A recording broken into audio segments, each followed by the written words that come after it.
Alright.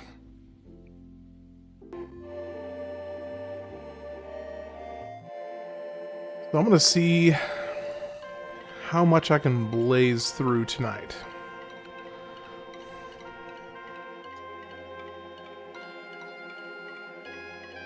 Alright, let me pull this up real quick.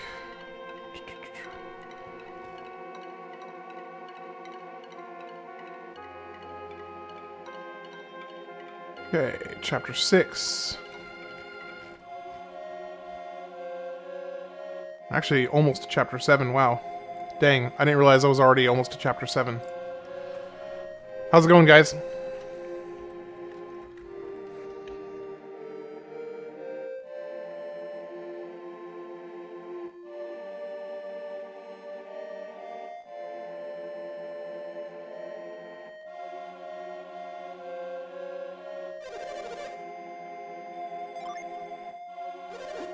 Alright.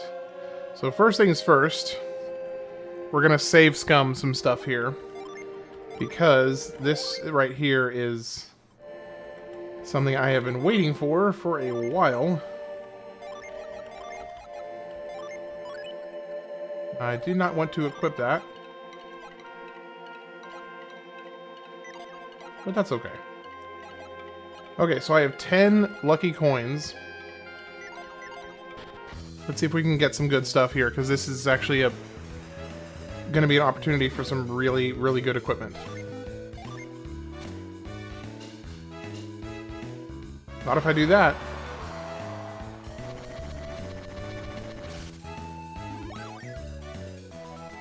Brilliant circlet. Okay, let me go ahead and reset that one crab, because it was going a little too fast for my liking.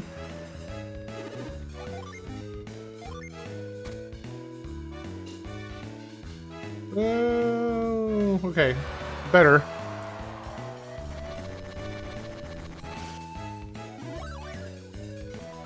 Mighty Axe.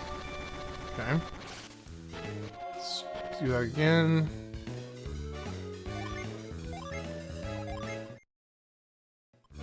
Okay.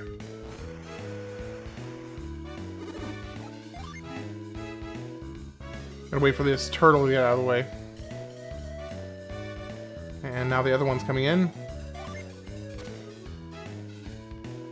Dang it! That is not what we wanted right there.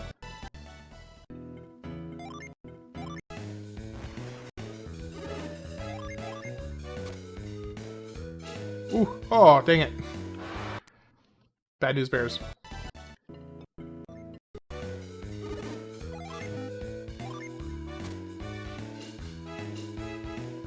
Man, I'm really having bad luck with these throws.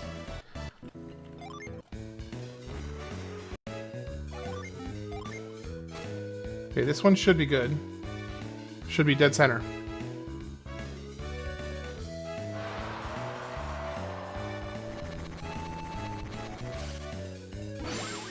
There we go. That's the main thing I really, really wanted, was the summon.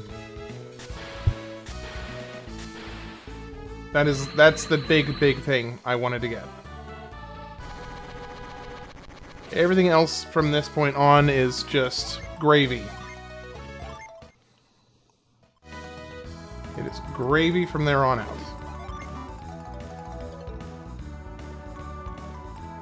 Okay, I do want the turtles to get out of the way though. Alright, and we should be good. Oof. Well, that's okay.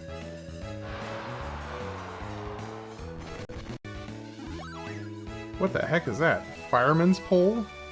I don't think I've ever gotten that before.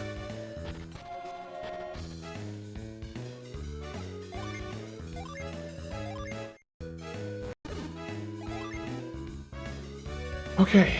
I think I've got like 6 left, I think. Well, that was bad. But it's still in the circle, so it might be something worthwhile. Nah, it's fireman's pole again.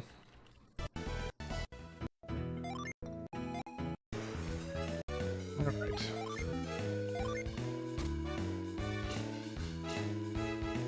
Nope.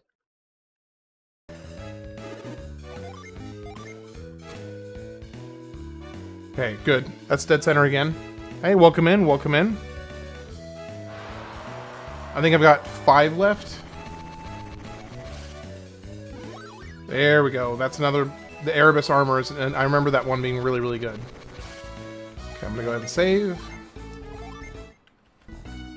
And how many do I have left? I've got 5 left.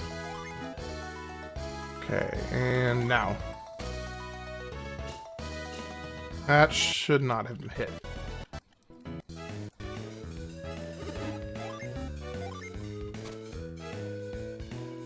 Ooh, that was close. Alright, another one's dead center. Let's see what we get.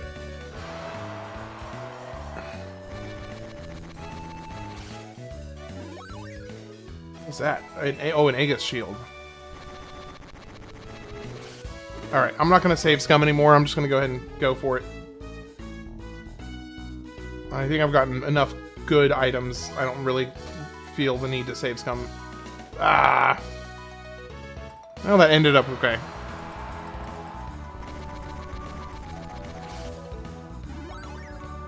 What was that? Minerva helm? Okay. 3 left. Bad. That was bad. Water of life. Okay. Let's go ahead and reset the crabs. They're moving a bit fast for my liking. Oof. Oof. Nice. Okay. Another Erebus armor. Last one.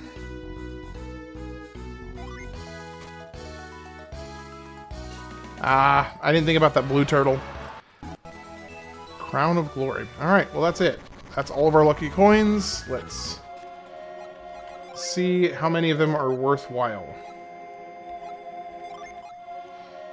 Restores PP over time. That's actually very helpful. Okay, so let's look here.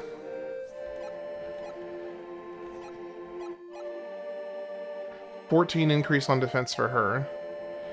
So since she's my healer, I feel like I should probably give it to her. Yeah, I think I'm gonna give it to her because she's the one who does most of my healing, and it also is a huge upgrade in terms of just straight stats. Restores HP. I can give to you. That's a solid upgrade. Alright, Aegis Shield. Okay, so it's going to drop his attack but increase his defense by 10. Or go with you. Much better choice. Minerva Helm raises PP, raises mana. 16 defense increase, but a 10 drop in... Yeah, let's go with him. Man, Piers is really getting a lot of upgrades with this. Alright, let's upgrade yours now. Phantasma Mill. Yes, please. And we've got the Mighty Axe, which is an upgrade for him. Fireman's Pole. Ooh, nice. That's a good upgrade for her. Okay, Brilliant Circlet. Felix in the battle. Felix in the battle bees. Alright, that's a straight up upgrade for her.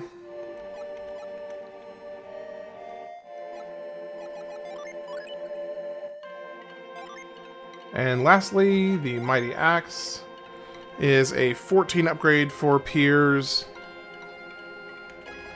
or a 10 upgrade for Felix. Well, it's a better stat increase overall to go with you. Alright, cool. Got some good upgrades there. Is there anything else I need to do? Nope, nope, nope. Nope, nope, nope. Now I can at least combine the Water of Life over here. Alright, let's go.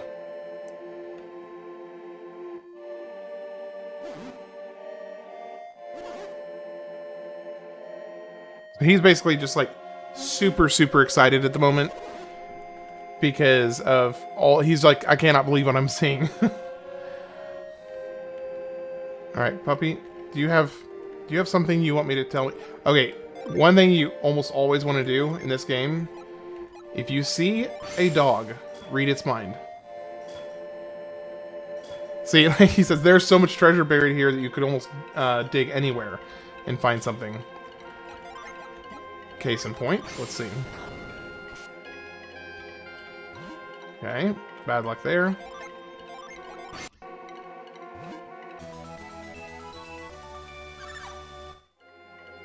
Can I give him the bone?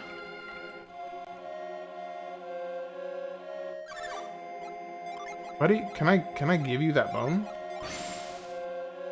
Hey, can you stop running away so I can give you the bone?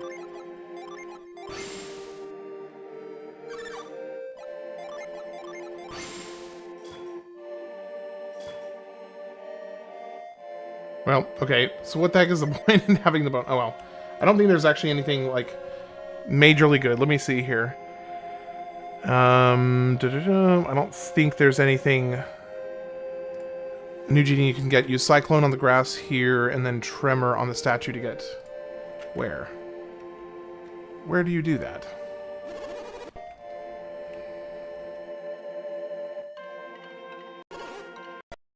Alright. Let us through. They're debating about letting us through the gate or not. And they won't let us through.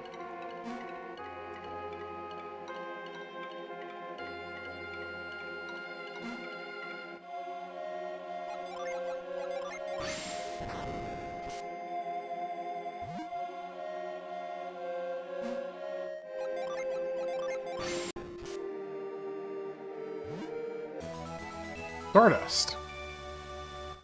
Okay, well that was either very lucky or something.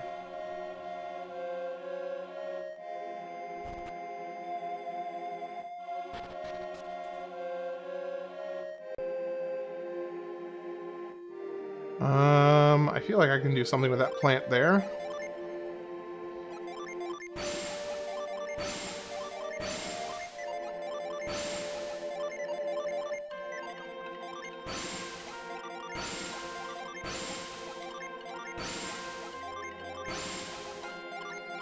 How are you doing tonight, Zach?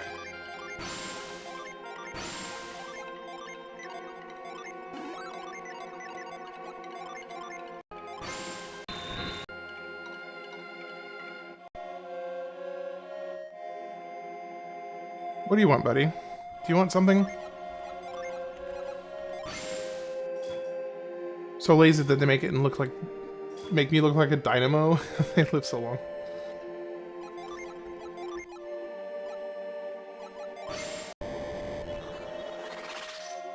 Ooh, that's actually really good.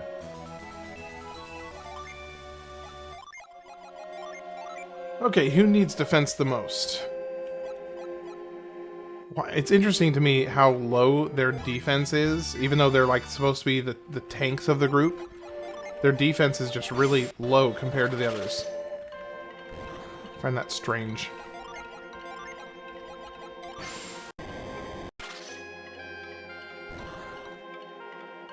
Alright, let's see here. Is there anything else I can discover? I'm on the edge of consciousness, just laying in bed. Are you feeling okay? Or are you just tired?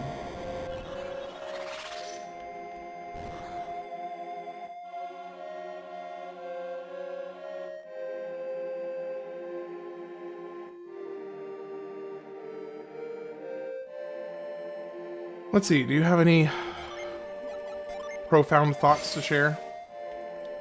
I said, do you have any profound thoughts to share? Just sleepy? Gotcha.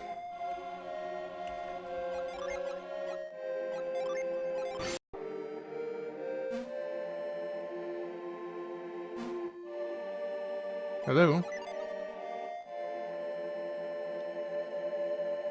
Now what is the point in this?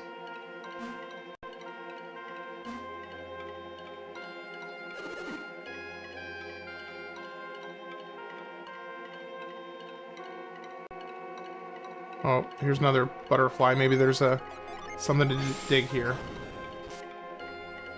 Nope.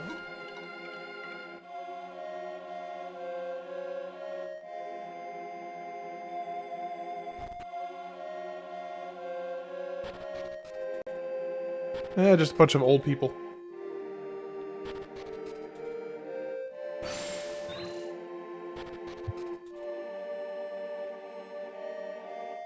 Whew. Man. Glad I turned the mic off in time for that. House of the Senate.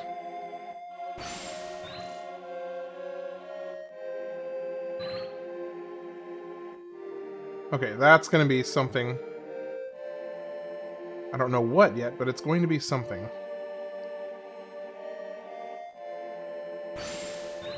Or not, just kidding. Okay, they do have a cat here. Let me see. No one in Lemuria feels any passion for anything. They're lazier than a cat in the sunbeam.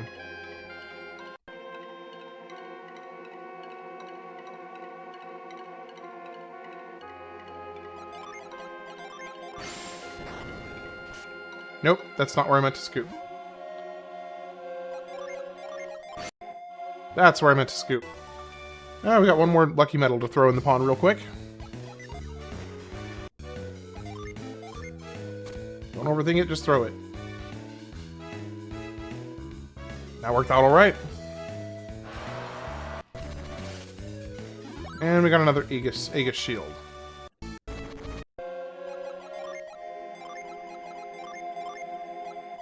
But it does drop his attack by 12. And the defense increase isn't even that, like, remarkable, so it's probably not worth it.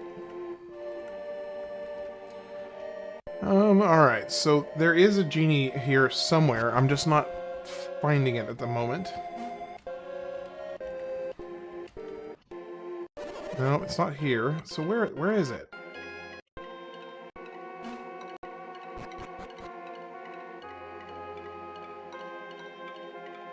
I can't jump across there.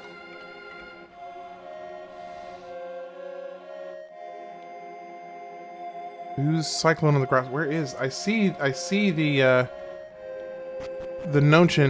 mention of using. Let's see. There's a place in Lemuria with a lucky fountain here. You can get. Yeah. Okay, we're done in Lemuria for the time being. Oh, they were saying to leave. Basically, go in and have the meeting and then get going, I guess.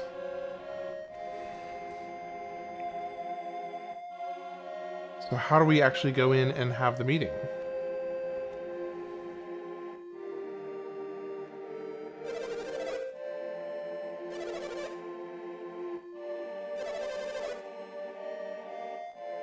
Okay, so how do I initiate the rest of the conversation?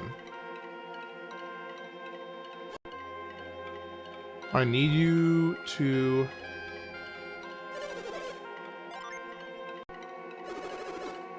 Oh. So that's his uncle, okay. I bet you that's what I needed to be able to go forward.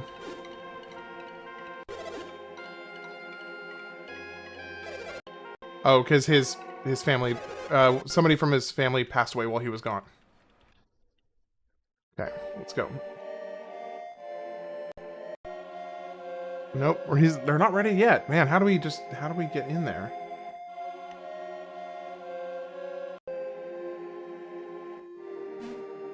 Oh, okay, now it's open.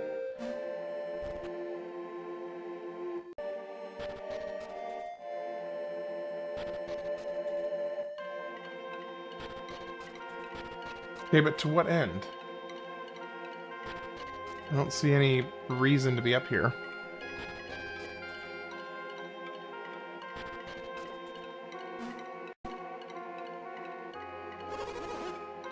Are you kids peers, traveling companions? The door is broken, I'm afraid, but I opened up a window just above the door. Sorry about this, but you'll have to climb through there. Okay, so this is, this guy here is the grandfather of somebody that we fought in the first game. And he's been living here basically his whole life. Okay, oh, I see. There's a path down here. Honestly, I'm amazed that anyone can travel so far across the world in this age. Say, Piers isn't with you, or why not? His mother passed away. He's gone to visit her grave. Of course, his mother, he loved her dearly. A terrible loss. It must have been hard for him. Well, Piers may not be here, but we still have much to discuss. If Piers brought you, you must be working to break the seal on alchemy, right? Ah, Piers has done quite well in finding you. What mission could the good King of Hydros have assigned to Piers? What? Piers has told you nothing of his mission? Really? So you actually have nothing at all to do with alchemy? Our parents were kidnapped by the Fire Clan far to the north.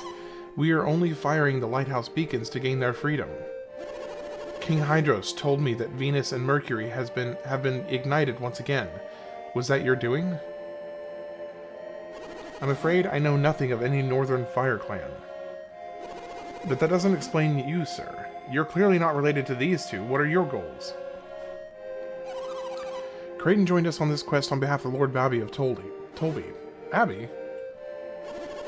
I only know of one man named Babby, but it couldn't. Master Loompa, the Babby we speak of is the same man you knew long ago. So anyway, they spend the rest of this time discussing the state of the world, how everything is kind of starting to go into decay because the lack of the elements being properly alive in the world is basically killing the world slowly. So not a whole lot, but there are two moments where it makes a significant impact. Most of the time, it just slightly shifts the conversation one direction or another, like a little bit more friendly, a little less friendly, but it doesn't make a massive impact.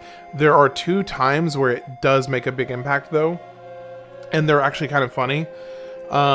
One of which is at the very beginning of the game, after you the initial conflict happens, then this 3-year skip, and you go into the Soul Sanctum and you get the elemental stars. After you do that, you have a conversation with the town leadership, and they basically say, hey, it's your responsibility to go and get the stars back. You gotta go do this. You can tell them no. You can just say, no, we're not gonna do it. And if you select no during that dialogue, during that conversation, the game just ends. Like, unironically, the game is over. So you could sit there and play for like 2 hours and get through the intro and the tutorial, get into the Soul Sanctum, get the stars, meet the bad guys, leave, get charged with your big quest, and they say, all right, go save the world, and you just say, no, thank you. Yeah. And then it just says, and then it gives you a game over screen, and it says, the Isaac and his friends left the world to their fate, or something like that. It just says, you leave I think it says you leave the world to its eventual doom. Yeah, it's pretty funny. So it gives you the option of basically just ending the game right there, in a very bad way. So that's one. And then a second time, and this one's not as impactful, it's just more funny. There is a second conversation that I tried to trigger, and I was hoping I would get the one I wanted to see. But there's multiple different responses you can get if you say no in this one particular situation. And I was unlucky and got one of the less interesting ones. But basically, when you first come to this place here, there is a conversation you have where before they let you enter, they basically say, all right, are you going to behave yourself? We will break the rules and let you in if you promise to behave yourself. And if you say no, Creighton, the old guy that's with you, will just straight up like mock you mercilessly. I actually have it written down what he says. It's pretty funny because it also kind of breaks the fourth wall, what he says to you.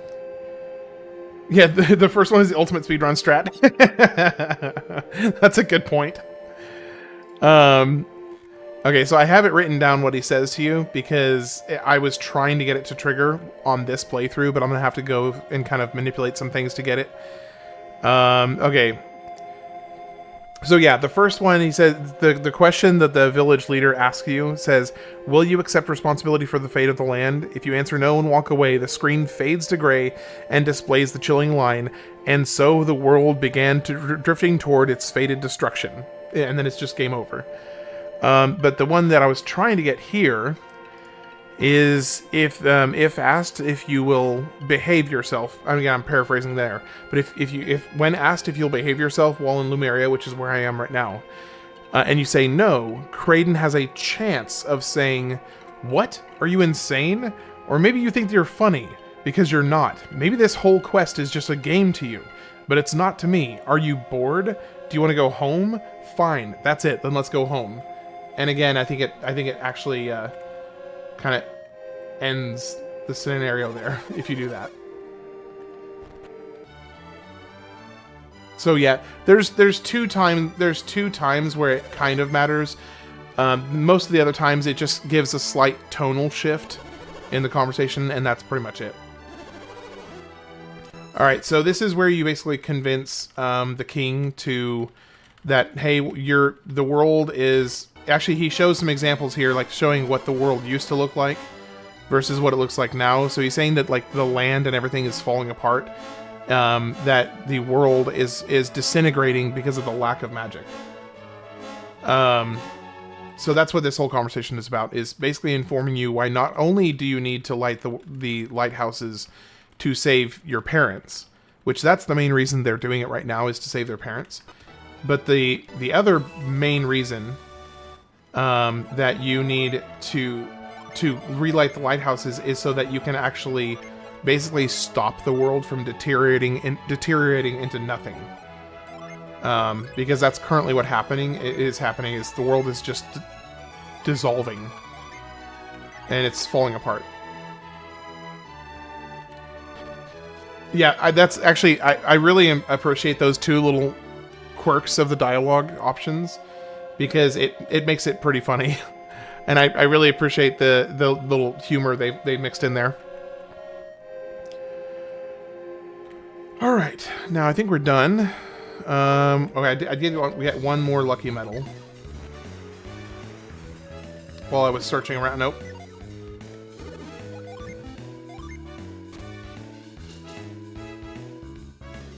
Oh, that ended okay. Still closer to the center.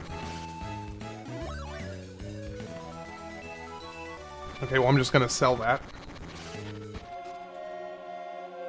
And we're good to go. So that's all for Lumeria. A quick little visit. And we are out of here.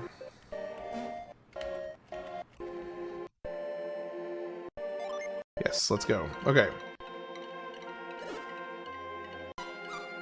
There's something I mean to ask you. Something I have to ask you. You and I look roughly the same age, but how old are you really? Is that your question, Chiba? It's not important.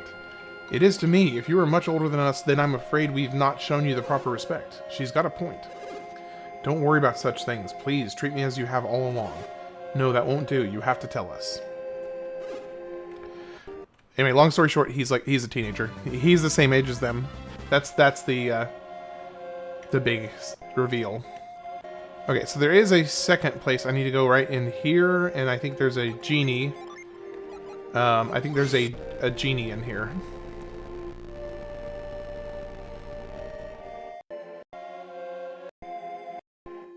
Not there. Here we go. Okay, I think we do Cyclone right here. Nope. I know it's Cyclone around here somewhere. Nope, wrong one.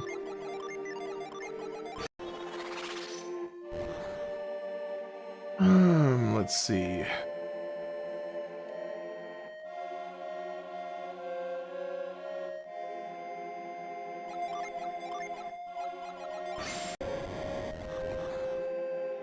Well, where is it?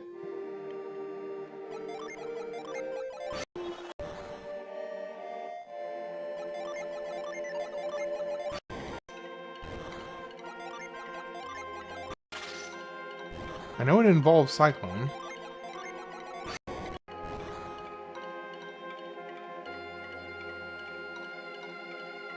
Well, do I need to purge this of water?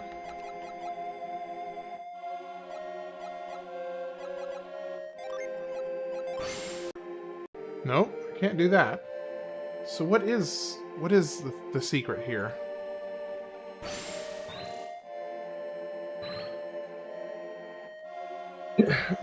Let's see. Enter back into Lumeria immediately and sail up to the large front grind on it. This will give you access to ancient Lumeria. There'll be a new genie for you to get. Use Cyclone on the grass here, and then Tremor on the statue. Okay. Why would you need to use Cyclone then?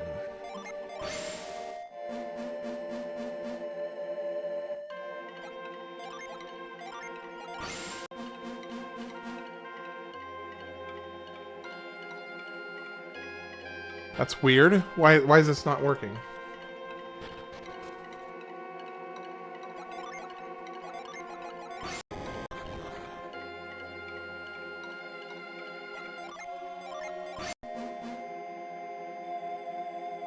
What's going on here?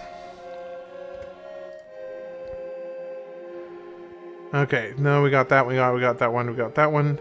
And when you leave Lumeria, hey, Rora, how's it going? Welcome in. When you leave Lumeria by boat, you'll want to immediately turn around and go back. Use your grind Psynergy on the rock, okay? Break it down and then sail inside to reach ancient Lumeria. Head down the southwest portion of this area and use your Cyclone energy on the grass here to reveal a genie.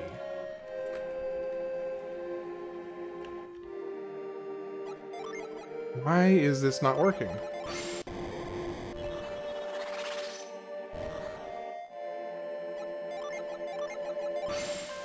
Hey, Tomac, welcome in, guys. Hope you're all having a good night. I am...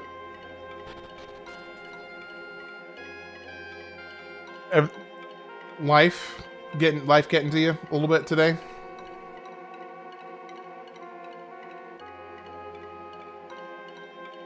Okay, I'm gonna have to look this up because I cannot figure out what I'm doing wrong. The Lost Age... Lost Ages Genie Guide. Where on Earth? Just alright, though. Okay, so entering Western Sea, Poseidon and the Sea of Time. Ancient Lumeria requires... Sleep could be a good distraction, that's true. I am trying to figure out what on earth I am missing here because this is not happening, and is numerically the 14th Mercury Genie in the game. Okay, let's see. Rhyme is found in ancient Lumeria. The sublocation... okay, let's see. It is hidden in the southwest possible patch of grass. So the southwest. Oh, he was showing the wrong picture. Okay, so it's right here. So it's over here. There he is. Okay.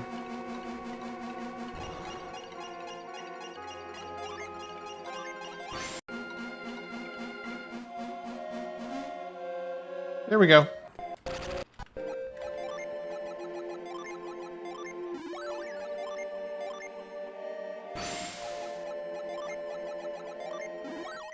And now we're done. Now we're out of here. Just alright is good for now? Fair enough. Fair enough. Well, it's good to have you, Rara.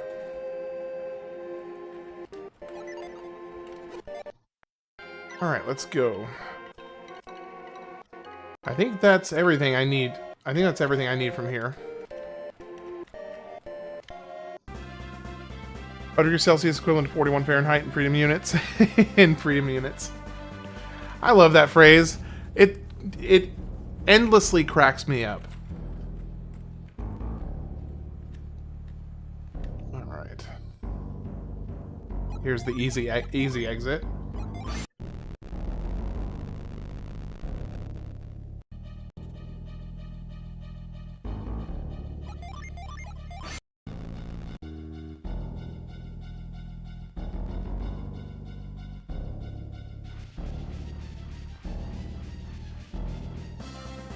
Alright, now, the next section we're on to.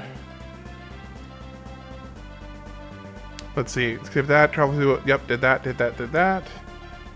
Now that we have opened up the entire Western Sea, there's a couple genie for us to collect. Okay, so I need to move to where is the... Where is the way that we get through?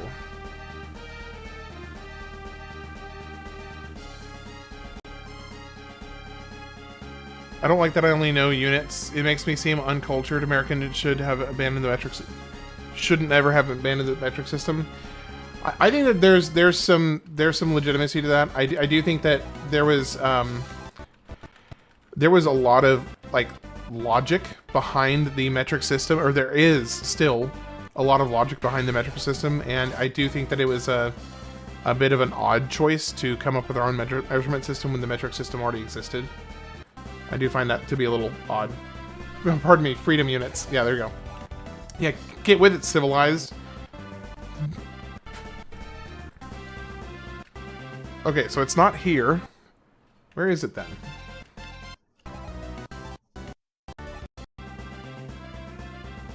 Okay, so I guess I can't get into this. What is this right here? Oh, is this the super secret terrible boss area? Treasure Isle? Yeah, I'm pretty sure this is like a really, really big super boss area that I do not want to mess with right now. I am not ready for that. Emphasis on bald eagles, guns, and burgers. I mean, as it should be, right? As it should be. Okay, so how are we getting through now?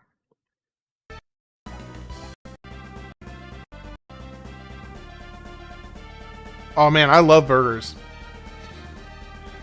A good burger is hard to beat, honestly. It's so good.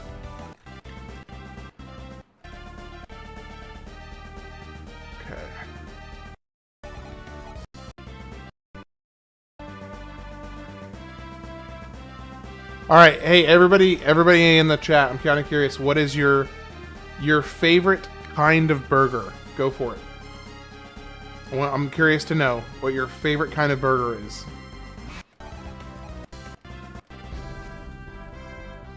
Fun American with...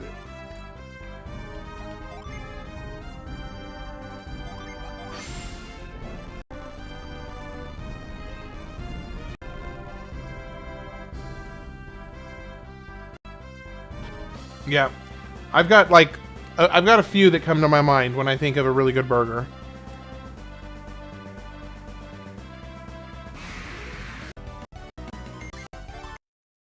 All right, now this side of the other complete other half of the world is now open up to us. So the next 6 that I can get. Let's see.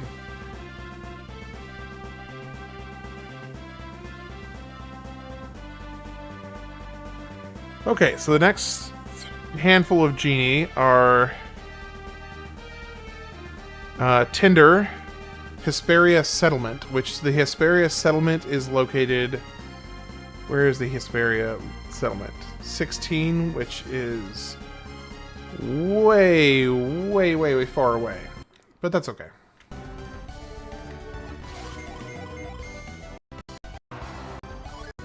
I worked in some of the best restaurants in America. I would try to get off in time to make it to McDonald's before it closed. Okay, see, here's the thing. Like, I know it's like, it's absolute trash. It's absolute trash food. But here's the thing.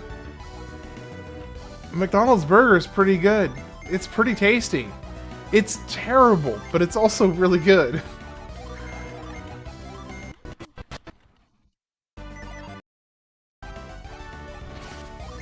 Bun, beef, patty, spinach, cheddar cheese, bacon, onions, pretty much a regular burger minus the sauce, pickles, and tomato, plus the bacon. Yeah. Oh, McDouble from, yeah, a McDouble from McDonald's, yeah. So my, I know this is like super, super boring, but my all-time favorite burger is just a classic You know, meat, cheese, lettuce, tomato, onion, a little bit of mayo, and I'm good to go. Now, aside from that, I love a good gourmet burger with like a fried egg on it. Your ocarina is coming tomorrow? That's awesome.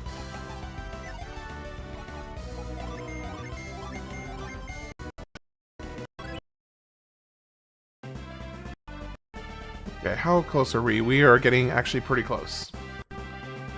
This is the Hesperia settlement right here, which has another genie.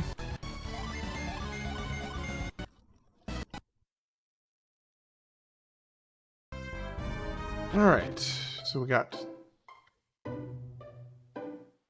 newer smash burgers, popular. Okay, yeah, I do like the smash burgers.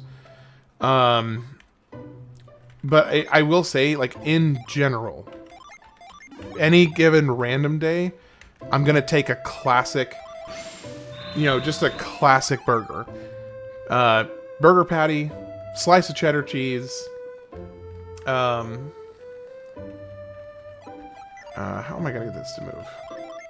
Slice of cheddar cheese, some red onion, lettuce, tomato, and a bit of mayo. And that's kind of like, for me, that is my sweet spot. But I do love a good gourmet burger with a fried egg. I also love a good mushroom and Swiss burger. Nope. Okay, so that was wrong. Zelda's Lullaby is very easy on Ocarina. Yeah, it's pretty easy. It's like 6 notes, I think, right?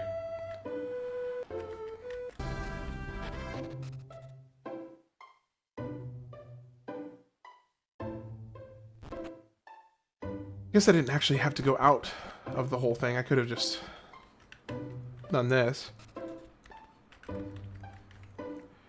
The simplest burgers are always the best. Gourmet burgers are good too, but I have them rarely. Same here. I rarely have them, but I do really enjoy them. Potato patty burger? Never had I've never had a potato patty burger. As in, like, the meat is replaced by like, what, sweet potato or something? Mushroom Swiss for sure. Good call, yeah. Great minds, Rara. Great minds. Great minds think alike, sir.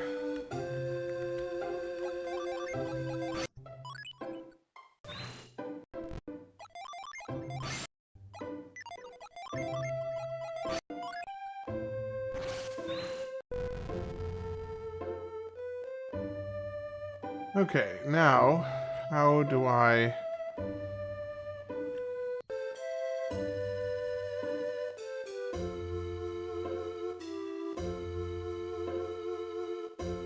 How do I get there?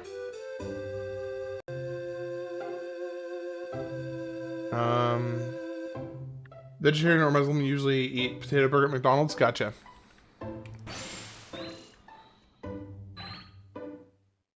do I get down there?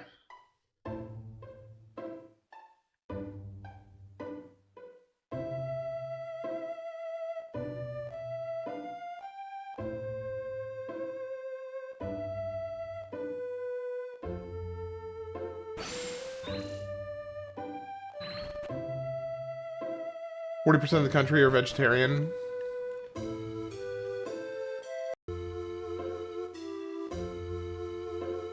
Okay, so how does this work? How does this work? I am missing... I'm missing how to get out of this cave. Or to this cave, rather. Not out of the cave. How do I get to it?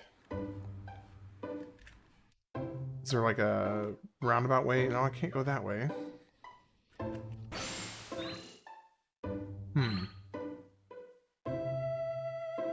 Maharaja MC.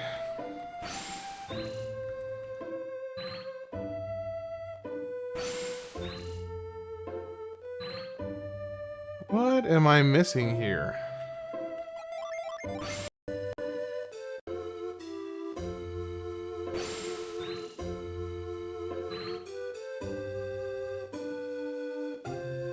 Is there like a what the heck am I missing?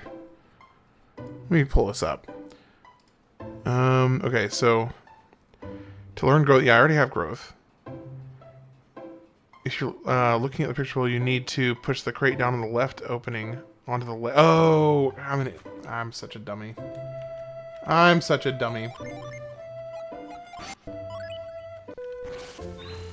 Well, partially. Because I still don't fully understand how I actually get to that location, though, from this cave here.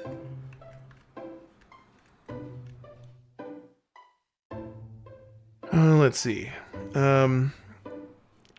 Yes, did that. And you can jump to it like you see me in the picture. Ow. Oh. I get it now. I gotta push it down here. And then move it. Okay, I got it. Got it. You know, most of the McDonald's are halal in India, so we can only eat the meat ones. Yeah.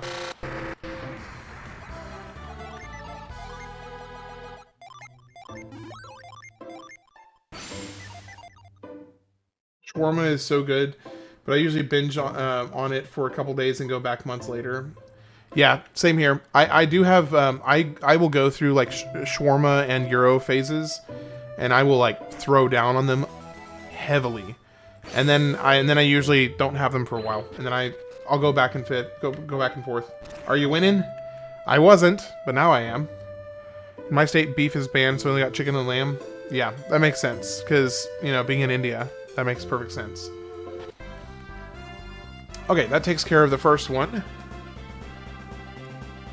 Next one is on the world map. Let's see where. Let's see. Core Mars Genie world map. Which is Core, west of Contigo. West of Contigo. And Contigo is located down and to the right. Yeah, I would be really sad not to have beef. I really love beef and a good steak. Man, I love a good steak.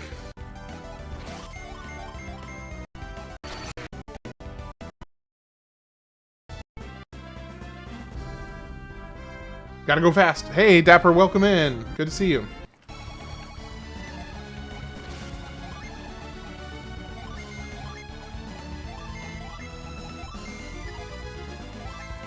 Hey, Saturn, welcome in as well. Good to see you guys. Hey, by the way, for everybody that's, you know, one of my, I guess regular viewers or not, if you happen to see, I did post the poll for the 2002 lineup. So if you have not voted yet on the play order for 2002, go ahead and go vote. Yeah, True Reddit is in India.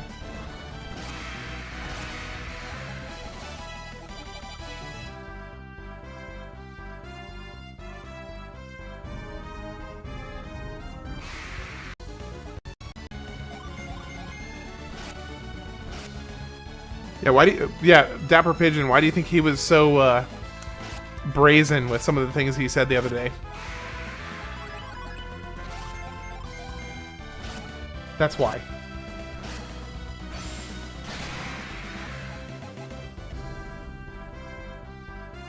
Okay, is there really not... I guess there's no path forward here. So how do I get to Contigo? Contigo kind of looks like it may be... no, that's a dead-end spot. That's a dead-end spot.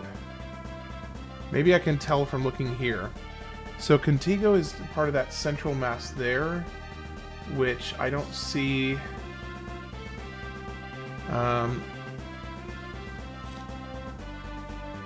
Mr. Pigeon is from the good old US of A.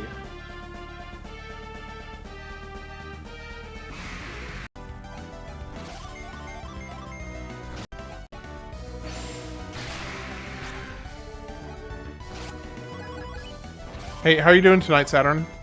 Hey, Ash, welcome in, welcome in. And we're just getting the whole crew together tonight, aren't we?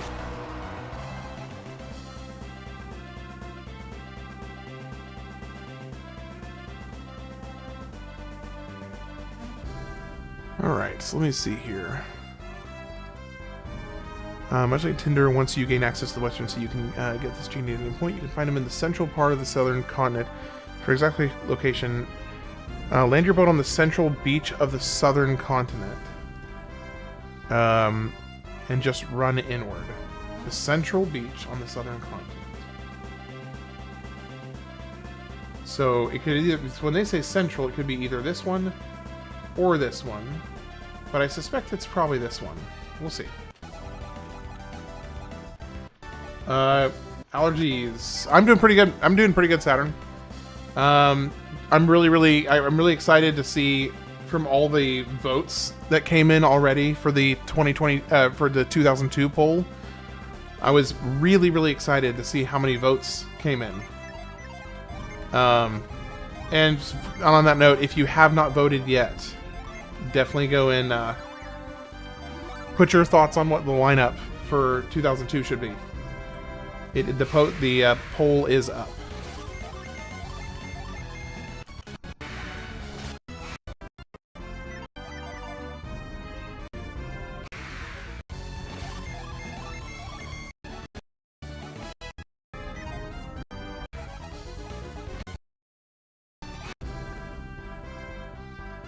No, wait, who's saying you said something wrong?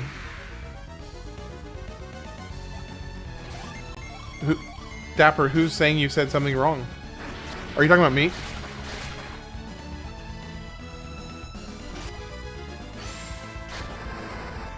I was saying that True Reddit Stories was very brazen with his commentary the other night because they are.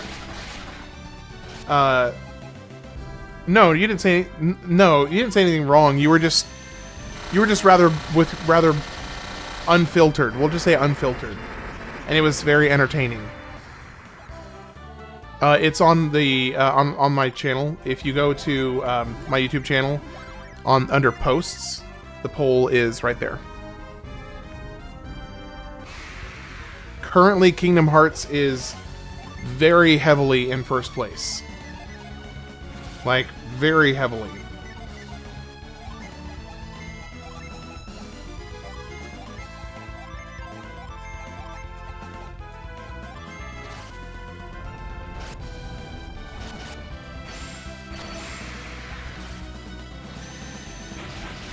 Super Mario Sunshine gets the least amount of votes again. Yeah. I wasn't sure. Here's the thing. I don't think it's that people don't like those games. I think it's just that a lot of people are much more passionate fans of the other games, like Wind Waker and Kingdom Hearts. I don't think it has anything to do with people not liking those games. I think that's the only reason.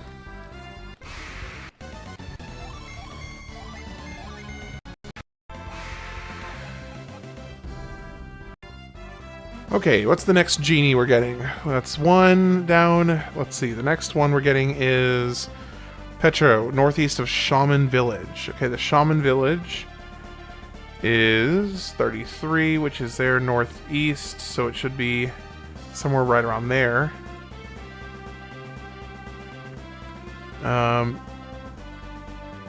Okay, so here, let's do this one first.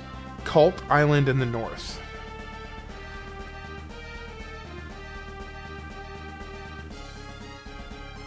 Well, here's the thing. I mean, the reason that it ends up looking that way, that this is an RPG channel, is because, you know, initially I'm trying to focus on the biggest and best games of each year, and quite often the ones that are the most beloved are RPGs.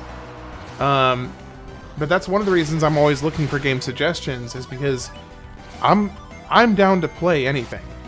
I'm down to play pretty much anything. I mean, heck, I'm playing Halo next, so. I was going to stream Kingdom Hearts myself, too, but a modded version with the retranslated mod, because it's hilarious. I'm a Final Fantasy fiend. Okay, I will admit, I am a sucker for Final Fantasy, I'm not going to lie. I am a sucker for, well, at least the first 10. Past the first 10, I don't know any of the other...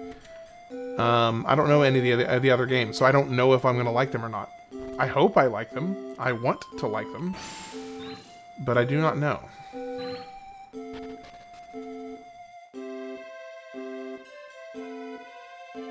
Well, okay, because here's the thing. How could I not play Mario 64?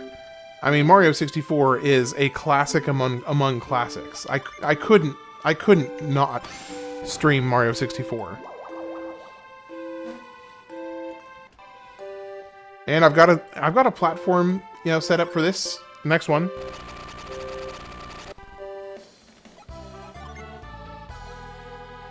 Yeah, Mario 64 is fantastic. So I had to stream that.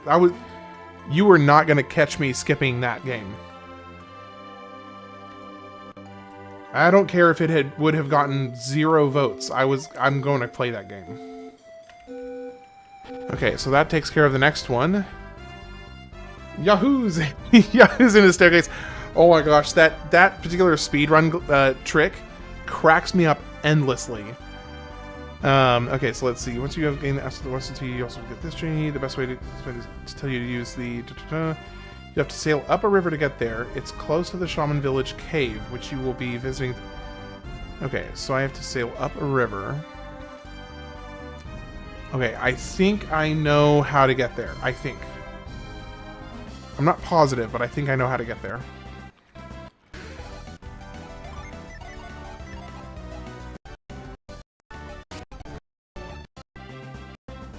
So if my estimation is accurate, then I need...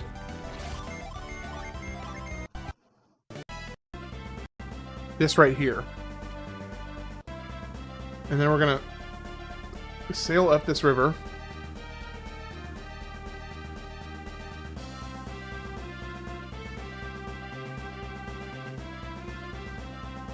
And I think it's just past this mountain range, and it's right here. I think it's right here. Yep, there he is. I got you. I got your number, brother. Okay, there's another Earth Genie.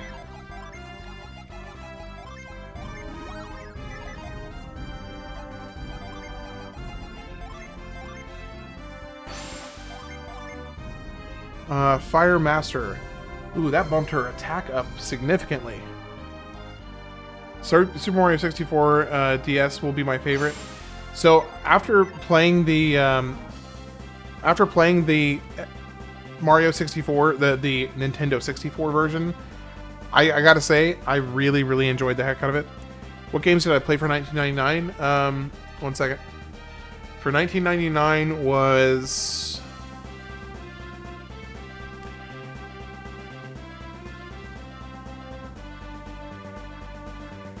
Spyro, Ripto's Rage, Pokemon Silver, Final Fantasy VIII. Oh, yeah, Pokemon Silver. I feel like there was something else. Oh yeah, Final Fantasy VIII, Pokemon Silver, and Spyro. Those were the 3 I played for that year. Alright, where are we going next? Is that the last one I can get? Or can I get any more? Let's see. Salt.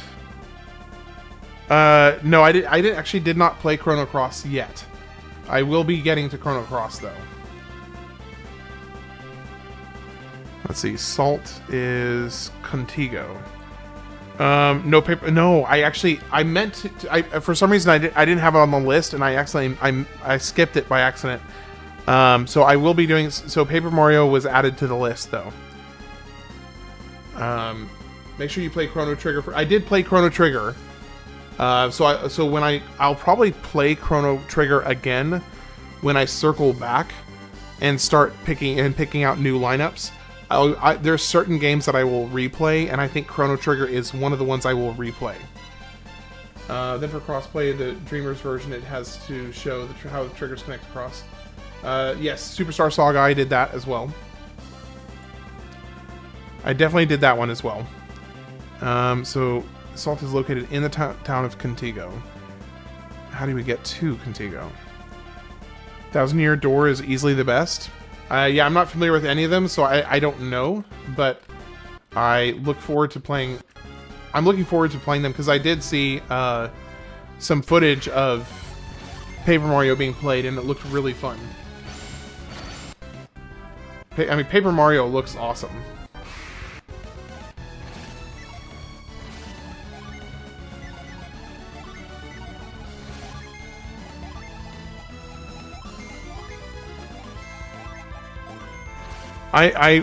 You know, it was interesting. At first, I thought that Wind Waker was going to win initially because it had like a 10 or 15 vote lead over Kingdom Hearts.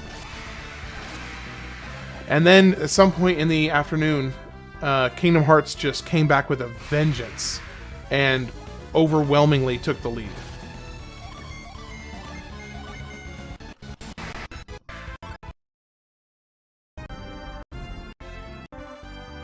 Paper Mario in his generational passageway. Okay, so how do I get to Contigo? So Contigo is number 8, and I'm really, really close to it, but I'm just not quite there. Paper Mario 64 and 1,000 Year Door are both goats of the JRPG space. They are partially inspired Expedition 33 combat. Someone must have... Well, I don't know. There's a lot of people. Here's the thing about Kingdom Hearts, about YouTube polls, is that they're open to the public. So they the polls don't get exclusively set for just your subscribers. They get added to the poll section on YouTube so that anybody can vote on them. Which is kind of a good thing and a bad thing. It's a little bit of a double-edged sword. Okay. Let me see.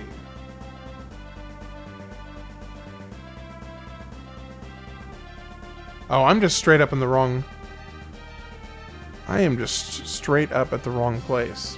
That's the Shaman Village. Mainland have Peach getting kidnapped by Bowser for the 69th time. Yeah, surely.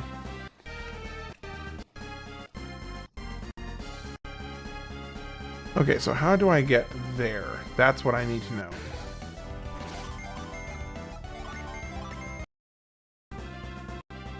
I'm a little surprised that I'm still killing these guys without too much trouble.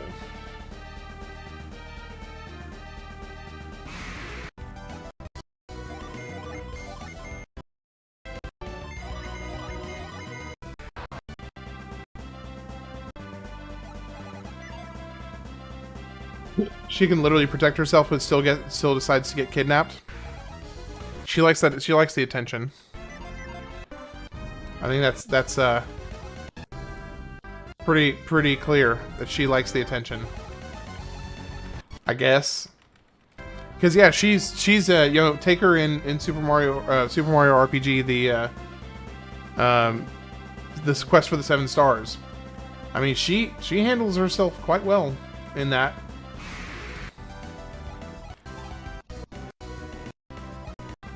Okay, how do I get to Contigo?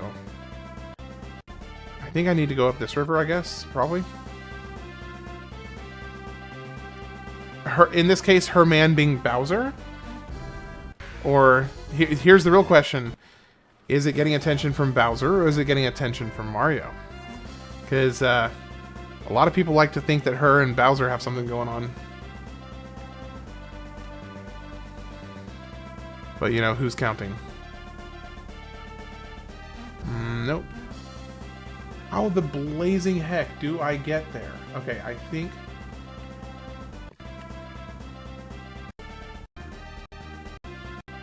Here we go. Come out here, then we go up here. Ateka Inlet. Who wouldn't like attention from Bowser? Okay, Goat Boy. I think I just got a little bit of an insight into your taste in men. You're pulling the veil back a little bit. Pulling the veil back a little bit.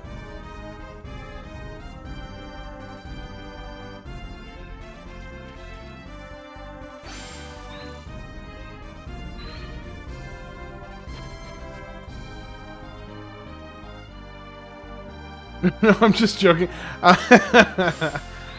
Put you on the spot there a little bit, didn't?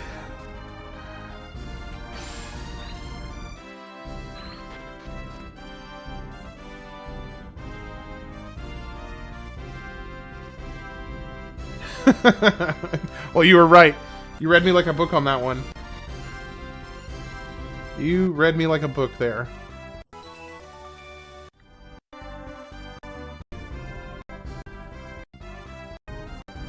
Okay, I need...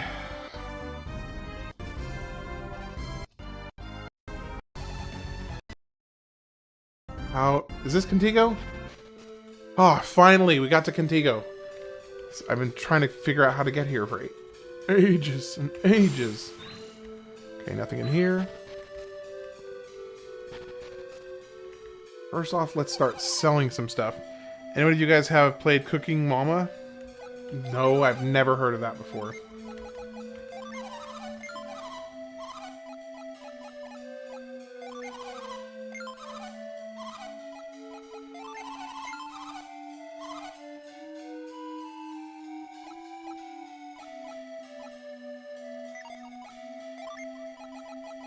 Alright, let's sell one of these. Sell the rest of these. Sell this one, I guess. I'm not really huge on cooking games. If I'm gonna, I don't know, I've always just kind of felt like if I'm gonna cook, I'm just gonna cook, you know, in real life.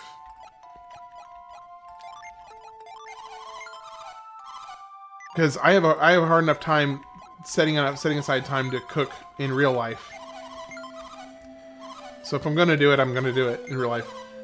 You play with your cousins and I love it. Well, good. You know, I mean, everybody has those kinds of games that appeal to them. And you know, as long as you're enjoying it, that's what matters. I would not profess to be an amazing cook, but I can cook. I just realized he doesn't even have shoes.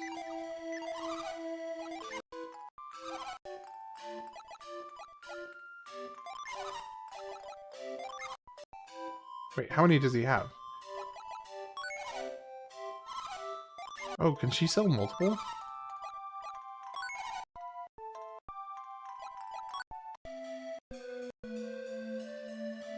Alright. Let's see. Is there anything else I need to do here? No.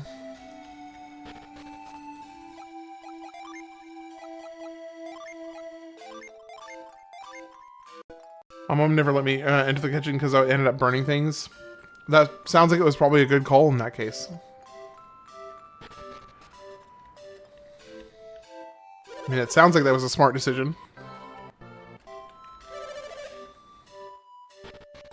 There was this Wii game where you cooked and I played when I was like 8. That stuff was really fun.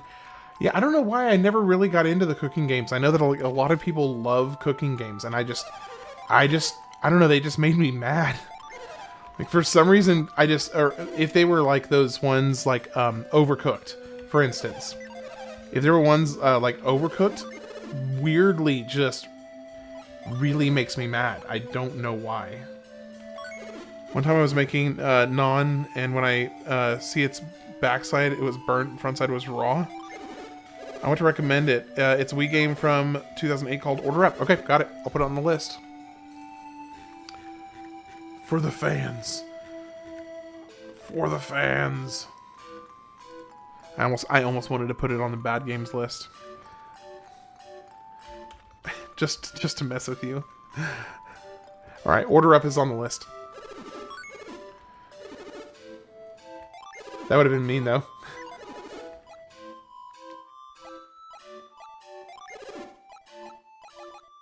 Alright, I think we're done. Putting NSMBW? What is it?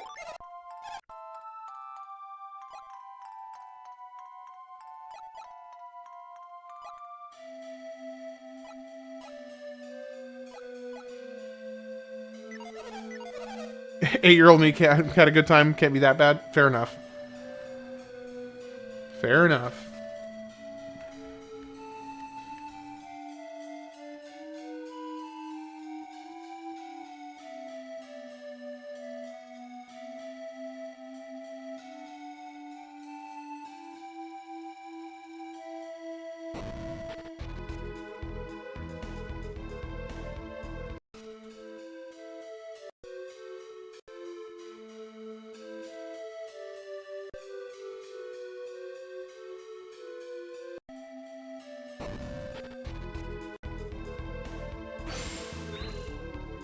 Nope. Okay. So where the heck is this clump of grass that's supposed to have this genie? It's around here somewhere. Is it up there?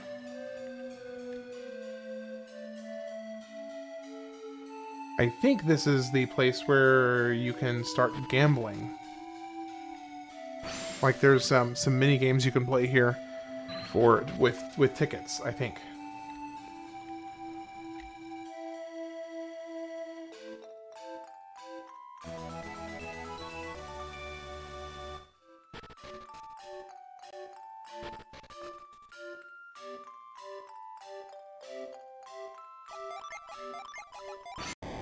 Two 2008 was a good year, just playing no school. Oh, here it is. Or not? What? It's supposed to be there. Let me go back here and see. Yeah, I already got Petra. Okay, part 4.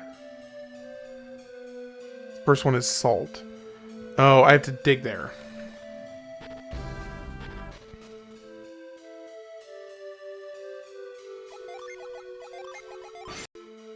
Hello there. Thank you, sir. And that brings him to Slayer. Big jump in attack, defense, agility, luck. Ooh, huge jump in health too. And that was big all across the board. Okay, so what's next? What's next? So we got now that you have access to Western Sea, there are a few more rusty weapons you can find in the ocean. I recommend you check out the Golden Suit. Okay. You may have noticed that there are only 5 genie listed above and not 6. That's because the final genie is found in the next town that we're visiting for the story. So before we do the story, we want to get the rusty weapons done. On his knockoff NES. Played my first game in 2011. It was Super Mario Bros. 1 in my neighbor's house. Oh yeah? Which one did you vote for, Rara?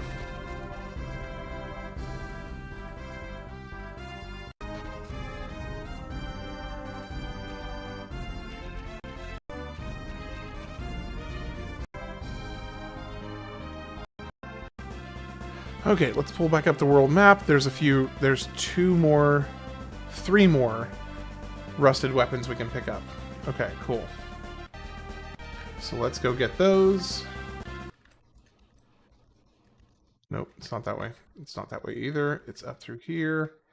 Back around here. Okay, so now we are out here. So the first thing we want to do is go up, because we want to circle back around.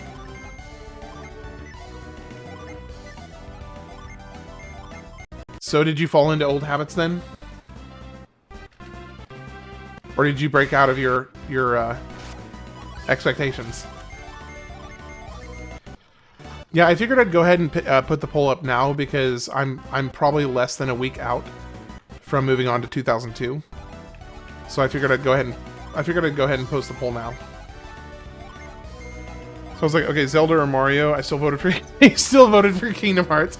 All that debate and you still folded like a piece of paper. Just couldn't resist. Moves 2 pixels. Gotta go fast. Move 2 pixels. Well, okay. So the reason I'm doing it is that if you're doing the turbo, you can very, very easily overshoot where you want to be. So I try to do it in controlled bursts so that I don't just like end up halfway across the map accidentally. Alright, so I think it's right here.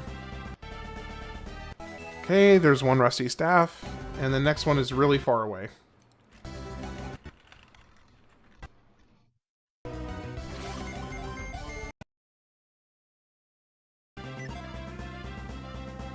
Okay, nope, we're more centralized and then down.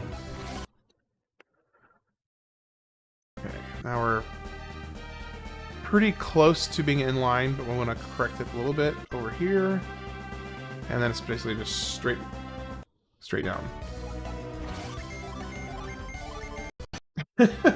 Yes. Oh, I can't get this one. Oh, that's lame. Well, shucks. Okay, well I can get the last one.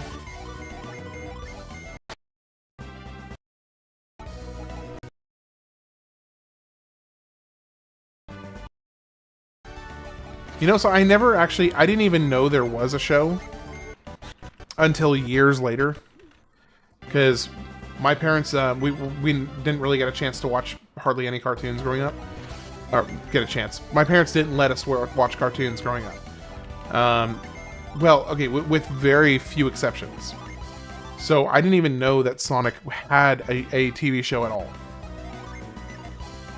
I wish I had, though, because it looks awesome.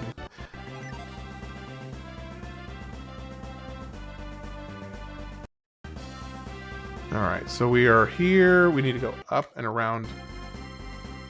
Let's see, where are we? We're almost exactly where we need to be.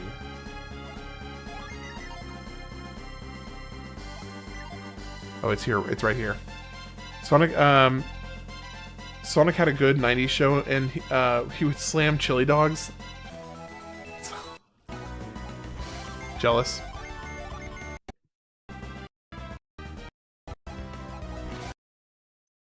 Blue streak speeds by. I would have liked to have gotten into it if I had the chance.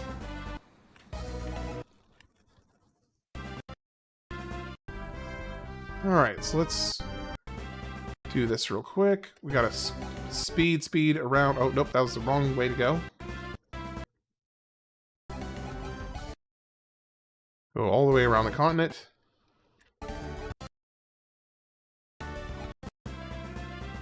Okay, we're getting close. Nope. I overshot it a little bit. Yeah, that did not take long at all. It's too dated now for a new viewer. Yeah, you're probably right. But, you know, I'd still be open to giving it a chance if I ever find that I actually start having time again. Which we'll see if that is to come to pass at some point. Alright, we got like 4 items to get processed with the smith today. Or on this trip, at least. So we got the first is a sylph feather.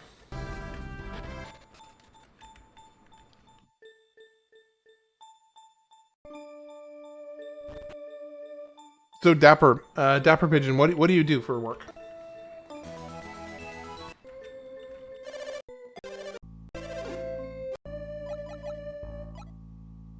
We don't have anything else there. We do have these here.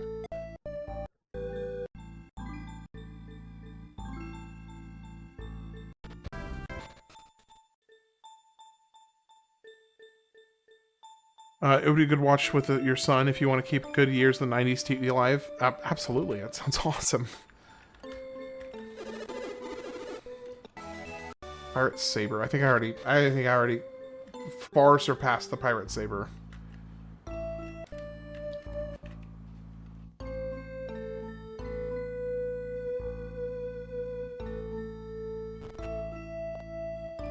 Alright, let's turn in another weapon.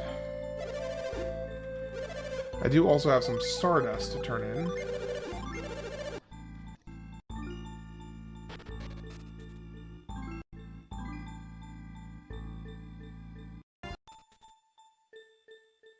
Alright, let's go see what we've got over here. What did we get for the Stardust? Ooh, hey. Alright, that actually makes me think of another question to ask y'all. Name your favorite show that you watched growing up as a kid. I'm curious to know what everybody's favorite show was as you were growing up.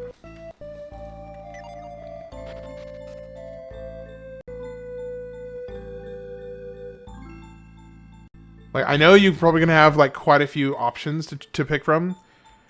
I'm sure you're gonna have like quite a few options, but just the first one that it speaks to your heart as your favorite TV show as a kid. Like, I'd say less than 12.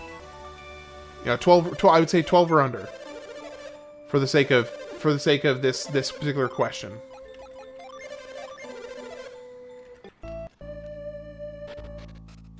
By the way, welcome in, Travis. How you doing?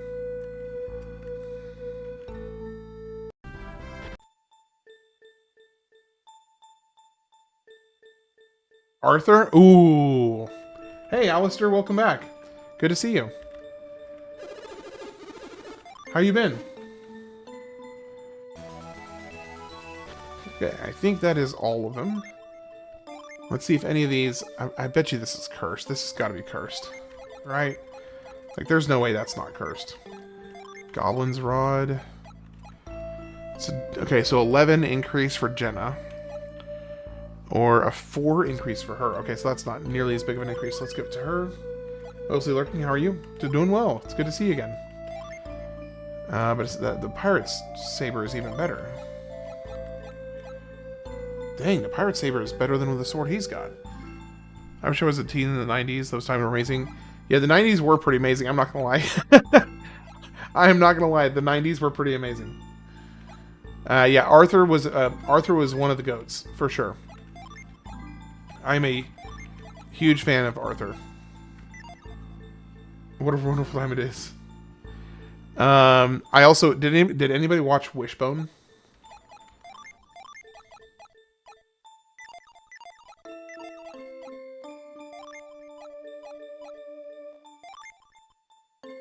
Okay, I think that... So, I don't think there's hardly got any upgrades from that. That was kind of a little bit of a waste of a trip. Is that a yes? I mean, I know you're laughing at the question, but is that a yes? Okay. Yeah, Wishbone was one of my all-time favorites. Oh, Tailspin! I forgot about Tailspin. Tailspin was awesome.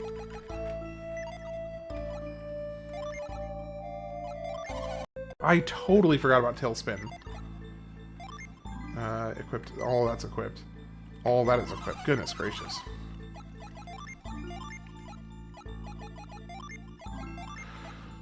Okay, so defense and agility. Oh, so this is going to be a big boost to agility, so let's give it to her. Go ahead and equip it. Alright, we are all good to go. Tailspin. Wow. Yeah. Tailspin was awesome. Wishbone is a bone in turkey. The one who gets a bigger piece of a wish. So yes, so a wishbone, that is what a wishbone is. But the Wishbone show was about a oh gosh, what breed? Was it a Jack Russell Terrier? It was a Jack Russell Terrier, wasn't it? Chippendale, Tailspin, DuckTales, Golden Era cartoons. Yeah, there was a lot of good ones. Yeah, it was an old show about a dog. I think it was a Jack Russell Terrier, if my memory serves me correctly. And you basically, this dog would act out parts in very, very like major historical stories. So like Shakespeare, or you know, I mean, I don't know why Shakespeare is the only one coming to my mind, but like literally, like you just pick a very famous historical situation or story, and Wishbone, this little Jack Russell Terrier, who was an actual dog, it was not animated. It was a very highly trained Jack Russell Terrier, and they would basically have him act out these roles for all of these different, you know, history stories. And it was super, super charming and really just super endearing.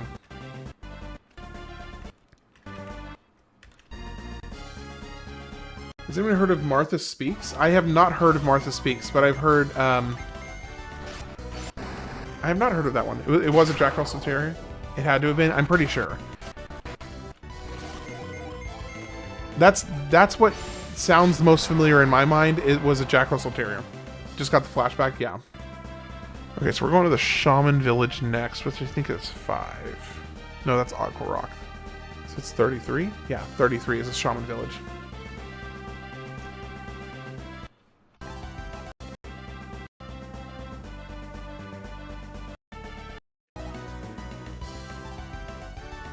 I'm hearing noises. They weren't necessarily, they weren't strict per se. They were just very selective about which cartoons we could watch.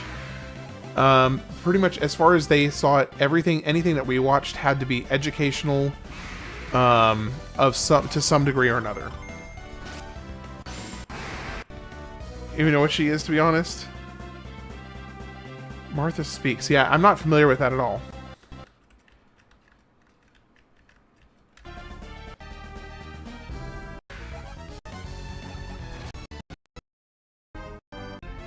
Okay, so I don't know if this is gonna work.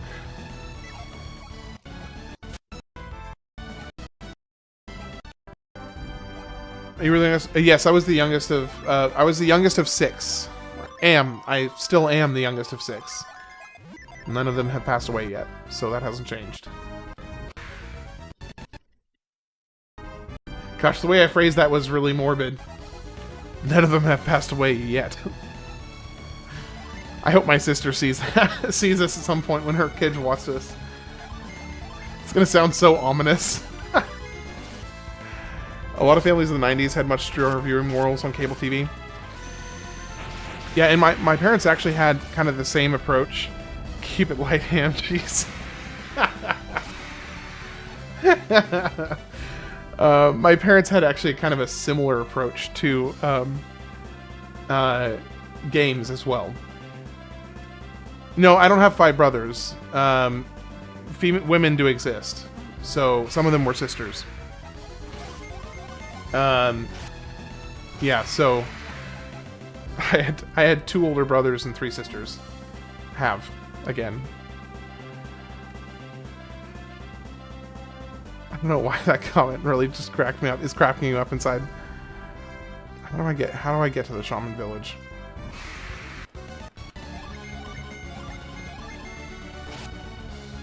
Yeah, so I have three older sisters and 2 older brothers.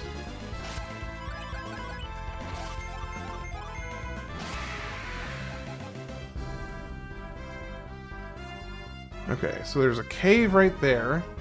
Where I'm trying to get is inside number 33. Your parents watch your stream? No, my parents don't watch. My parents don't watch my stream. No. Now, one of my sisters, her kids, like, ham women do exist. Ham the Choose 2026. Okay, Pigeon, I'm so glad that somebody said something about that comment, because when I said it and there was like 0 reaction to it at all, my heart dropped like a rock. Just instantly dropped so hard. Like I couldn't watch MTV in the 90s, but my family showed me the most brutal rated R movies. Okay, Rara, that is literally exactly how it was for me growing up. Like I watched The Matrix when it came out, and I was like, I don't know, 8 or 9 or 10, whatever, whenever it came out. And similarly, like I watched Saving Private Ryan.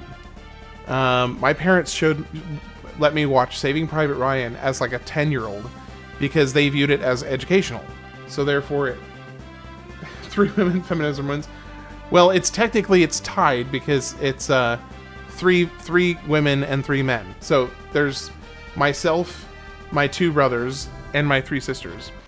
Yeah, exactly. So Saving Private Ryan was a big one because That was one that my parents viewed was like, oh, hey, this is educational of sorts. It is a great movie, I agree. And so in their mind, because it was about World War II, even if it's a completely, made up specific story, now there were many stories as crazy or crazier that happened in World War II. But even though it was, not a specifically true story, yeah, you forgot to count me. Thanks for that, by the way. They viewed it as educational, so it was kosher. It was the most brutal realism and violence at the time. Yeah, completely agree. It was really, really, really was. It was very sobering, in fact, how seeing that for the first time as a kid. Because you had never, your brain had never, or at least my brain had never comprehended the concept of something that horrendous, and seeing it for the first time was very sobering. Very, very sobering.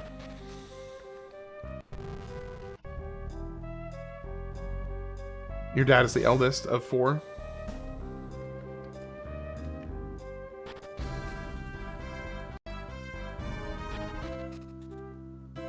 Okay, let's see. What time is it? 9:23. Yeah, I'm gonna step away for 5 minutes, go to the bathroom. I'll be back very shortly, and we'll keep going. I'll obviously feel free to keep chatting, and I'll just catch up on the conversation when I get back. See you in a minute.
Alright, I'm back.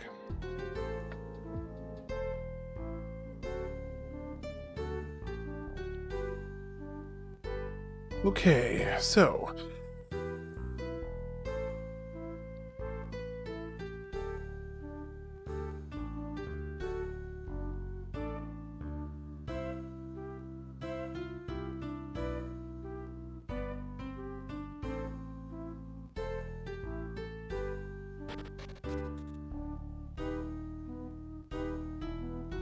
The drama and sadness in Saving Private Ryan was rough. Yeah, that's true. What is your guys? Would you say that Saving Private Ryan is your favorite war-related movie?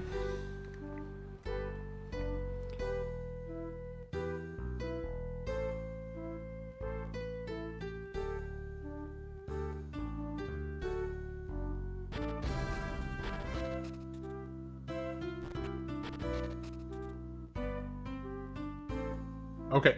Hey. Yeah, it still shows your name correctly.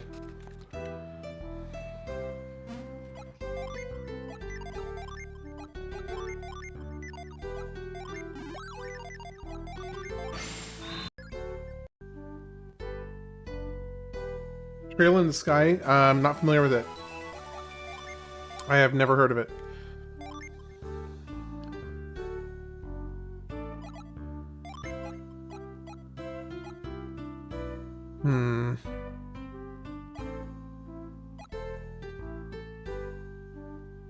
It's only a slight decrease in defense.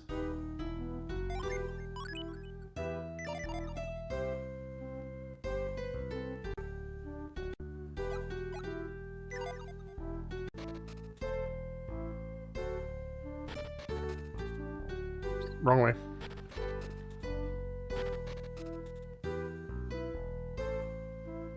Let's go ahead and rest while I'm here. Oh, I can't. Yes, please. So what's Trail in the Sky?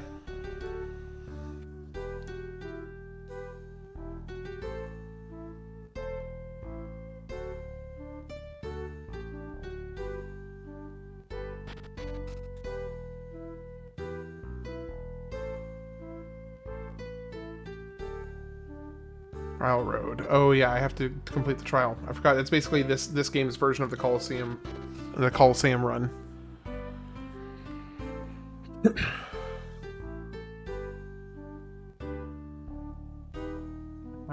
How do I actually get there? Here we go. Maybe? No? No idea. Just what was a new remake that came out this fall. Looks good.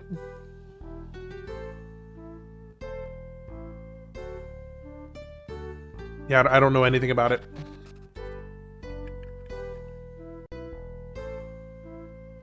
Okay, so where the heck am I? What am I supposed to do here?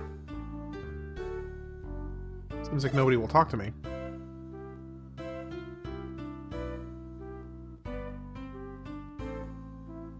Ah, wait. Here we go.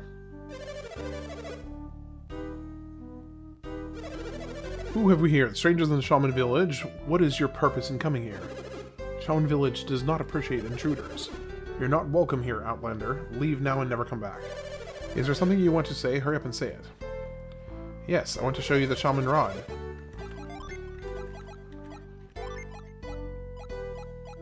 No, kitty.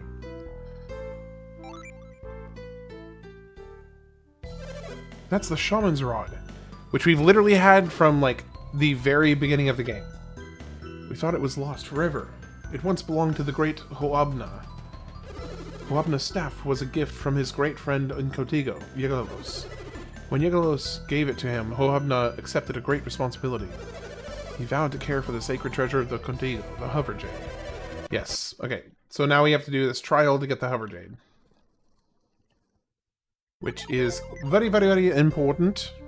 Very, very important. Because we can use the Hover Jade to hover the ship, which gives us access to a bunch of new areas. To inherit the Stone of Yegalos, you must cause this sand to disappear. If you can manage that feat, then the blood of Contigo runs through your veins. Alright, and actually with this we're on to chapter 7, so we're continuing to make good progress.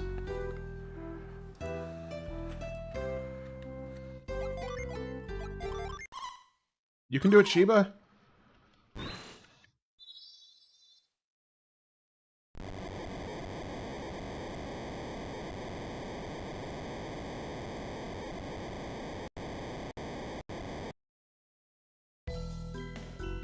I don't believe it. They did it. The sand vanished. Yep. Alright, let's do the challenge. Yes, we will meet you there. Nope, apparently not that way. So how do I get to that chest? Listen carefully to me. This cave provides you with an opportunity to practice your skills. Legends say that Yuglos and Halabna once fought here. These columns commemorate this. They raced one another to the summit. And there they fought with all their might on the peak of the mountain. In honor of their great battle, the leaders of the shaman created this trial. The rules are simple.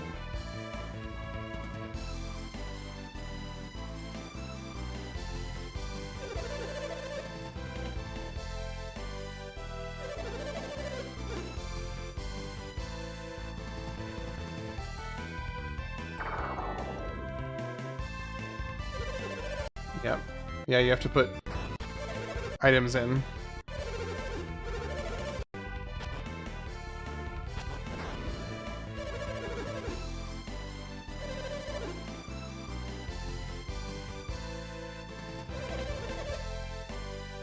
Alright.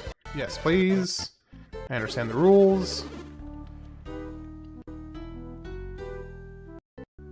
First things first.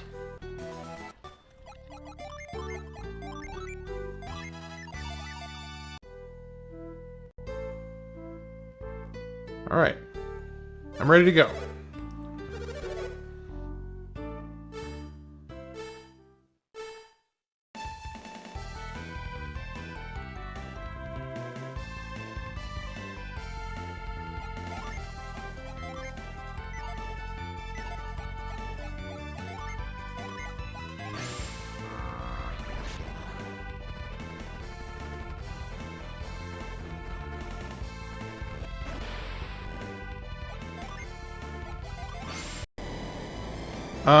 I've played everything up to Oracle of Ages. Okay, no, I don't want to do that. So, basically, or everything through Majora's Mask.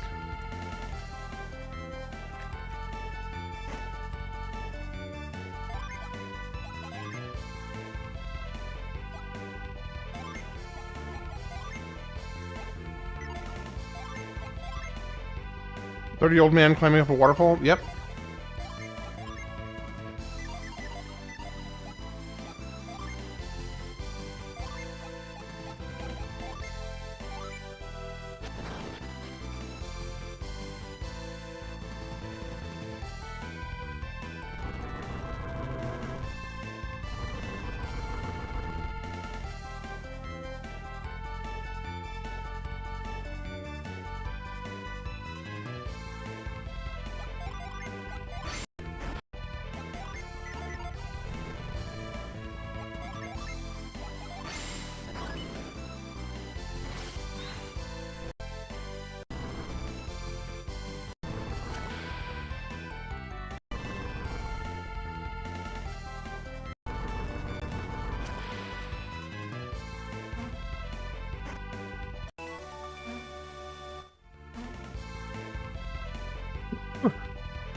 So basically, if you're slower on this particular part, then you have to put more items in the chest, which obviously is bad for making the upcoming fight harder.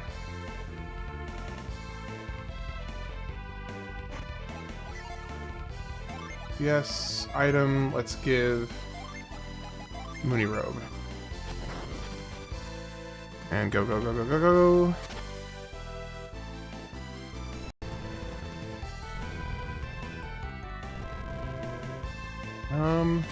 Oh, I see. Okay, hold up, hold up. Oh, I messed that up.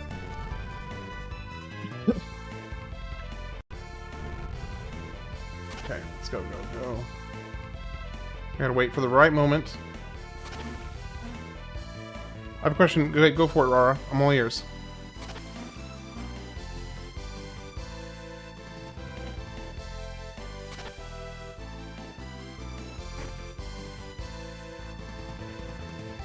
Probably today and tomorrow, if I had to guess. And then it's on to the next one.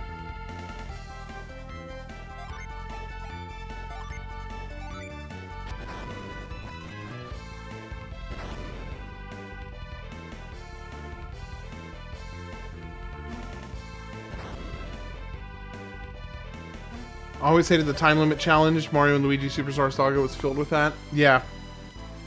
I actually really, really enjoyed that game.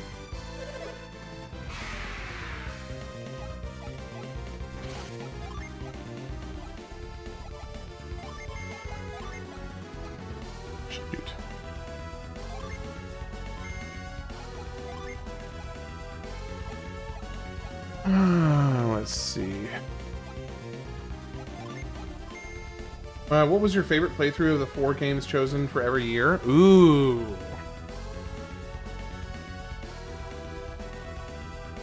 Okay, let me think about that while I finish this combat, and then I will answer that question. That's a really good question.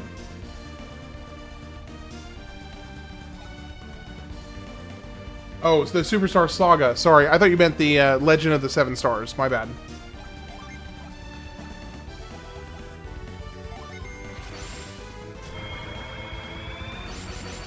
But the most recent playthroughs. Okay, gotcha. I'll do like the last 5 or 6 years, and I'll give you an answer for the last like 5 or 6 years of playthroughs.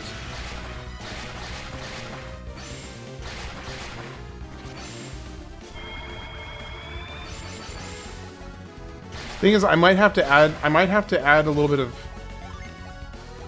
nuance to the answers, because there is a couple particular things that we'll need a little bit of explaining.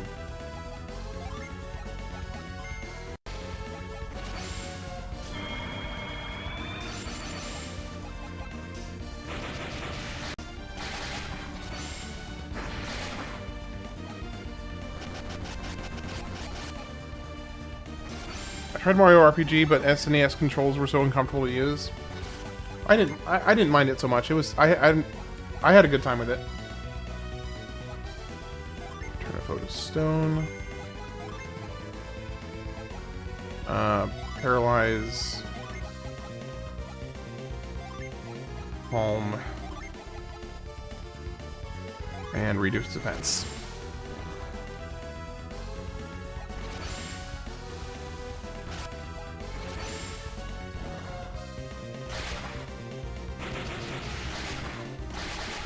No, I played it with the I have a little SNES USB controller that I used. Ooh, I do want to try Eclipse.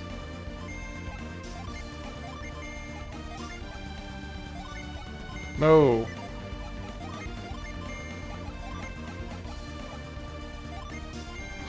The D-pad was not good, to be honest. Yeah, that's fair. It was a little rough around the edges, I would agree with that.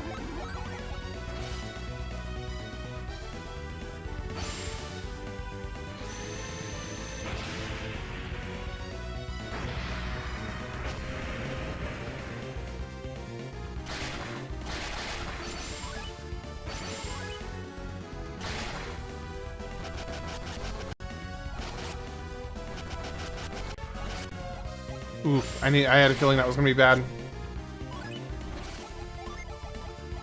Which is the one that can revive? Which powerful team strike? Revive an ally.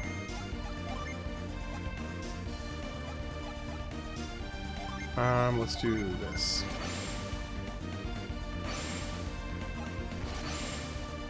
Worst thing about Mario games is camera angles. Yeah, it can be pretty rough, that's for sure. It can definitely be pretty rough. I was today years old learning the D-pad in D-pad meant directional. That's funny.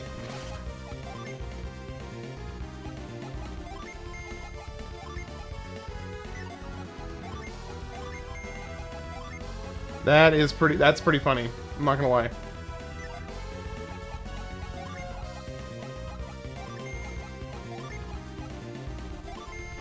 I was fortunate when I first started playing Nintendo games.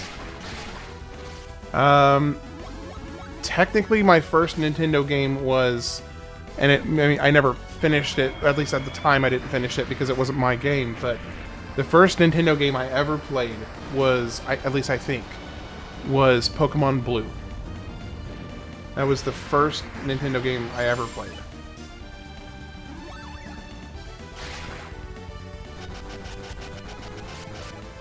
So I was 14 when I knew this fact.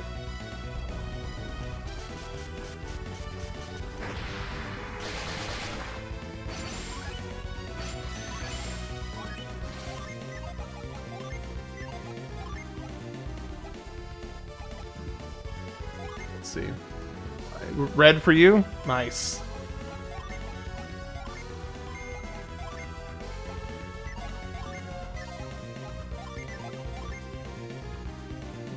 Let's see, what do I want to do here? Weaken opposed attack. Hide away to avoid damage. Use that on yourself. Seal of Psynergy. Blind an enemy with fog. Create a watery shield. Yes, please. My first Nintendo game was Super Mario Bros. 1, but I started playing the whole series game back in 2020 when I was 14. Sometimes it still blows my mind how young you are. I often forget how young you are. Not that it's a bad thing, just it often surprises me. Well, we beat the main guy, but we haven't beat him yet.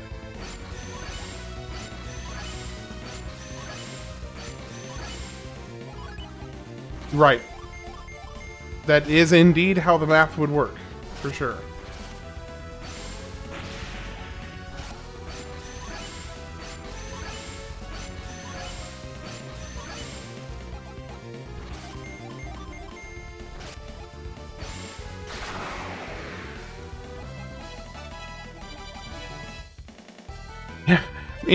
Yeah, we're the old fogies here.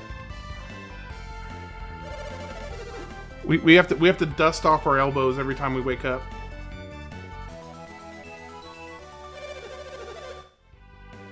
No, 33. Time flies. No kidding. Okay. So we got hover now. So that is done. Yeah.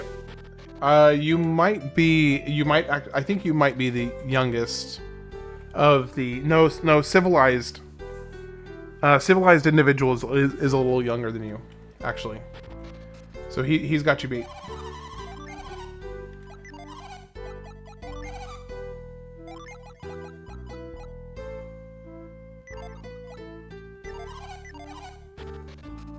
Alright, wait, actually I need to sell that.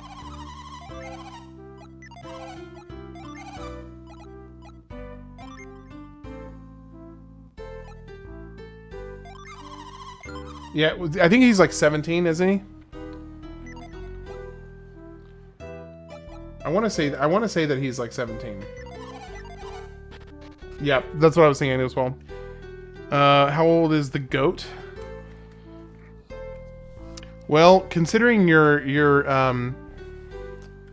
let's say preferences, let's just leave it for the sake of YouTube's heart and frailty and pearl clutchingness.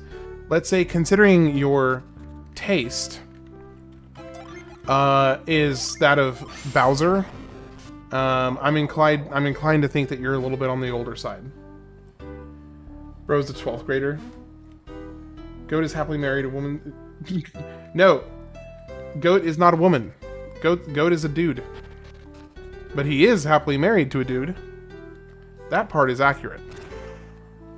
At least I hope he's happily married. For his sake, I hope he's happily married.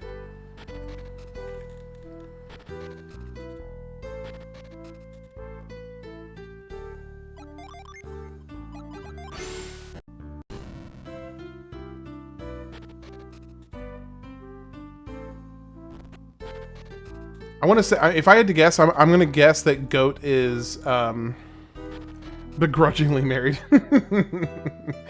If I had to guess, I'm going to say that Goat is 35.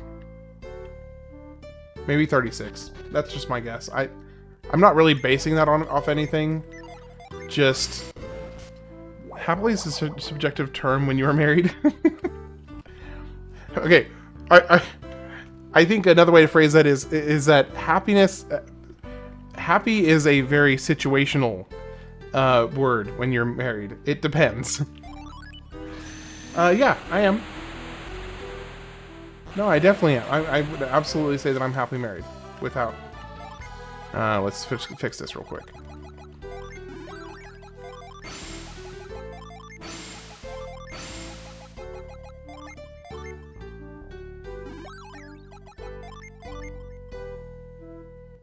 All right, that one, he's all good now.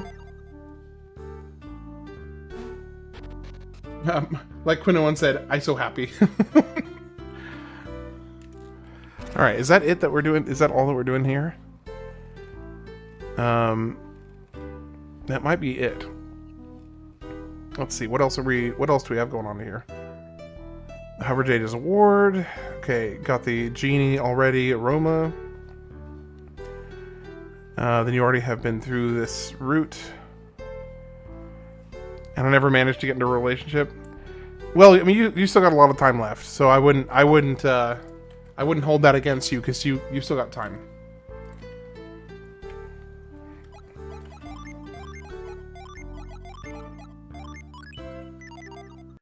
I do want to go and see what this hover thing is up here.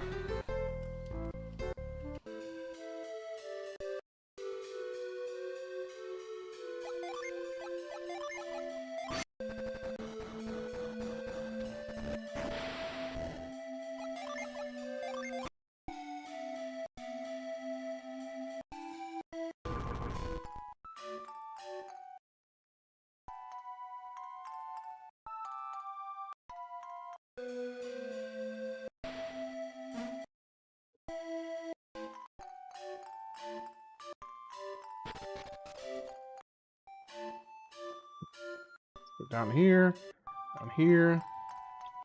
there.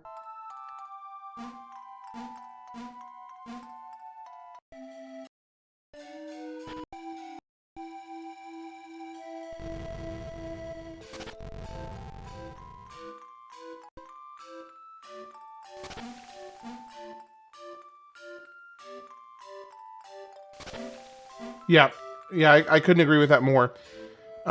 She supports me in pretty much every single way, and I try my best to support her as well. So I would say that I think that if nothing else, that is basis enough for me to consider this a happy marriage. I'm very, very lucky to have her. She is incredibly supportive.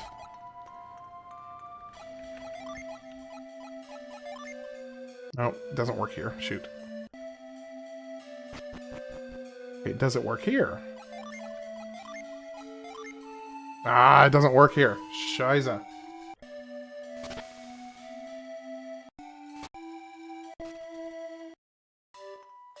Okay, wait a second. Is there a faster way to get down from here? There is. Beautiful. Alright. Can we just skip past all of this?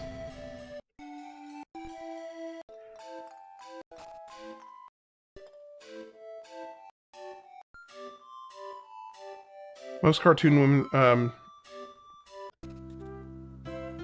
don't know that I mean, I don't know, there's... I think there's plenty of cartoon women that are happily married. I don't know that I would necessarily agree with that. I mean, there's definitely plenty of examples of them not being happily married, but I guess that reflects real life that not everybody is happy in marriage. That's... Yeah. Okay. Oh, fair enough. Fair enough. Okay, so is that all that we can do so far? Let's see. So we got Gel from Cult Island. You like the German shit. See, here's the thing. This is one of the things about being raised in a family where you're like, hey, you know, we don't say, you know, certain curse words or whatever, or cuss words, however you want to call it. Is as a kid, you find ways of getting around it, like saying, you know, dang it or whatever. Because, you know, dang it was a classic for me growing up. And Shiza, honestly, after watching, I think it was Saving Private Ryan, I was like, oh, hey, that's a way I can say the S word without really saying the S word. It's like, yeah, it's kind of fudging the rules a little bit, but, you know, who's counting, I guess. Okay, so we got that one. Now we're going to the Jupiter Lighthouse. Cheese and rice. Yes, cheese and rice, absolutely. That's a big one. Okay, so let's see. Do I have anything else I need here? Okay, we did that. When the scene is finished. Got that one. This place is reached by entering the South Continent from the center right river. From entering the South Continent from the center right river. What I thought Nicole and Richard loved each other. Nicole and Richard? Who's Nicole and Richard? So you know what my favorite one? It's definitely fudging the rules. You can also scream it, right? So my favorite one, which technically, really, I'll put it this way. I don't say this around my parents, even to this day, because it's so clearly fudging the rules that I don't really feel comfortable saying it around them. Anyway, it's knucking futs. I have used that not very often because it is like a bit on the edgier side for what I'm okay with. But yeah, knucking futs has been one I've said for years, on occasion, not very often.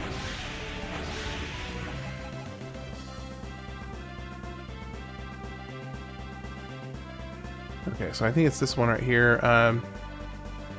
It's found by entering the center right river. Oh, center right. Okay, I see.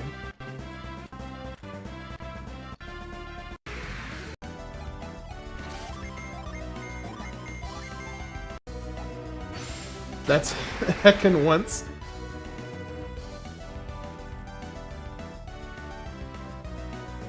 Knocking butts. I swear like Sailor and often catch people's reactions and forget not everyone is like me. See, here's the thing. I honestly don't really care. It doesn't bother me at all when other people, you know, say whatever words you want to, because I'm not your mom. Talk however you want. So yeah, it's not gonna bother me. It's not gonna bother me in the slightest if you use whatever language you want to. But yeah, I do try to refrain myself for multiple reasons. I just don't care when other people do it.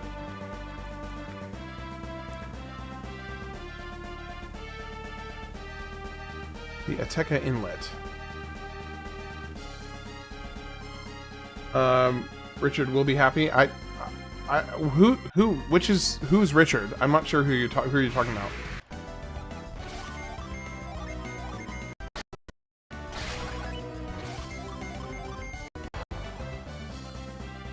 You said you need to watch the stream, right? That's why you have to be nice and cute, uncle who likes the stream. So that's not the only reason. It is just as much for myself. I just have a way that I personally like to I just have a way that I like to talk. So yeah, it really, yes, there is the side reason for wanting to make sure that my nieces and nephews can watch this without having any like reservations or anything. So I do make sure that I try to maintain a certain decorum in the way I talk for that reason as well. But it is also for my own purposes. I know we passed this now, but in Canada, a lot of people don't legally marry most of the time, but in my case, it made it easier to immigrate, so we got married. Yeah, exactly. Once you have kids, you want to change your own kids' vocabulary. Yeah, because you know your kids are going to listen to what you say, and they're going to take notes from it. So you kind of want to say, well, for instance, for me, I want to set my kids, eventually. Right now we only have one, but we got another on the way. I want to set them up for the highest likelihood of success, and you can be successful using whatever language you want. I mean, there's countless examples of people being very successful. Oh, you're 23, really? Oh, you're a lot younger than I thought you would be. Obviously you can be successful using whatever kind of language you want to. There's countless examples of people who are wildly successful, and yeah, we're having our second kid. In as of right now, at least in June. So yeah, we've got a second kid on the way, and he or she will be here in June. We don't know the gender yet because we chose not to. We want to be surprised, so we don't know. But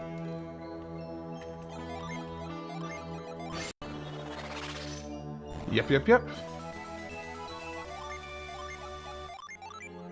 Thank you. I really appreciate that. That is actually one of the primary reasons that okay, well, I have to be specific in how I say this. I started doing this project before we found out she was pregnant, but let's just say we weren't trying to prevent getting pregnant, so we weren't using any protection, whatever. So our first kid, our son, let's call him Pork Chop. Pork Chop was born in September 3rd of 2024. Yeah, so Pork Chop was born in September 3rd, 2024. And then Bacon Bits is due in June.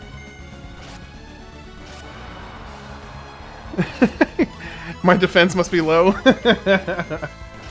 Yeah. No, one thing we have learned is that we have learned that if we want to get pregnant, we're gonna get pregnant. I'll just put it that way. If we want to get pregnant, we're going to get pregnant. Very quickly. Anyway. Yeah, so I was talking to my wife, and I was saying, okay, we need to come up with a nickname for our other baby, for streaming purposes, so I can talk about them. I mean, obviously, when eventually, I know eventually my personal information is going to get. I'm saying he's not shooting blanks for the kids. Thank you, Travis, for drawing, putting your thumb on it right there. But yeah, you're not wrong. But anyway, so we were talking about you say about protection so easily on stream. Well, I mean, yeah, that's not really. That to me is just purely clinical conversation, so I don't find that to be like in any way inappropriate, because that's just like very academic clinical stuff.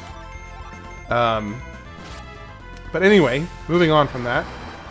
So we were talking about nicknames for our two kids, because I know eventually my personal information will at some point get out there, and then it's just, you know, the cat's out of the bag whenever that happens. But I'm gonna try and delay that as much as I can. So yeah, we decided we would have nicknames for them. You know, no, I mean, no, my parents raised us to be very, very direct and honest and straightforward. And we don't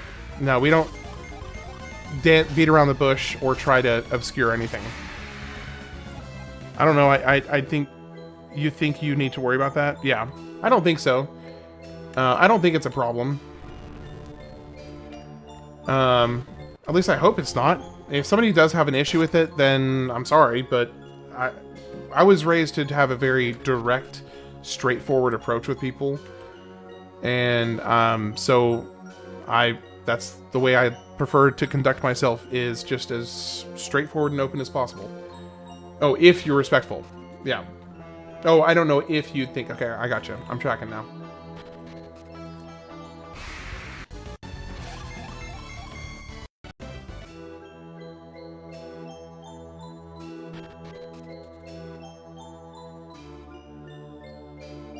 So speaking of being respectful, I had another exchange. I really need to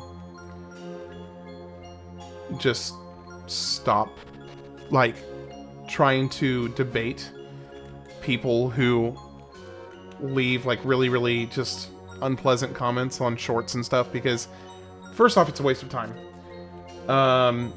Second off, they're never going to change their mind about. Anyway, I'm kind of rambling here a little bit. Basically, I had somebody who said said that something I did in one of the shorts was they were like, "Hey, this is wrong. You're a liar." And so I started responding back. I was like, "Really? Can you tell me? Can you explain to me how? Can you point to me like what specifically I either said or what research it was?" Oh yeah, you can comment on shorts for sure. I literally spend like an hour a day responding to comments, or maybe more than that. I probably spend 1 to 2 hours a day just responding to comments on shorts. So yeah, so this one guy basically was just saying, "Ah, you're a liar," and I just asked him to explain why, like how or why, and he was just being really like ugly back. And eventually he said, "Man, you're just out here malding," which I had to look up what malding meant. Apparently it means a combination of mad and balding, which I had never heard before. But anyway, he was like, "Oh, you're out here malding," and I was like, "Dude, do you like, are you so used to getting like throwing mud at people without ever getting any like people standing up for themselves, that you get indignant at somebody for daring to respond to your criticism?" The new age is coming in. Don't most of them, in which they are called rage bait. Yeah, that's rage bait. Yeah, it is rage bait, and that's why I really I need to be way smarter about how much time I spend engaging with certain comments, because it's just a waste of time. Some of them are. A lot of them are, you know, very pleasant, really enjoyable conversations, but some of them are just a waste of time. But for some reason, I think I have a really big, like a soft spot, or a sore spot rather, if somebody calls me a liar. Like that's a quick way to get me to get into a conversation with you, is if you call me a liar. Then I'm gonna stand up for myself on that. You know, it's very difficult to talk about sex in front of our parents. Not me, almost everyone in our country, the cultural differences, right? If I see someone make a mistake while delivering any information, I would have corrected them very, very respectfully without hurting them. Well, and yeah, here's the thing, the specific correction the guy was, and it wasn't even a correction. he just... Basically, he did not see the reference I was pointing out as being a reference to something. It doesn't really matter what it was, honestly, but he didn't see the thing that I was claiming to be. It was about a Final Fantasy X reference, where I thought that there was a certain reference to another Final Fantasy character, and he said, "I don't see it. You're a liar." And that was where I had a problem, is when he was like, he went from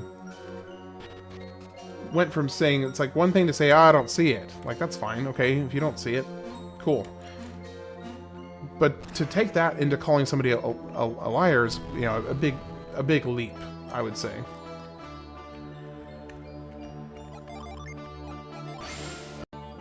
Anyway, that kind of got off on a tangent there.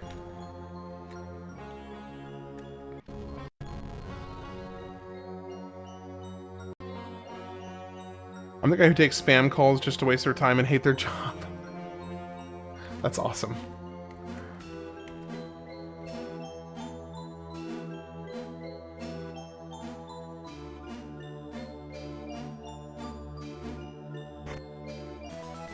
Meditation rod. Ooh. Big jump. Got a 22 jump here. And a 22 jump here as well.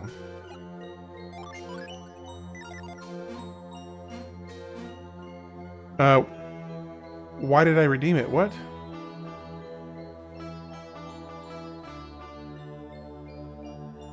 What are you talking about?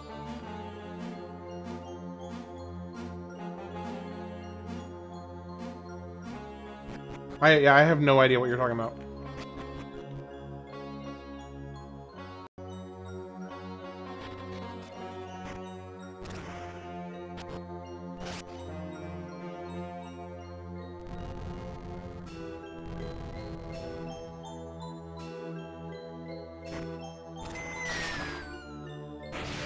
Oh, okay, I got it. I had to look at Travis's comment. Sorry, I had to look at Travis's comment to get it. I got it now. It's the guy who messes with those spammers, those spam callers.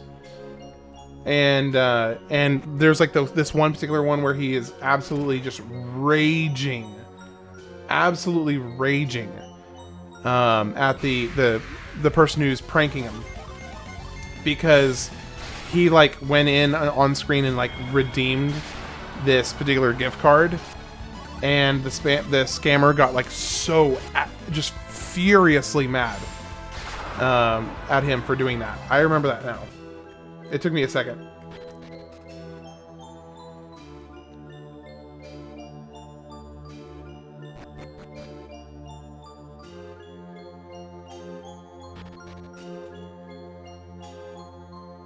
Nope. This doesn't matter because we can't do anything here yet. Ma'am, I'm telling you, don't let me speak yet. That is one of the greats. That is one of the greats.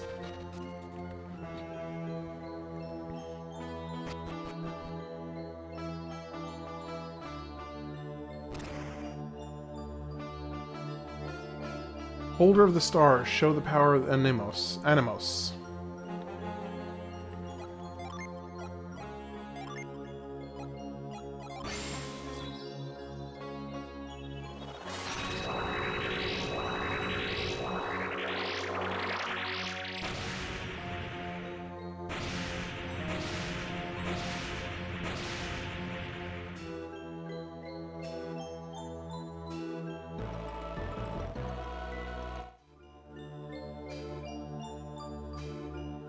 Chapter 8. Wow, I'm kind of blazing through this. I wonder if I might actually... Man, I wonder if I might finish this tonight. I might be able to... I don't know. I might be able to finish this tonight. I'm not positive. We'll see.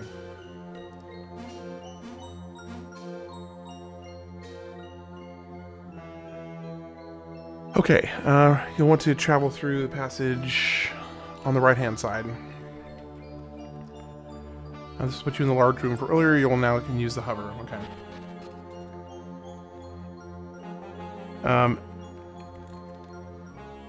James, hey, how's it going, James? Well, it's a big part of it, and I don't actually know that I would say that I'm especially good at RPGs. I think just a big part of it is when you have played, especially in this case, when you've played it before, it gets a lot easier to kind of blaze through them a bit.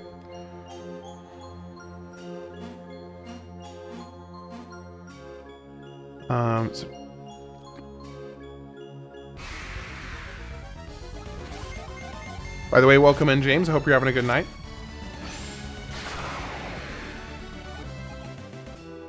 It also makes it a little easier with certain RPGs, especially like the turn-based ones, where it's very just nuts and bolts mathematics, almost math.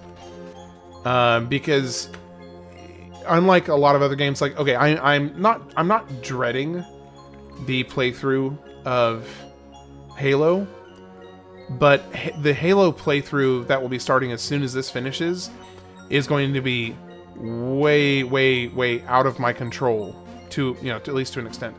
It's going to be kind of out of my control. Okay, that's not true. That's not the right way to put it, because it is my control. I just need to, if I perform well, then it'll go well.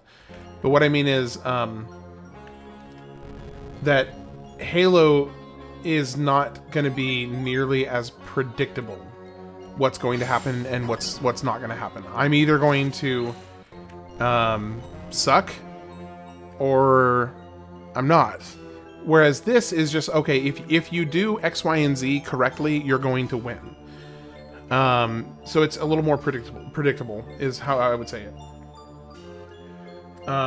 So, and I don't know if you know this, James, but the absolute insane people here convinced me that it would be smart for me to play my first playthrough ever on Halo on Legendary difficulty. So, yeah, that's gonna be a thing that we're gonna do. Because they hate me. Because everybody here hates me, so that's why that's happening. Obviously, Legendary is insane. Yeah, it's not the best idea. See, that's kind of what I was thinking, but I had a whole bunch of people telling me, no, you should definitely do Legendary for your first playthrough. And I was like, okay. That sounds like a nightmare. That sounds like an absolute nightmare. But, sure. I guess we can try that. Probably what I'll end up doing is I will, it's going to take several weeks. It's that bad? Like, actually, it's that bad? Or, bad. It's that hard? I mean, I knew it'd be hard, but several weeks?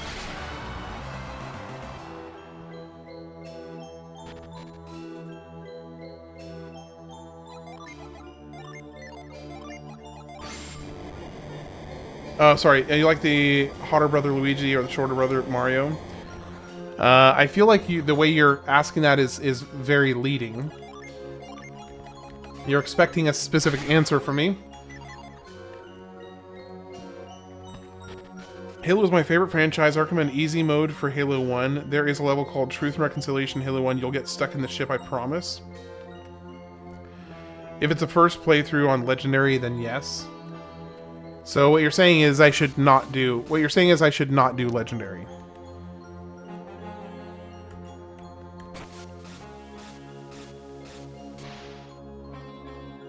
Yeah.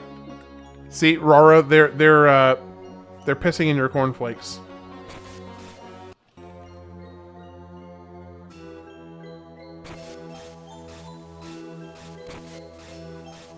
Do normal mode? Okay, normal mode at most.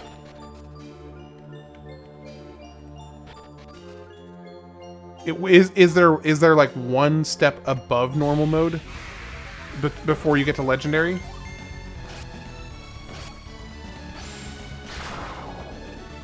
Even heroic mode in Halo 1 can be hell on your first run.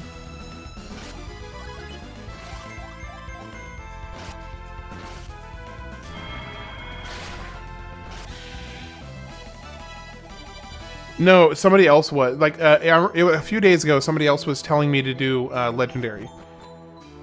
Okay, so Heroic is one step above normal, and then it goes to Legendary after that. It's the chillest morning this year.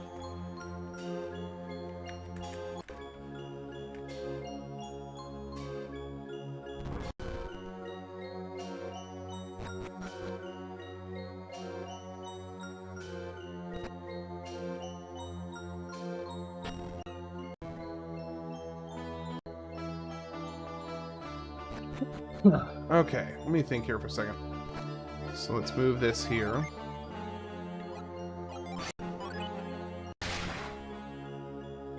Now, is it going to stay in place? I almost never play RPGs. I swear to you that RPGs are harder than FPSs. 6 degrees Celsius outside. How are you supposed to... Okay, I see how you're supposed to do that. So, James, I'm kind of curious. What is it specifically that you find the most challenging about an RPG? And just any given RPG.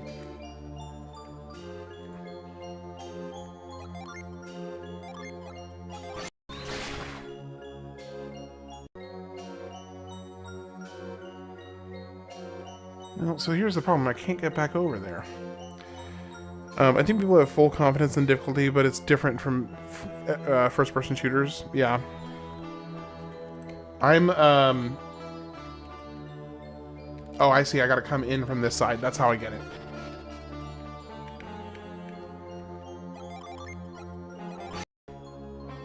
So I do that. Pop over this.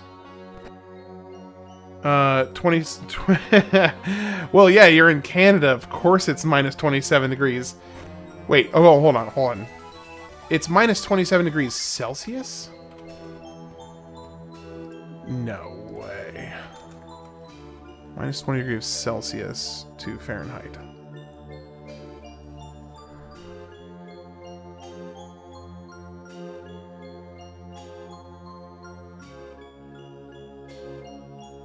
Oh, okay, that's not as...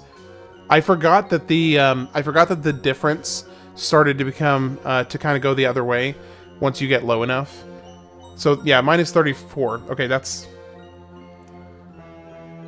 I mean, that's still freakishly cold. Do not get me wrong, that is still freakishly cold, but it's not as drastic as I thought it was. As I said earlier before I started watching your show, my hands and legs were cold. I bet they were. Goodness gracious. So anyways, James, oh, the hardest part about them is the random encounters and bosses. Fair enough. Tropical Cancer, so 5 degrees Celsius is the least here. Right. Tropical Cancer. I did say Tropical Cancer, right? Minus 40 degrees Celsius in February. Yeah, February is rough. February is very cold. February is our coldest month of the year here in Oklahoma. 5 degrees is not so bad, bro. You're lucky. Yeah, but also here's one thing.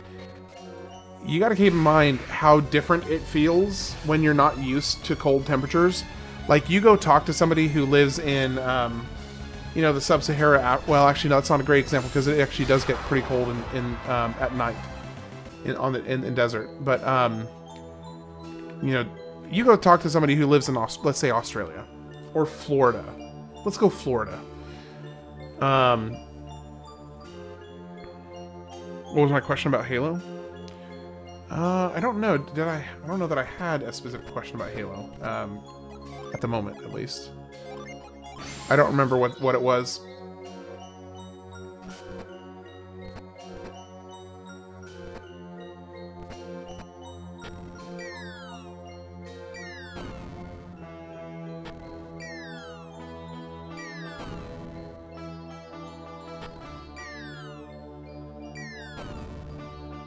Oh, Hawaii would be another example. But now you live, you see, by contrast, now instead of Hawaii, you live in Seattle, which does get very cold. So you've kind of got a little bit of both.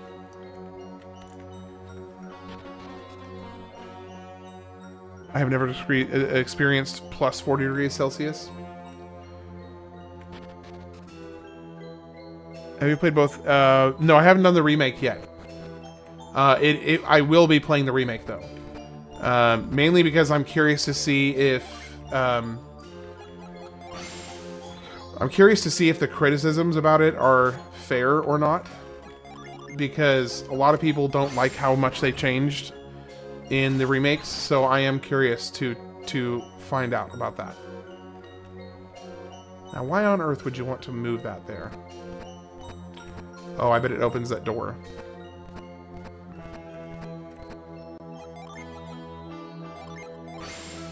We range from 100 to minus 20. I don't know why I live here. It's that sadomasochism you got going on there, Travis.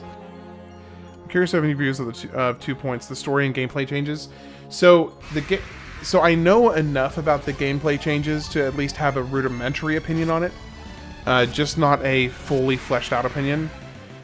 I can at least give a rudimentary opinion on that.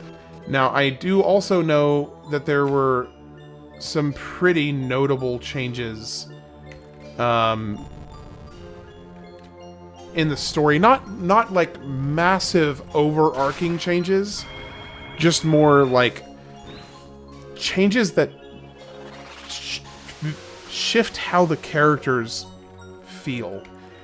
And some of the scenes that I've seen from the game definitely make me feel like, man, whose characters are these? These do not feel like the characters from FF7 original. So like, for instance, here, I'll give an example. So there's the honey, you're not killing Aerith? Well, yeah, or at the very least, making it not obvious if she died or not. Because here's the thing, in the original Final Fantasy VII, it was very, very clear that she was dead.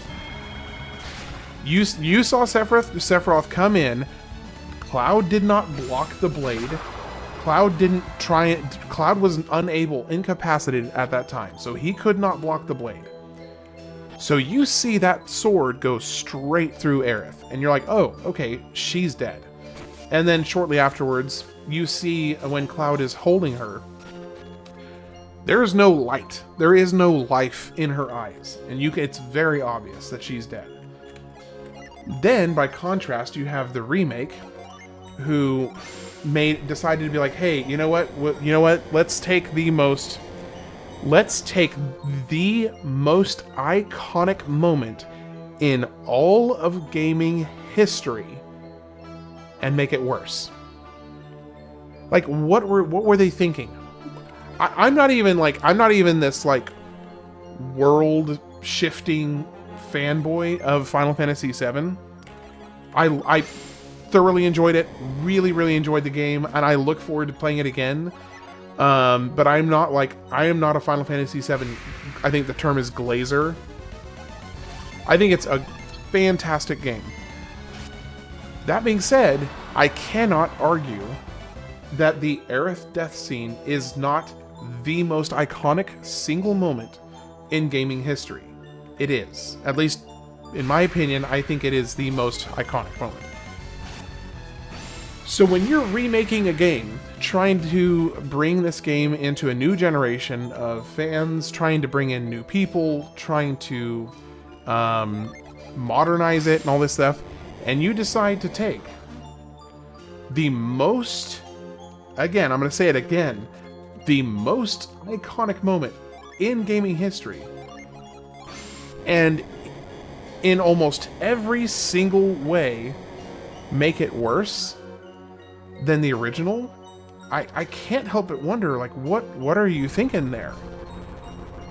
I think you have to look at it in the production teams. They wanted to make it their own without murdering a classic, but the thing is, I think they did. I think, no, they didn't murder the classic, but okay. So let me think about this for a second. So there is 1, 2, 3, 4. There are 4 major changes to that scene that I can think of. There are 4 major changes to that scene that I think significantly weaken that scene. First, when Cloud is going up and going to the platform and getting to Aerith, the first thing is, in the original, it's very quiet, it's very calm, it's eerie, it feels like unnervingly calm. In the remake, he's going and like pushing through all these spirits and ghosts and everything, and he's like trying to get to Aerith through all these ghosts, and it's just like, okay, that's fine, I guess. It doesn't feel quite as emotionally impactful as the original does. Okay, so that's change 1. You know, the eerie serenity of the original versus the chaos and distraction of the remake. Then you have Cloud being unable to intercept Sephiroth in the original. Hey, how's it going, Pina Colada? You have Cloud being unable to intercept Sephiroth in the original, and you have Cloud intercepting Sephiroth in the remake. Okay, so that's major change number 2.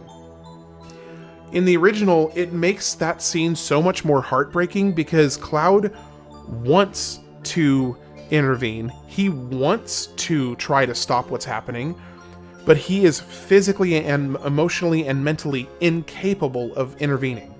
So it puts him in such a more delicate character moment because he is plagued with that failure for the rest of the game, knowing that if he had just tried harder, if he had just pushed harder, if he had just done something a little different, maybe he could have stopped Aerith from dying.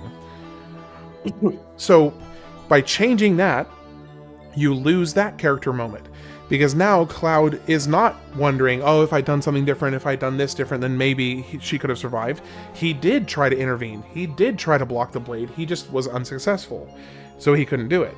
So now you have the second moment taken away from that scene. The third moment, the ambiguity as to whether Aerith died or not. In the original, it was very clear she died. You see the blade go through her chest, and she's very clearly dead. In the remake, you don't even see the blade go through her at all. All you see is Cloud block the sword, and then you see Sephiroth flinging some blood off his blade later, and you're like, oh, wait. Did he stab Aerith? Did he hurt her? Is that Cloud's blood, or is that Aerith's blood? Whose blood is that? So then you're sitting there wondering, like, what just happened? So then that's moment number 3 that's changed. In the original, you have a very clear action, consequence, result. And in the remake, you have this just major question mark of what the heck just happened, because they didn't show you. You don't know what, you know because of the original that maybe that's what happened, but maybe they're changing it. Maybe they're leaving it up for a question mark. Also, she sits there and just talks to Cloud for a while. And this leads into the fourth major change, is that in the original, as soon as her hairband falls off and the materia falls down, in the original, you see her. She dies after the fight in the remake. Yeah, she dies after the fact in the remake, but in the original, you go straight into the fight. Yeah, she does die. Oh, she doesn't die in the remake? She's still alive? Hold on, what? Does she actually live in the remake? See, and that's another big problem. Okay, but to finish up the fourth thing that they changed is that in the original, you had the music. You had her theme song playing right after that event, and you go straight into the fight. And her theme song continues to play in the fight. She has to stay in the live stream? Okay. To see that, yeah, that's I didn't even know that part, and that's even more frustrating. So that's a 5th thing they changed. So yeah, you just added another thing BS thing they changed. But for me, the most impactful thing they changed was taking away the her theme song in the battle. It just goes straight back into a normal boss fight, and then you're like, smash them up, blah blah blah blah, and you're sitting there, you're doing your thing, and it's like, okay, one of the most powerful moments of the original was how her theme song kept playing all the way through the boss fight you were going into, because you don't even have a chance to recover emotionally at that point, and then you're forced to go into this fight, and then they give you the 1-2 punch of having her theme song still playing in the background. Are you kidding me? It's brutal. It is absolutely brutal. And I think that was just, I understand the concept of them trying to put their mark on the series and make it their own. But there's so many other ways you can do that. There's so many other scenes and so many other story beats that you can make it your own, and they did in a lot of other places, and that's, give and take on that a little bit.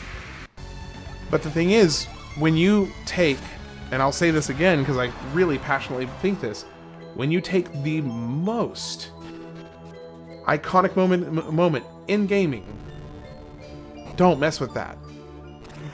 There's a reason it's the most memorable, most iconic moment in gaming history. Don't mess with that. And I don't understand what they were thinking with that. I don't get it. So anyway, that's my rant. I'll be done for now because I know I just spent the last 5 or 10 minutes ranting on about it. Shareholder said appeal to Western audiences or else. Well, and that ties into a whole nother problem, which for multiple reasons I'll refrain from getting into at the moment. But that's a whole other thing.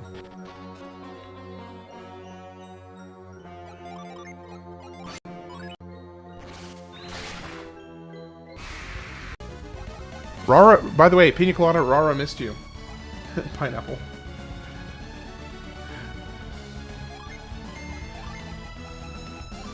I tried Pina Colada once, it was Bailey's. What? You mean you just had a glass of Bailey's instead? It was Bailey's liqueur. Okay, I mean, let's be real. I love Bailey's. Bailey's is awesome. All things aside, play it. Oh, I definitely will be playing it. No. There's no doubt. I will be playing it. Because as much as I may have opinions about it already, I want to give it a fair chance. I will absolutely give it a fair chance. You have insulted me, James. You haven't. I actually don't like Bailey's. Oof. Hot take. Wrong take. In my opinion. But, you know, you can't be right about everything. Tricamora.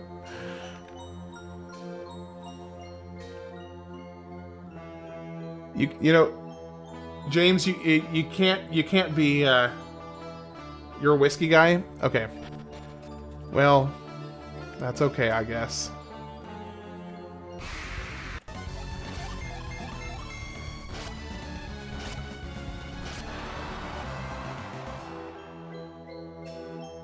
Okay, where the heck am I supposed to go from here? Let me see. I'm gonna fast forward.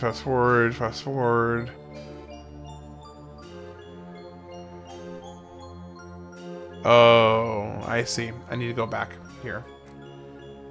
Of course he's Canadian. What, you got something about against Canadians? Those are our brothers. I will die for my Canadian brothers to the north. Not yet. Not yet, but I will be getting to it.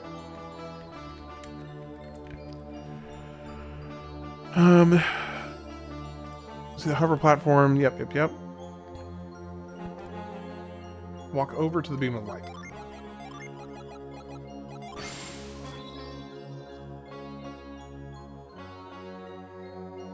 I'm Canadian, I'm weird. Oh no, a weird Canadian? I've never heard of that one before. What do you mean? I didn't think weird Canadians existed. You hoser. Yo. Most people don't like whiskey?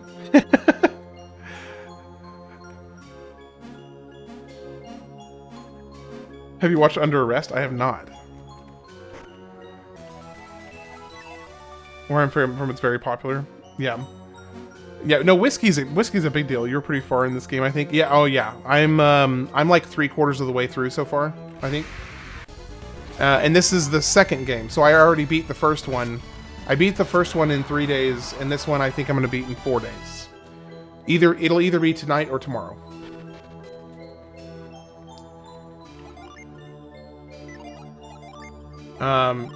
Yeah, so this one, if you look up like the Google, if you Google how long to beat, I'm pacing pretty decently ahead. Oh shoot! I didn't realize it wasn't a way to go back up. It's the Canadian version of Cops. Okay. From the 90s, and it's wild. Sounds awesome.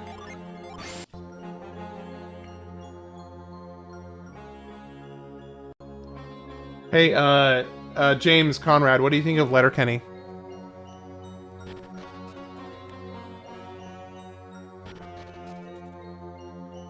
I think most people like beer better than whiskey.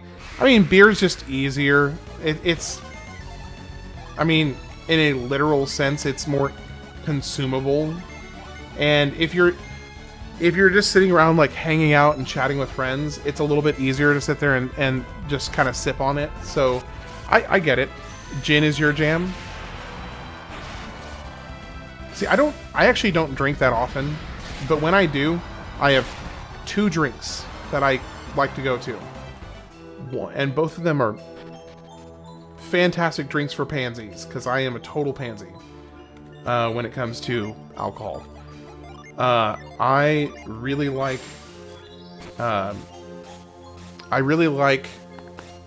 gosh, Moscato d'Asti, which is like a bubbly white wine. It's a little bit on the sweeter side.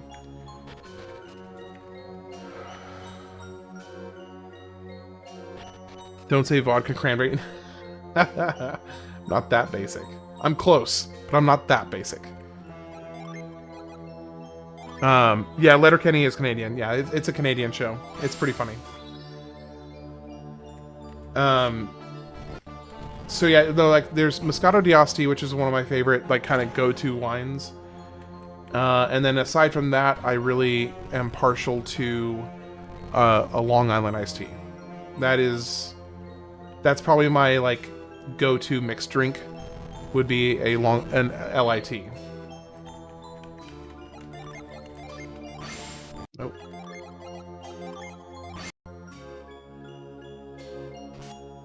I just have internet.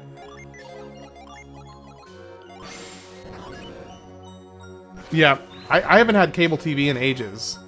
Like, I feel like most people don't have TV very often, to be honest.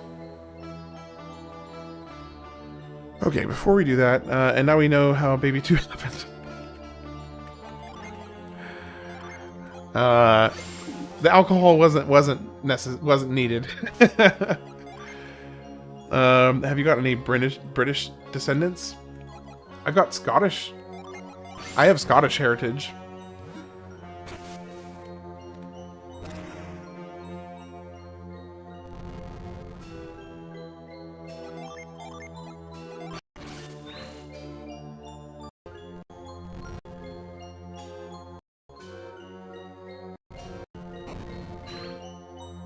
Hey, how's it going, Ash?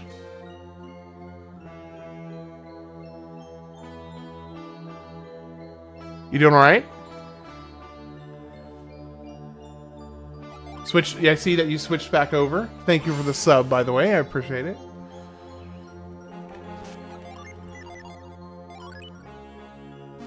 Call yourself European American or just American. I don't delineate to try and, like, separate out, you know, lineage from 200 years ago. I don't worry about that.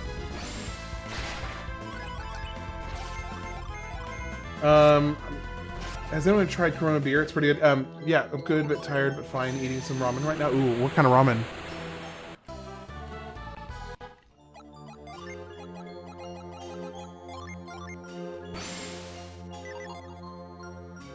Corona is one of those commonly bought beers where I'm from, so yes. Without lime, but I will try it with lime soon. Tonkatsu? I love tonkatsu. Have you tried... let me think what it's called for a second. Have you tried, Bullduk? I was trying to remember what the name was. Have you tried Bullduk ramen?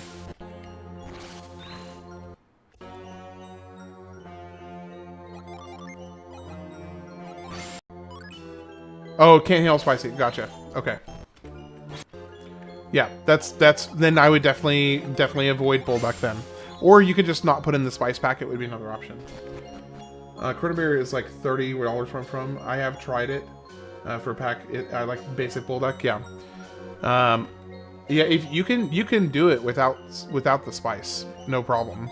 Because they have their seasoning packet separate from their spice packet.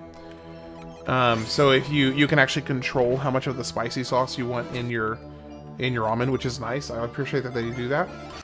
Because while I may want the whole thing, my wife would prefer like half. So whenever I'm making hers, I just do it with half the spice packet. Tastes amazing. No, the sauce is this.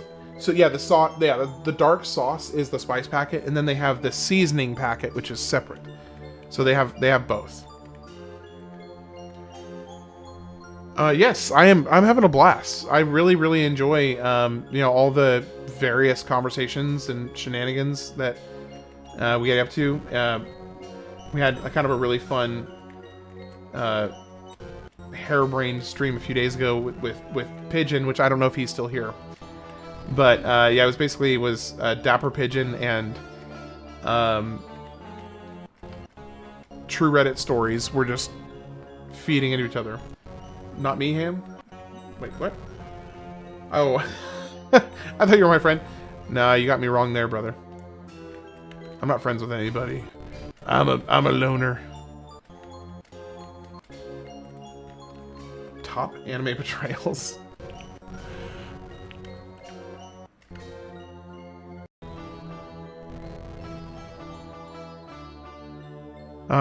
With soft-boiled egg and some chosu pork in it. Oh, that sounds amazing.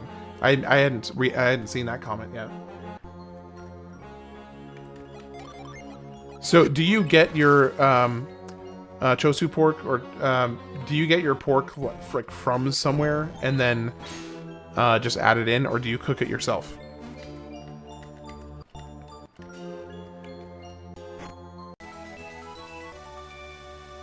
Beer recommendations. I don't think he drinks.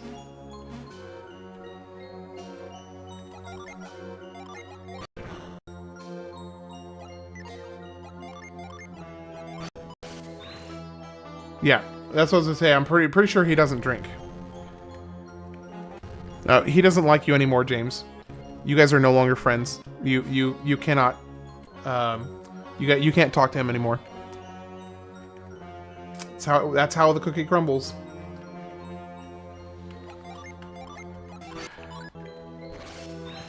The pork. Oh, okay, got. Oh, they come with him. Oh, that's nice. Oh, okay, I got you. Isn't there a brand of like already made ramen that's called tonkatsu ramen, or am I just thinking that's the style of ramen? That's just the style of ramen. I'm an idiot. That's how the cookie crumbles. That's just the style. Okay, man. I must be thinking of something else then, because when you said tonkatsu, my brain immediately thought of there's a brand of ramen that I must be thinking of a different name then. Chasu? Oh yeah, okay, Chasu. What? I have got friends that do. So I was True Reddit. I was just messing with you. I was just pulling your leg.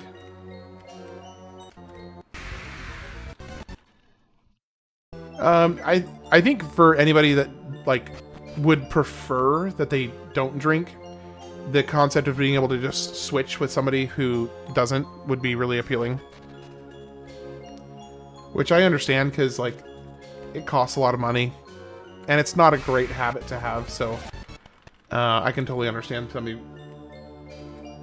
somebody wishing they could just swap with somebody else. Alright, so let's see. We already did this. We already did this. So how do we go up from here? That goes down. This goes up. So how do I...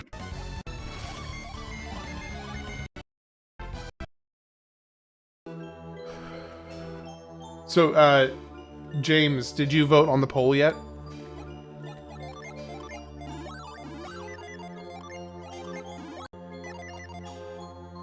Okay, I drink like a fish. Alright, let's plan this out a little bit. So we go this way. We wrap around. And then from here... Mario Sunshine, nice. I think from here, I need to go here.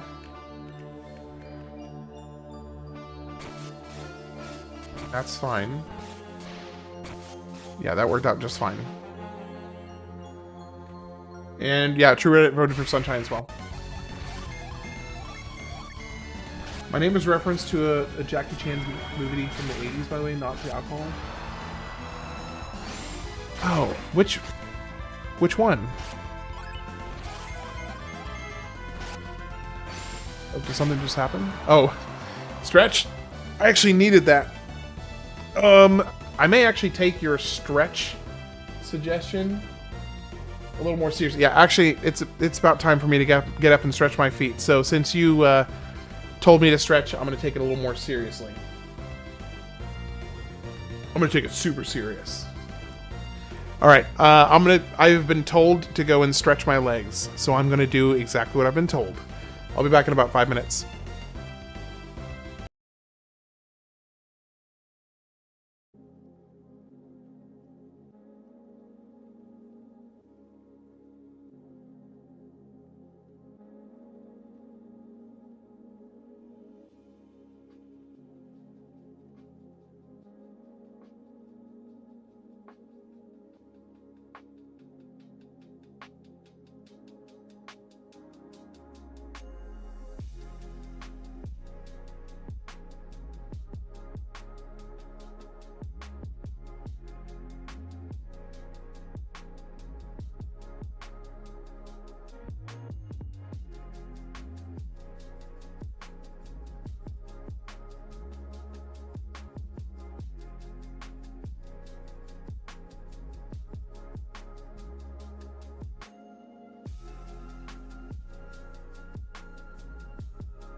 Alright, I'm back.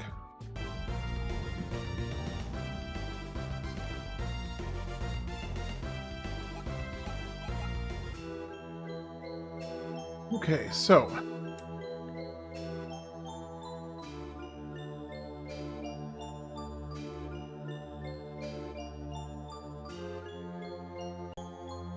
where on Earth am I supposed to go now?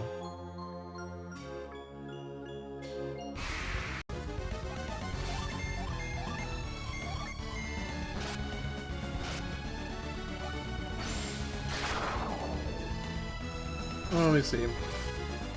Oh, there's a bunch of conversations to get caught up on. As we scroll back here a little bit.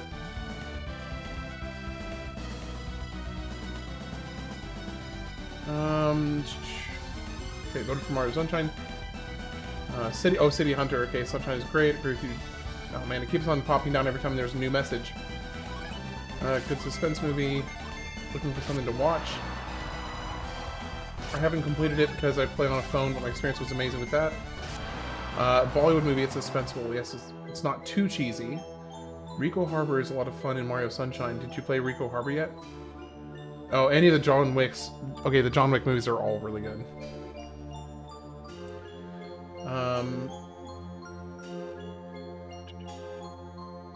Find an English dub of the movie that at least English sub. Me too. Currently writing down Draham on paper. Oh gosh.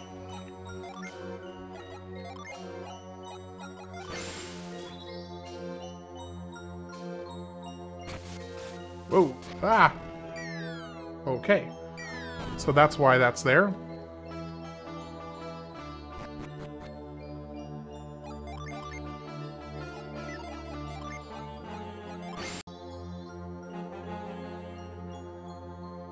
We want to go out.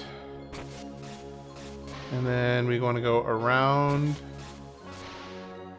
and get this chest right here. Phaeton's blade.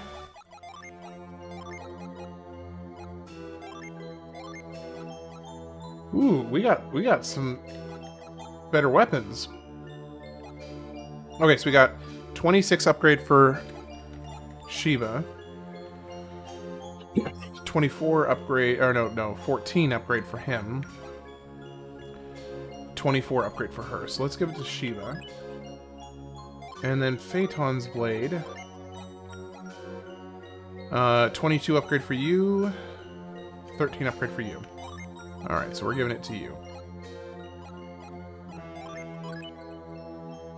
I love getting new weapons.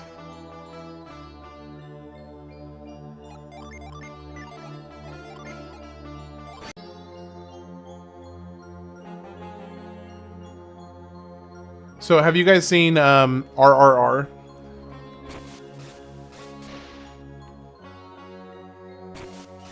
Ah, shoot.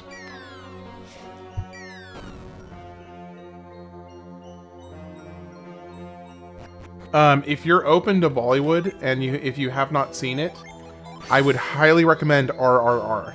It is really, really a good movie.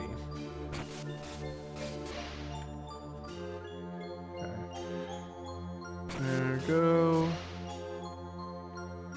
There we go. I feel like I've been in this lighthouse forever.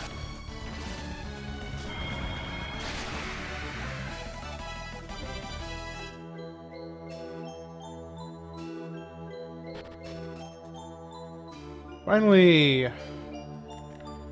Now we can go.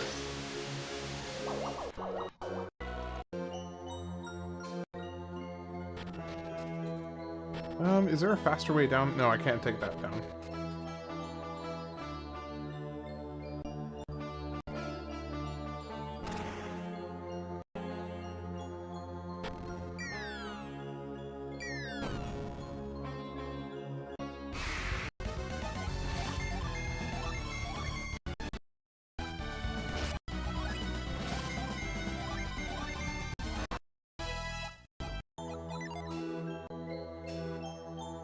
So let's just drop down, I guess.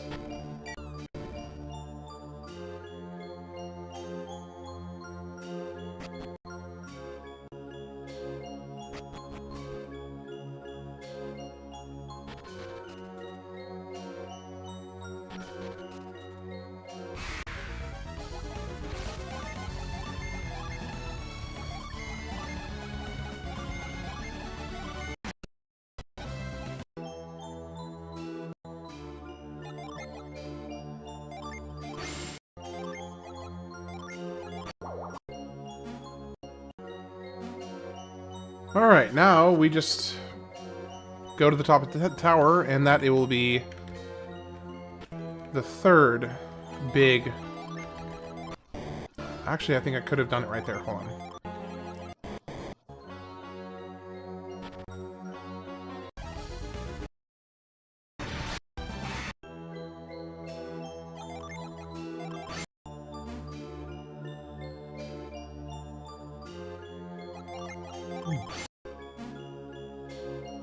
I don't actually remember if there is a boss fight at the top of the tower or not. Oh, hey, they're here. And here is the team from the first game. Finally reconnecting. Garrett, Mia. Is that? It's Isaac and the others. Isaac, isn't he a friend of yours? Yes. They both come from Vale, and regardless of what Isaac believes, they must be allies now. But Isaac and the others came all this way just to try to stop us. But didn't you hear that? It sounded like a cry for help. What if they're in trouble? Hang on, Mia. Don't worry. Garrett, everything will be fine. Don't worry about me. I'm fine, but Garrett... Garrett, you're only using one arm to hang on. What's the matter? I don't know. I think I hurt my arm when I fell. It's totally numb. I can't move it. You shouldn't have tried to save me when I fell into that hole. Oh, Mia, don't blame yourself. I wasn't going to leave you down there. So this is where the teams converge. It's no use. I can't pull you up, Garrett. I'm not strong enough. Isaac, please, you've got to save Garrett. This doesn't look good. We have to save Garrett, and fast. Yeah, go ahead, Ash. I'm all ears. Who are you? Me? Why, I'm Karst. And I'm Agadio. Or a geisho. It's probably a geisho. If you're not here to help my friend, then get out of my way so I can do it myself. If you were born in the 80s, raised in the 90s, and made it to 2026, you have lived 5 different decades, 2 centuries, 2 millenniums, and you're not even 50 yet.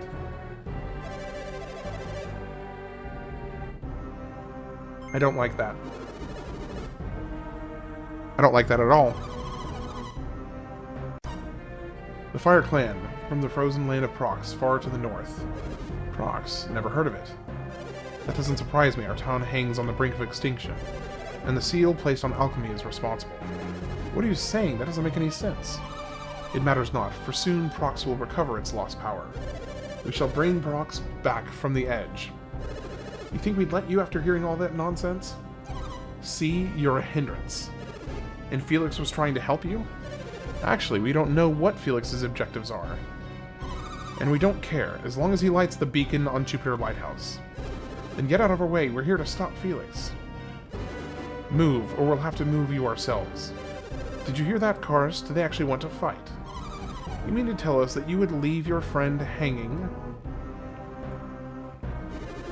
So this was all part of your plan? Coward. Stop playing dirty and fight fair. If you really are the brats who killed Satoros and Minardi, then you've earned new foes. But answer me this, would you still cry foul if you were fighting us 4-on-2? That's why you were waiting up there, to set a trap and make me and Garrett fall? We didn't plan on snaring both of them, though that was a pleasant surprise. So that's the deal, is it? You came up here to fight us? Oh, did you figure that out all on your own? Impressive. I'm quite fond of intelligent boys. I hope you don't think we're afraid of a fair fight, 2-on-2. A fair fight?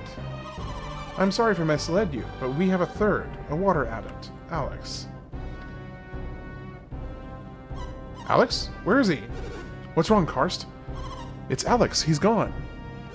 What? Alex!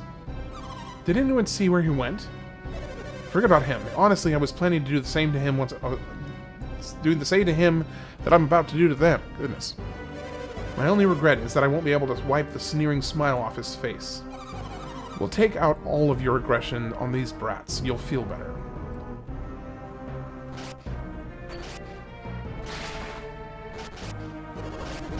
Alright, let's go. Yeah, so we're gonna go and intervene and save them.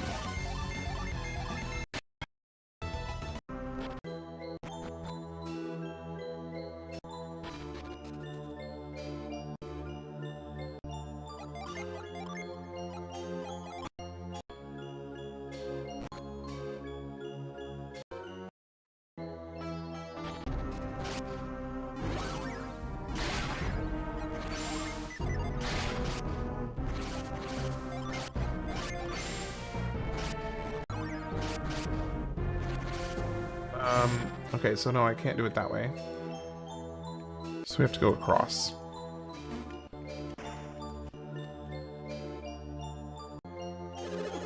Ah, Felix, I've been waiting for you. Have you come here to light the beacon? Yes. And you're sure that's all you're going to do? I saw you watching when Isaac's friends fell into Karst's trap. I know you, Felix. I know that if you leave Isaac behind, you'll regret it. You're not like me. You can't simply discard someone who is no longer of use to you. Well, you'd better hurry if you still hope to save them. And he heals me. What a bro. Olden Son Jr. Alright, let's... The nice thing is, I have so many summons, so many genie at this point. I can actually do 2 summons. Actually, I'm gonna leave her with 4 open so she can still heal the party. But I can actually do 2 summons per character. Tried mixing genie or for complex classes. Yeah, I've done that a little bit, and I honestly just haven't really found that I like the way the classes build out. Because your stats basically just tank. Anytime that you like start mixing and matching your genie, your stats absolutely tank. So I've been kind of averse to it, to be honest. But anyway, yeah. But later it gets more interesting. Oh, so you've played this before, Pina Colada. I forgot. Do you have any recommendations? Because if you have a recommendation on a given class, I'm all ears. Alright, let's get to the fight. Alright, go for it. If you give me a recommendation, I will definitely try it out. Because I haven't really found any combos that I thought were compelling. Wait. I thought I was going to have to fight them there.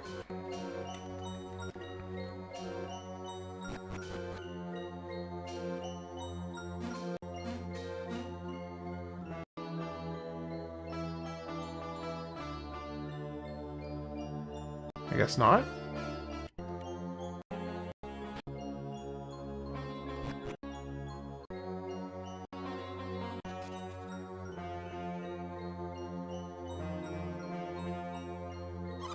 You're late, Felix. Now light the beacon. Fine. You don't have to be so pushy. I'm going to do it anyway.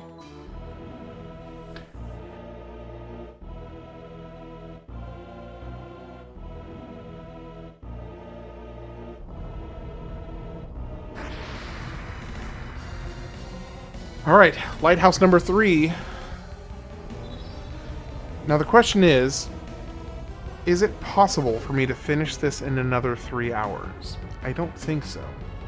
Especially not if I do the extra content.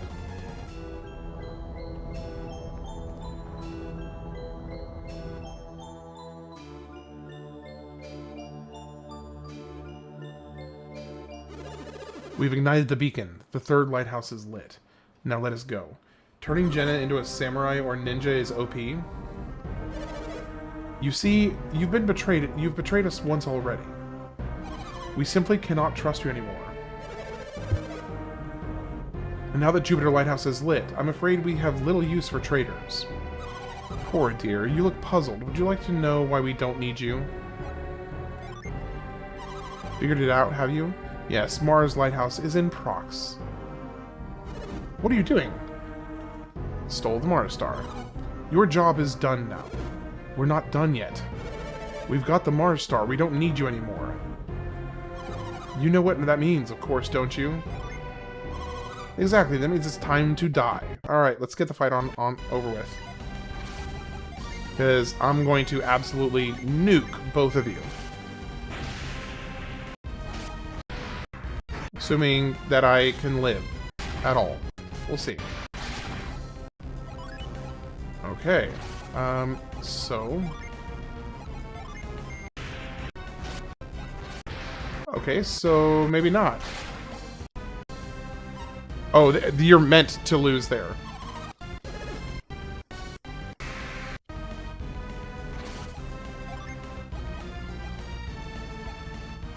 Revive an ally. Shoot, shoot, shoot, shoot. Okay, get him down. Are they just gonna kill me? No, they're not. Yes, they are. Oh man, I may have really messed up by going in with all my summons set up like the way I did.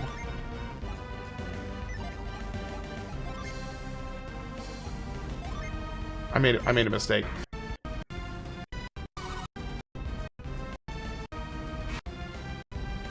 And I didn't have the foresight to save before I did this.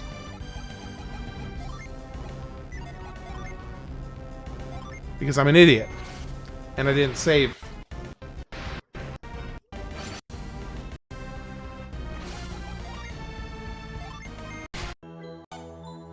Isaac wasn't the only surprise. They were all far more powerful than I'd expected. Don't worry, Karst. We'll win in the end. This one moved. I can't believe they're still alive. Oh, are you supposed to lose that fight? I think you're just supposed to lose that fight. Alex, you no longer consider me a friend? I do not care. It goes beyond that, Alex. You've betrayed us, and treason deserves death. Chaos Lord is also OP. After fighting both Isaac and Felix, you're in no condition to fight me. And if Isaac and the others have come, what chance will you have? What's keeping Felix and the others? There's no time to talk. And what should we do? We take the elevator, with the beacon lit. It should be all fully operational once more. We have no choice. Let's go. Good. You're listening to me to reason. Now follow me. So you are scripted to lose that fight. Okay.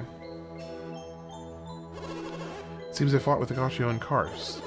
I had a really bad feeling after Shiba left. I hate it when I'm right. Me too. I hate it when I'm right. Ninja's the strongest in the game. So what is the setup for Ninja? How could they have done this? Okay, so we chat. Everybody gets healed up. We join parties. Or we don't join, actually.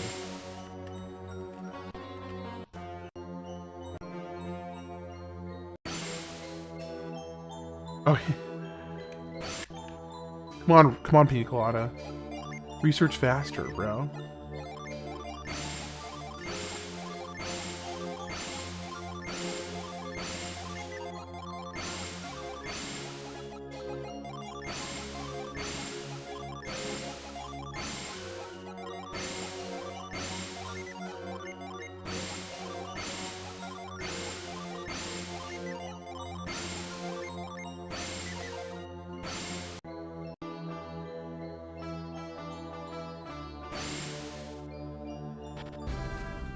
Okay, so from there, let me see, go. Walk through chapter 9. The brief chapters let's walk through complete Jupiter Lighthouse and returning to Contigo.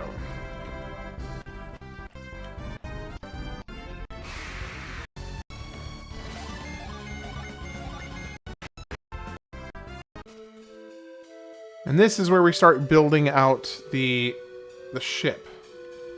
I believe. Are they wanting to meet in the inn? No. Where are they wanting to meet?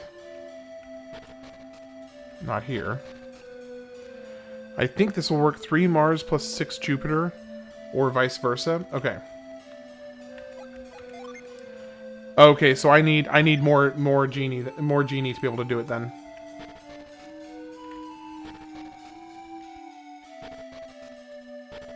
Wait, what are they selling? Oh, it's one of the games.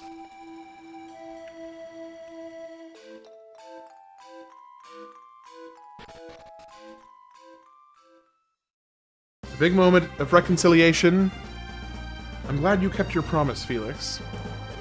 Alright, let's hear what he has to say for himself. What can you say, Isaac? Has Felix ever harmed you? Have we ever fought against you? Felix has been... Okay, so basically this whole thing is the good guy... The party you're playing as now are explaining to the party from the first game why the lighthouses need to be lit. Because they basically... They're basically being told that, oh, yeah, if we don't light the lighthouses, then the world is gonna crumble and fall apart.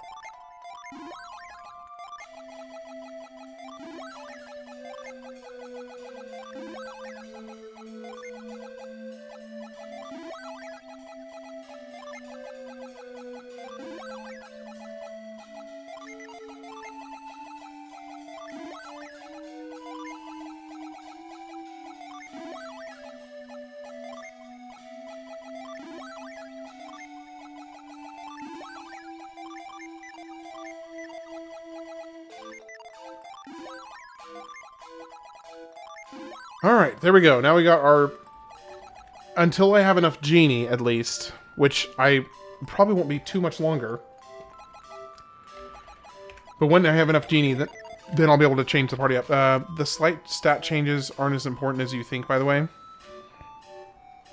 Alright, hey James, appreciate it. Hey, I'm looking forward to seeing you for the Halo stream. It'll be starting... the Halo stream will be starting at this rate. Let me think. Today's Sunday. If I don't finish this up tonight, then definitely I'll finish it by tomorrow. So, it'll be starting... Halo will be starting on Tuesday. Yeah, 2001 original Halo. Well, okay, technically I'm doing the remaster because it was part of the Master Chief Collection on Steam.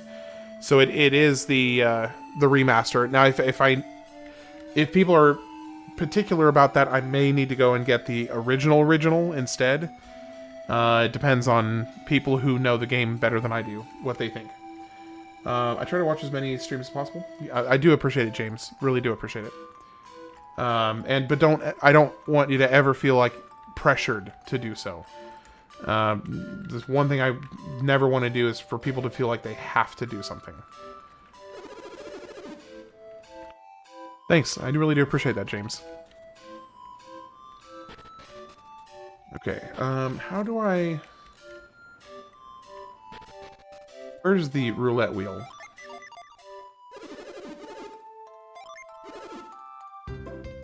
I'm just busy 24/7. I totally understand that. I very, very much understand that.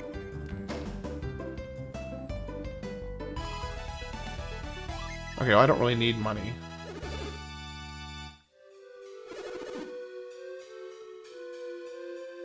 Lucky dice. Yeah, I understand the lucky dice rules. What I want to know, where's the slot machine? That's what I'm looking for. Because you can get some really good items from the slot machine.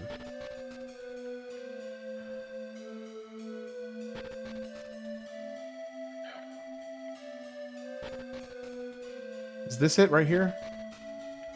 Yeah, this is it. Okay, before I do this, I'm gonna do a little bit of save scumming because I only have so many, and there's like a couple specific items I really want to get. Good night, man. I hope you have a good night and sleep well. Okay.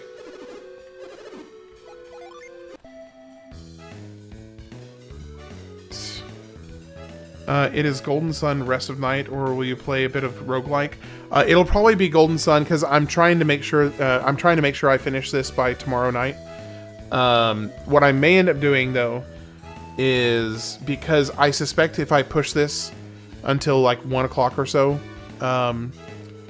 tonight, then I'll probably be finishing a little on the earlier side tomorrow.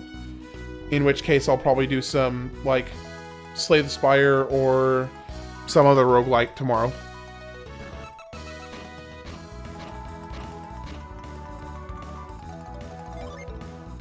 What does the star mean? I don't actually know what the star means. I'm about to find out. Side crystal. Oh, okay, so no, that's not something we want. So let's do save again.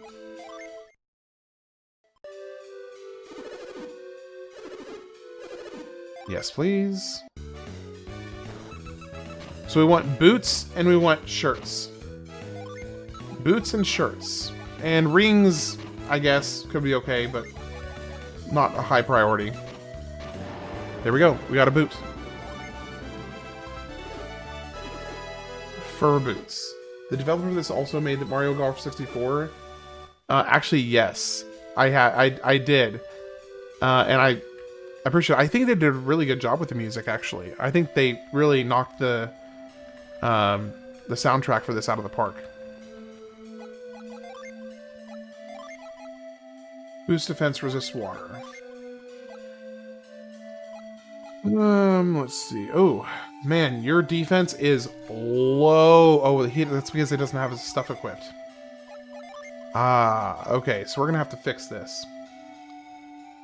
Okay, so let's give the Cleric's Ring to Garrett. Good night, games. Oh, James. See, I was like, good night, games. What? Alright, let's give this to Garrett. Yes, yes, I know he's cursed. Demon Mail to Garrett as well. And the Thunder Crown to Garrett as well. Now you equip the Warrior's Helm. The Gaia Blade.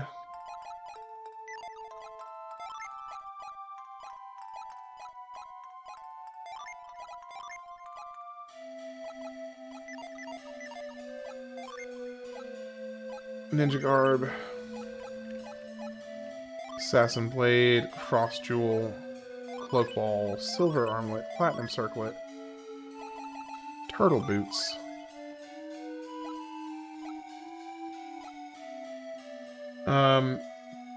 G isn't even next to J yet. I keep hitting the wrong one.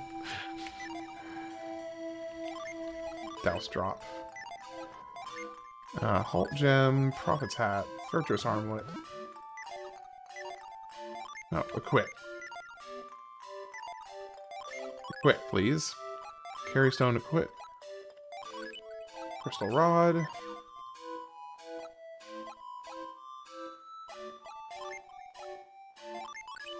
Vambrace. Okay, so he needs armor. Dragon Scales, give him that. Okay, are we all set? I think we're all set. Give our game tickets to you.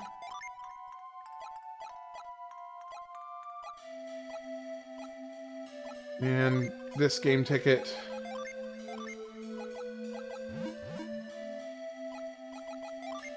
So if you had to pick a waifu from Golden Sun, I won't tell your wife, don't worry. Who would it be? I'll tell my wife.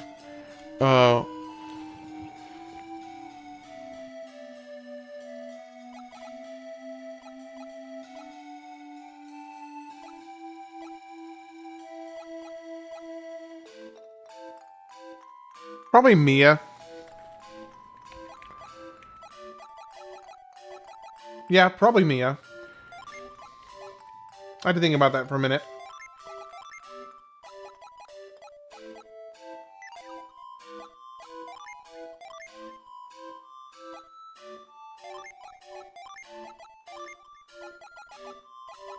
Okay, so we get a 3 defense bump here. A 3 defense bump here. A 3 defense bump here. A huge agility bump there. Oh gosh, shut up, Pina. What do you mean? What does that mean?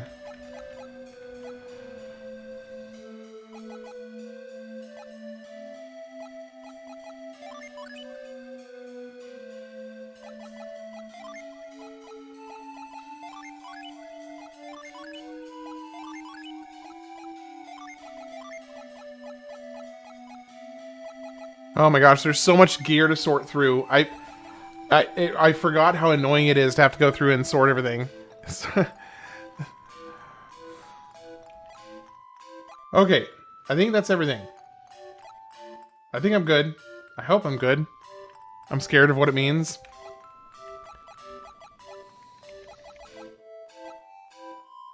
I will say, like, I mean, Jenna is a very close second. Okay, wait, no, I actually need to do a little bit more gambling. Because, you know, That's always a good thing to do, I guess. Alright. Okay, shirt and moon. Keep that. Another moon. He wants his wife to dye her hair blue. Yes. Nailed it. Absolutely nailed it. That is precisely what that means. Boost defense. Okay, why can't you equip it? Let's see. Pirate Saber.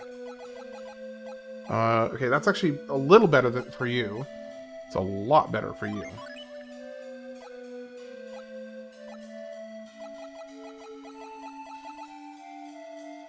Okay, go ahead and give your Water of Life to Piers. Gambling, yeah. Let's go ahead and give this corn to somebody else who... Because I feel like I have corn already. Okay, let's save again. I just need to get shirts for a few people and boots for a few people. Alright, we got... Let's go shirts. Should have gone boots. Definitely should have gone boots. Nope, no dice. Okay, we're definitely going boots. We got 4 out of 5 on boots. Here we go. Quick boots. Oh, that's a really, really good one. I remember this one being good. Boost defense and agility, so it drops, but it significantly increases agility. So let's give that to Janice, because she's one of my main healers. And just toss the boots. Okay, save.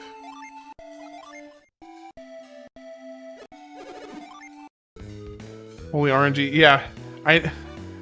Oh my gosh, Dapper. I know, here's the thing. I know you're messing with me, but at the same time, you're not wrong. It is actually really good RNG. Alright, what do we got? Hyper Boots, which I think is even better. Boost defense and criticals. What boots do... He just has defense boots. So yeah, let's go with that. Drop. Okay, so far this is very, very worth it.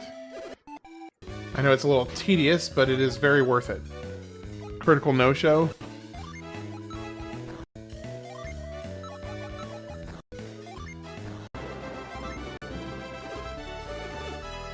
Alright, now that is one of the other items we needed. Mithril shirt. Boost defense and HP. Yes, please. Now if I could just get like 3 more mithril shirts, that would be great.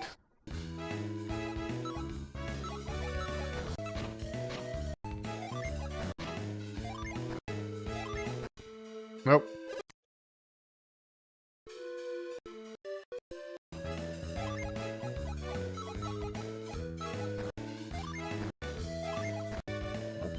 Interesting. So it actually kind of looks like it had a little bit of a... Oh, I reset a shirt.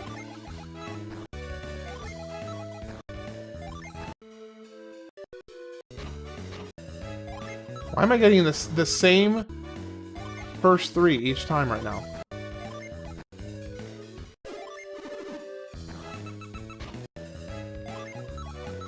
I'm getting the same, like, first 3 that are all shirts.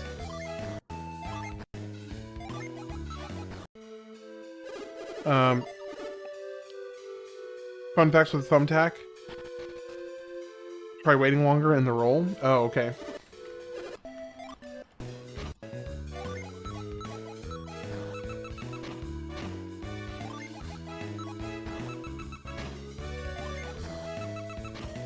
So it's preset how long it rolls for.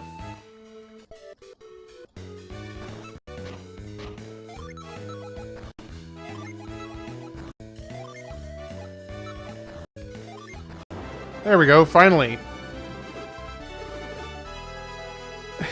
I see the emoji. That's funny. Alright, running a shirt. Boost agility. Who do I want to increase agility for? Let's give it to Mia. She could use some more agility.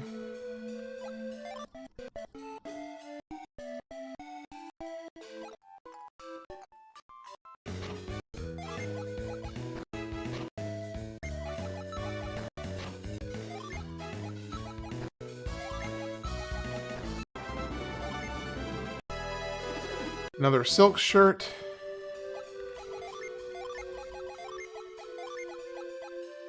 Give it to you. Actually going pretty well so far. I would like some more mithril shirts, but I'm not going to be upset.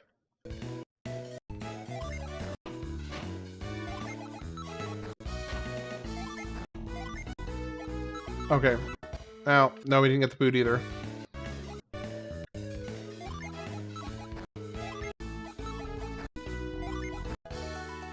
Bad luck, man. Who even uses emoji dog? What is that? Is that like a blue egg or something?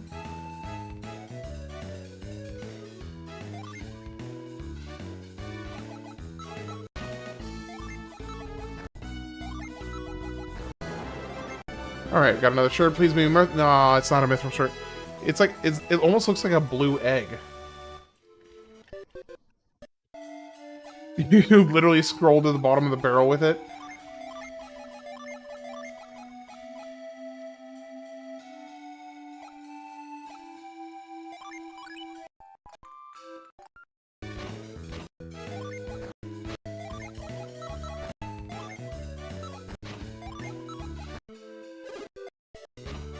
It's a fingerprint?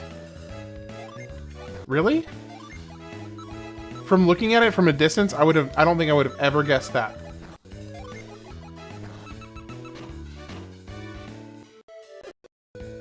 Okay, so I just did the... Oh, have you voted in the poll yet?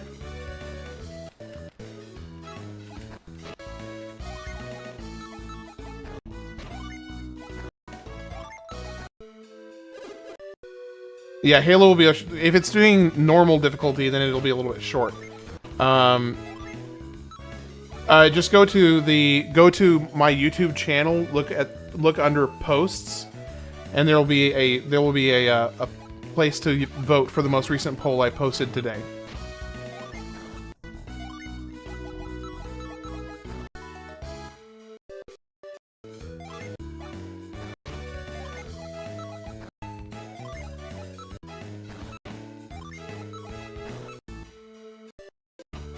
Oh, you did already? Okay, which one did you vote for?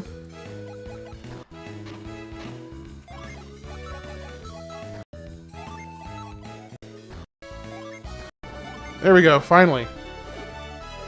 Fur boots, that's weak.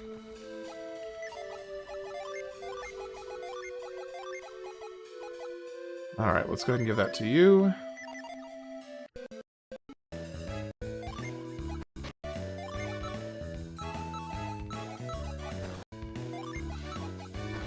Kingdom Hearts, yeah. So then, in that case, it'll be Kingdom Hearts. I mean, not in that case, because it's not just you. Currently, it is very, very, very in the lead. Yeah, so it'll be Kingdom Hearts first, then Wind Waker, and then it looks like Ratchet and Clank, and then Mario Sunshine.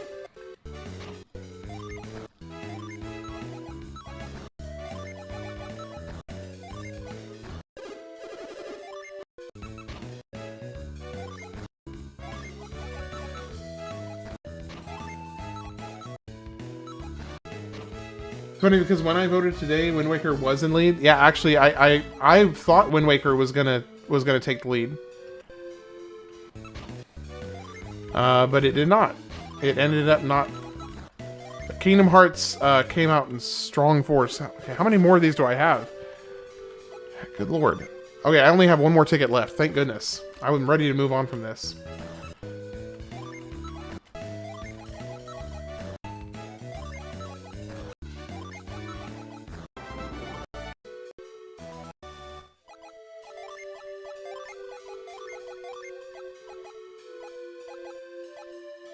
Alright, let's give it to you. Kingdom Hearts has the best level design, story, and atmosphere in the whole series. It deserves it. Yeah, I really do think that it's really super, super fun. I mean, I will say Kingdom Hearts 2 is, technically speaking, a better game, but my heart likes Kingdom Hearts 1 better. Okay, so what are we... Oh, I can go get a... Yeah, exactly. Yeah, Kingdom Hearts... That's what I mean. It's like Kingdom Hearts 2 is technically a better game. But Kingdom Hearts 1 just holds my heart in such a special way that... I'm a huge sucker. I'm a huge sucker for that game. So it is one of my other most anticipated... games of this whole project.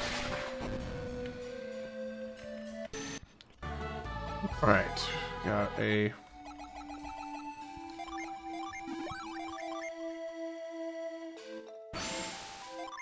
Go for it. I'm all ears, Ash. So okay, let me be clear what I mean technically better. What I mean is in a technicality, like the actual technique of the game, the mechanics, the way that the combat works. That's what I mean by technically better. I don't mean like, well, it's technically better than this. No, I mean like the actual technicalities of the game are better. That's what I mean. Level 1 run. Oh gosh. Oh.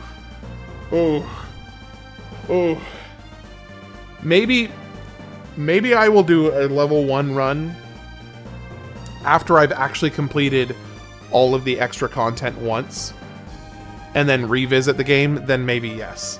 But as it stands, that sounds like an absolute nightmare. That sounds like a nightmare, I'm not gonna lie. First off, I haven't played in almost 20 years. Also, 100% is ridiculous because getting all the ship blueprint... Oh... the ship blueprints. I forgot about the ship blueprints. 1 run of Enter the Gungeon. Oh, I may do that. Hey, would you actually, on that note, I am kind of curious, Pina Colada, would you mind checking on like a progress or whatever thing? Would you mind telling me how far percentage-wise I am into the game when the other party joins back up with you? Because I actually don't know how much I have left. I don't remember, at least.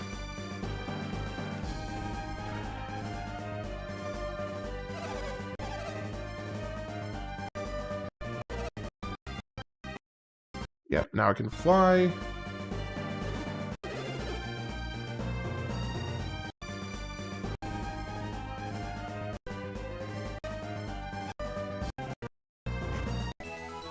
Orichalcon.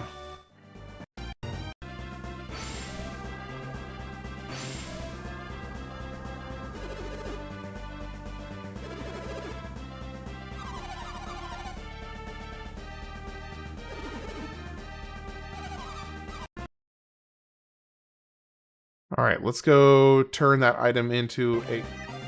I didn't realize you could actually disembark onto those. I use this... I see... Oh, I will be doing critical, yes. Not because it's harder, but because once you get to level 29, the 0 XP ability buffs your attacks. Ooh. No, I will be doing critical mode for sure. So basically, I'm doing the hardest difficulty with all of the extra content. Well, not supposed to. So it's Isaac. The first 4 from game 1. Rejoin your team.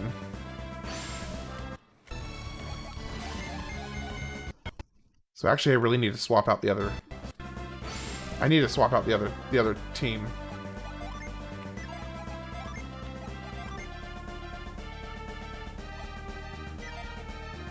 Rearrange.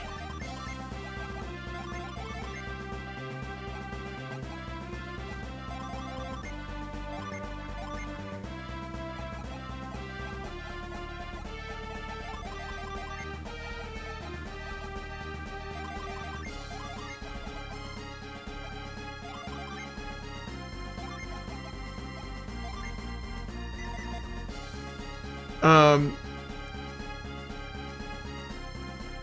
so, yeah. I think the original term stems from PowerPoints, I believe. But I could be wrong on that. I think it is PowerPoints, though. Ateka Inlet is 6, which is over there. Oh, so I actually just left there. True, yeah. Synergy points in this game. You're right. Synergy points in this game, but in general, it usually means PowerPoints or something of that nature.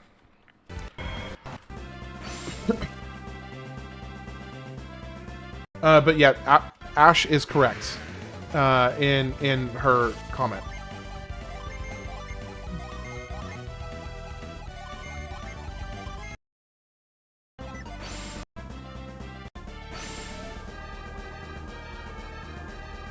Means Pokemon power. Oh, really? I didn't realize it meant Pokemon power. Okay. I actually always assumed it meant power points. So I was just straight up wrong about that. Oh, nope. Ateka Inlet. Okay, so where is this then? After Isaac, when you entering from a Contigo side, just south of where you enter, find a large rock. Oh, I see it.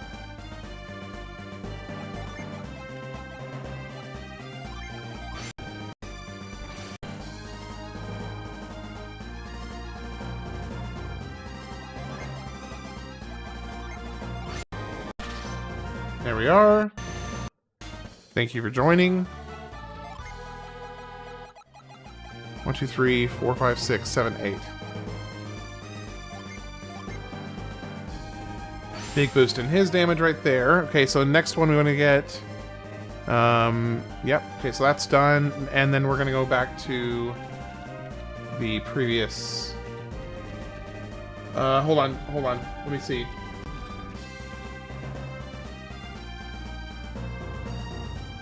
Yeah, so I just completed the Jupiter Lighthouse, yeah. Let's see. Alright, I'm not trying to sound out of context when I ask this. I think I should, yeah.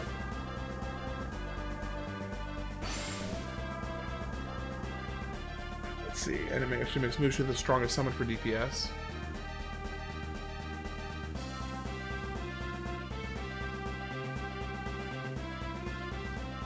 Yeah, right now I'm going to go collect all of the genie that I can.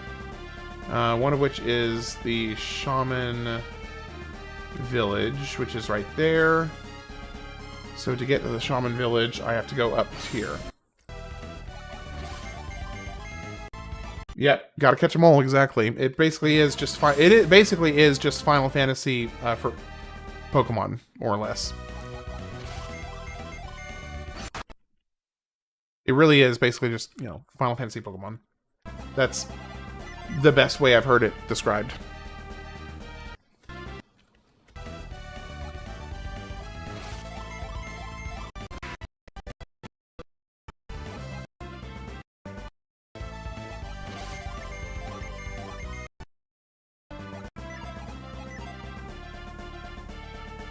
Okay, getting close. So we're going up here, and we're going to get a water genie real quick.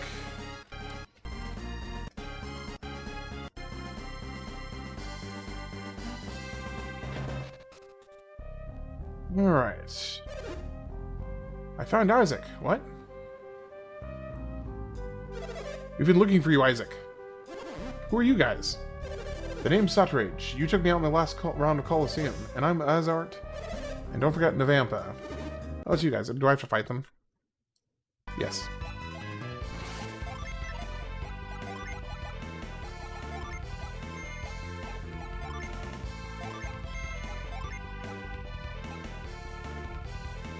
I don't know how old you are, but I remember being on a plane in 2002, seeing some girl play Lost Age, and I was creeping her out, being like, whoa, what are you playing? Can I see?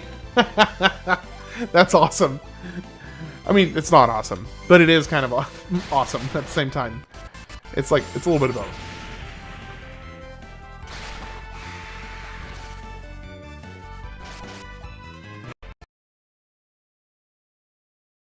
I forgot how easy that fight was.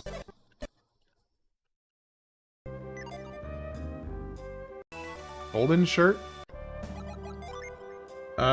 You got games on your phone? I love that. You got games on your phone. It's like the kid, he walks out, he's like, you got games on your phone? Oh man. That's just horrible. It's so bad. Alright, let me think for a second. So, yeah, I know. Oh man. Okay, so let's see here. What is the best way? Because ideally, we want to lift here, but I need to be able to get across. So,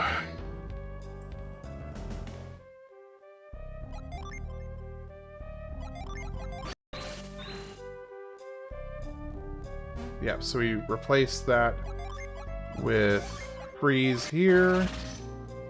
Then we go up here. In 2002, I didn't even have a phone. Yeah, did I have a phone in 2002? No. No, I didn't have a phone in 2002.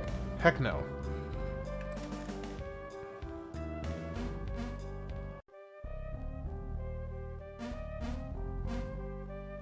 I got you. You're trapped. You're going down. Alright. Eddie. Speed up Djinn recovery time. Genie. Snort wipes booger on table. You got any games on your phone? That's perfect. Alright, let's go ahead and leave here. Why does it not work here?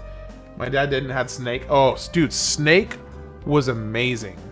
I remember I played the heck out of Snake on my dad's old brick Nokia. Yeah, and this one was $2,000. Good lord. Yeah, my dad had a because of his job, he had a one of those old brick Nokias, and it had the old classic Snake on it. And I would ask him so often if I could play that, and he only every once in a while would actually say yes. But man, when he said yes, oh, I enjoyed the heck out of it. Let's see, Trial Road. Return to the Trial Road event that we did during this Shaman arc. You'll have to progress through all the Trial Road again this time. At least there is no time limit this time. Oh, I have to go back through here. Okay, gotcha. So that should be easy though, because I already unlocked this.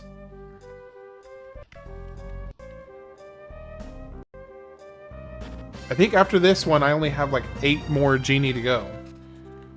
Alright, let's go up here. Let's do this. I can guarantee that Nokia phone is still alive. It is. Like, unironically, it absolutely is. There was a secret way to play Snake on YouTube videos that as they were loading? Really? That's awesome.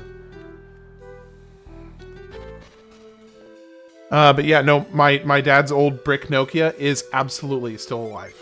Without a hint of sarcasm.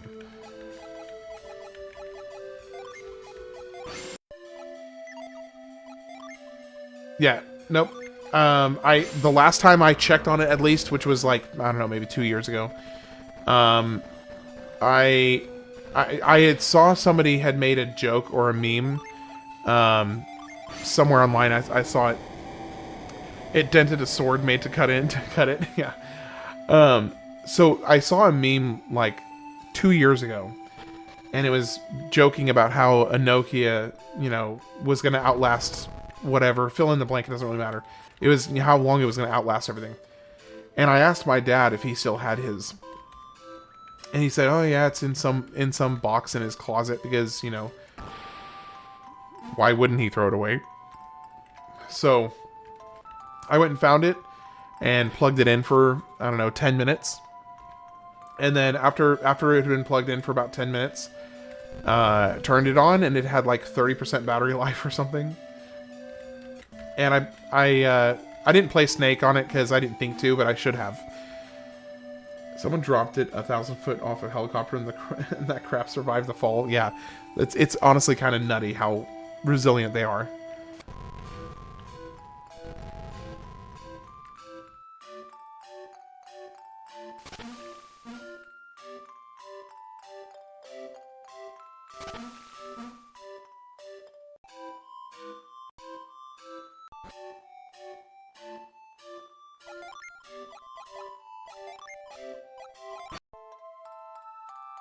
Barely remember a lot of my favorite video game memories.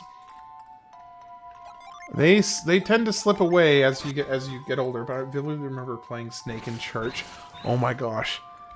My dad would get really livid with me. Or, no, not really livid, like appropriately upset, I would call it.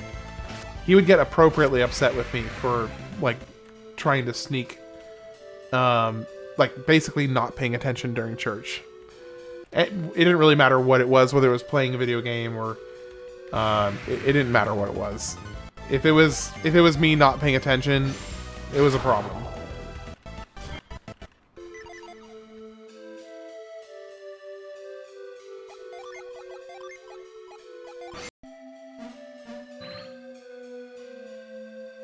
Hello.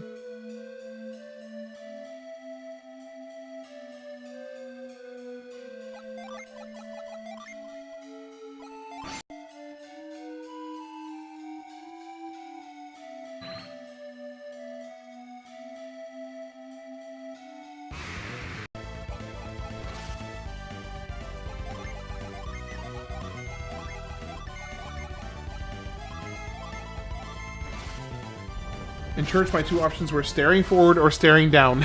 That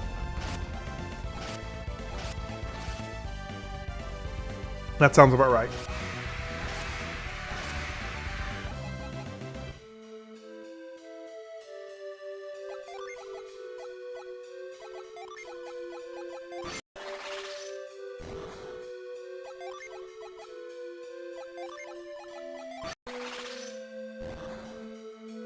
Okay, so how do I get this guy to stop?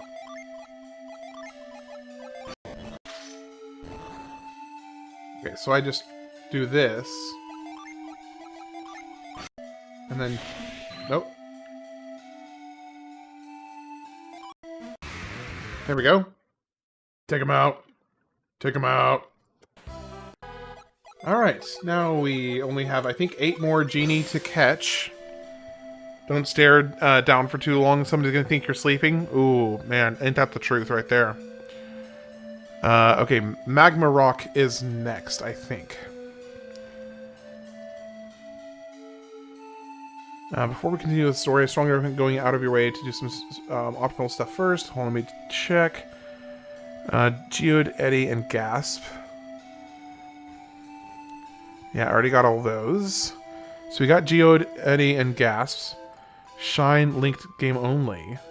Or use my codebreaker code to get Force Synergy. What? Shine. Oh, I already got Shine. Okay. Oh, I see. They're saying if you need to get the power necessary to use it. Visit a Tekka inlet to the south. Return to the boat and you will notice that it's been outfit with wings. Yep, already did that, did that, did that. They won't get experience unless they're in the active party, and the final boss fight requires to use all 8 parties. Yes, yes, yes, did that. And I think the last thing, how to spell don't when we, the word is down there, it's not even close. Hey, you know, not all of us can be, you know, just perfect. So it's okay. We can't all be perfect. Some of us have to not be perfect so that we know what perfection. Okay, that was... Can't ask that. Gotcha. Wait, what church did your family bring you into? Mine brought me into a Roman Catholic. Sorry, I just didn't miss that. I just missed that message. No, we didn't have any like particular denomination. It was very, very, very loose. Not in terms of like loose with the faith, but loose with, like, there wasn't a specific denomination we were part of. Because it was a church that was basically built around a relatively large group of, like, a bunch of people that did a whole bunch of, like, co-op homeschooling, and a lot of them had gone to this other church together, and then they just, when that church fell apart, they left and formed their own church. I want to say with blackjack and hookers, but obviously not. But if you understand that reference, I hope you get the reference. But understandable if you don't. Anyway, so yeah, it was non-denominational, I think is the official term. Shoot, I don't even know which Christian my church was. I was just like, Christian. Yeah, honestly, that's kind of how it was for me. So Dapper Pigeon, 100%. When people asked me what denomination I was a part of, I was like, I don't even really know what you mean, because I was just a Christian. Like, denomination what? I mean, I knew I wasn't Catholic. That's pretty much it. You were also part of a homeschool collective, yeah. I actually, personally, I found my experience with homeschooling was honestly very positive. My mom was a really, really good teacher, and I got, I think she did a very excellent job.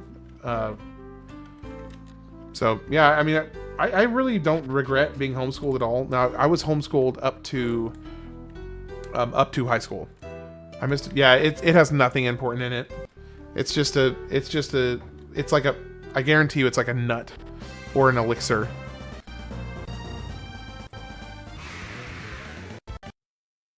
Okay, so, and I honestly, I always just sell those as soon as I get them, because I never use them. So, I just didn't want to take up inventory space with it.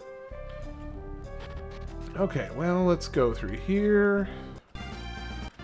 And the next thing we're doing is to Angara Cavern, which Angara Cavern is located. Where is Angara Cavern? Heading gas first, then continue with the 2 summoning tablets if you'd like to get them below. North of Loho. If you travel to Loho, then go north, you'll see a big cave on the world map. So Loho is located on... Okay, I see where it is. If I had kids, I'd homeschool them. You were one of those dirty Catholic boys.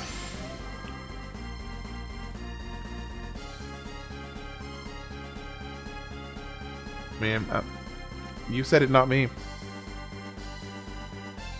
You said it, not me. I always laugh at how other Christians talk about Catholics. Yeah, you guys get a lot of grief. Catholics get a lot of grief from other Christians.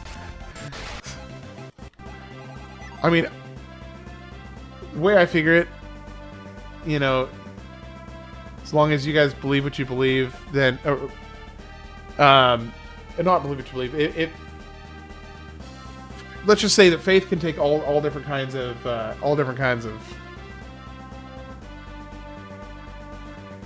ways it can look. I was baptized Catholic. Gotcha.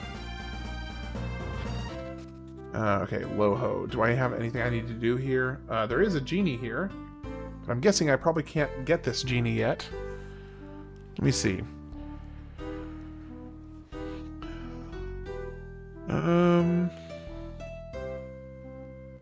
Reunion, let's see, Loho. Requires Magma Ball. Okay, so I cannot get this one yet. Let it fly, don't hold back. Well, I mean, I don't have any issues with Catholics, and, I mean, I guess one thing I'm a little hesitant to discuss basically politics or religion on too much, at least on the public side of stream. Now, privately, I will hash it out with the best of them, and have as deep and passionate a conversation with anybody about any topic on the planet. I am a little bit personally, in terms of actually speaking on stream, a little hesitant to go into either politics or religion, mainly just to I want this to be as yes sir, right. No, I'm not trying to say anybody else can't talk about it in the chat. That's not at all what I'm saying. It's just more specifically speaking about it, at least at this point, with me, you know, being so small. I don't really want it to be about that. I want this to be about the history of games, and that to me is the primary focus of this channel. And as far as what I speak about for this period, at least, I want to try and keep it that way for myself. I have zero issue with anybody talking about anything they want to, though. And privately, I will, like I said, I will get into any topic anybody ever wants to bring up. I can't think of anything I wouldn't be willing to talk about, at least. Maybe there is something, and I just can't think of it. But I can't think of any topic that's off limits for me.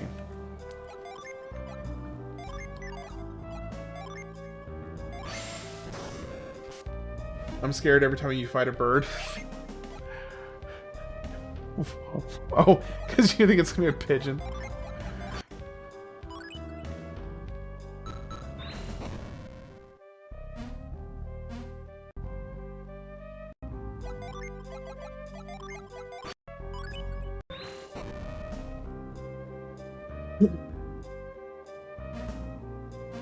You literally drop a sword from the heavens? Yeah, pretty much. I mean, I'm just that awesome. Angels are a type of bird. That's true. We already beat a one-wing angel.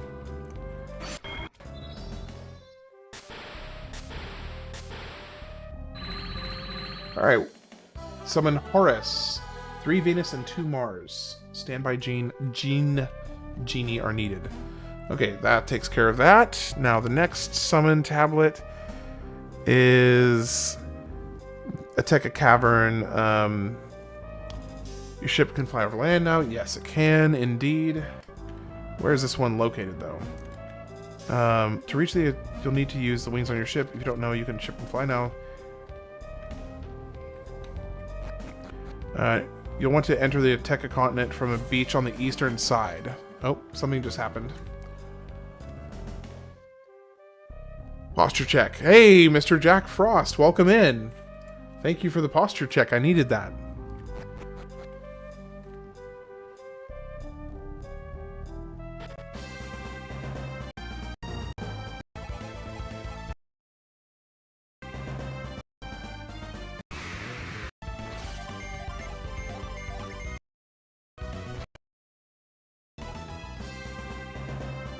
Oh, I'm sorry I'm sorry you've been sick.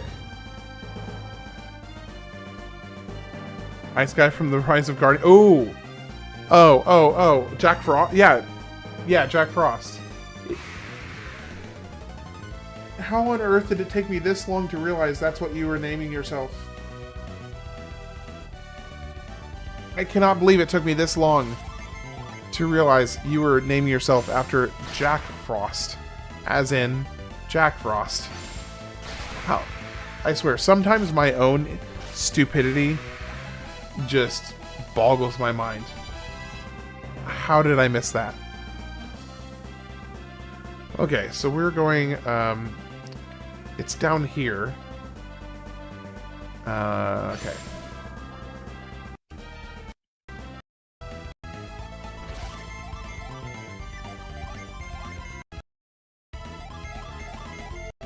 You can play one run at the end would be cool to end each session. I could probably, for Enter the Gungeon, I could probably do a run.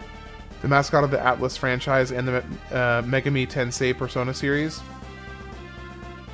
So nothing to do with Jack Frost, like proper. I mean Jack Frost.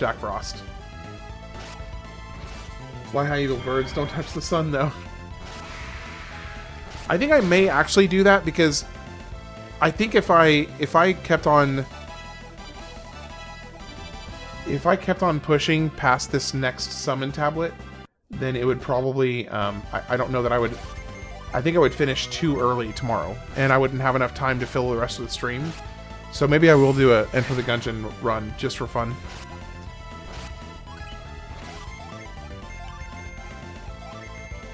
I think you whittled me down, Pina Colada. It can be like that too. I played Persona games before. Ice used to be my favorite element, but as I grow older, I prefer dark now. Yes, the dark. I prefer the dark. It's much more fitting to the tone of my heart. I mean, I'm kind of teasing, but I also agree. It do be like that sometimes.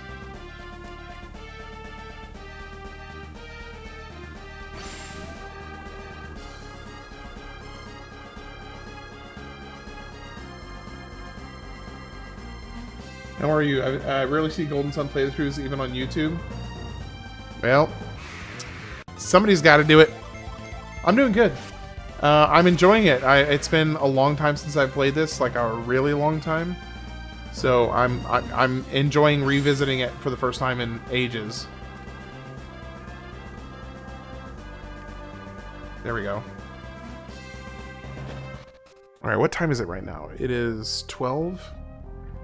I mean, I've still got a little while to go before I'd be ending the stream anyway, so I'll probably push this a little bit further, and then I'm probably end with a run or two of Enter the Gungeon.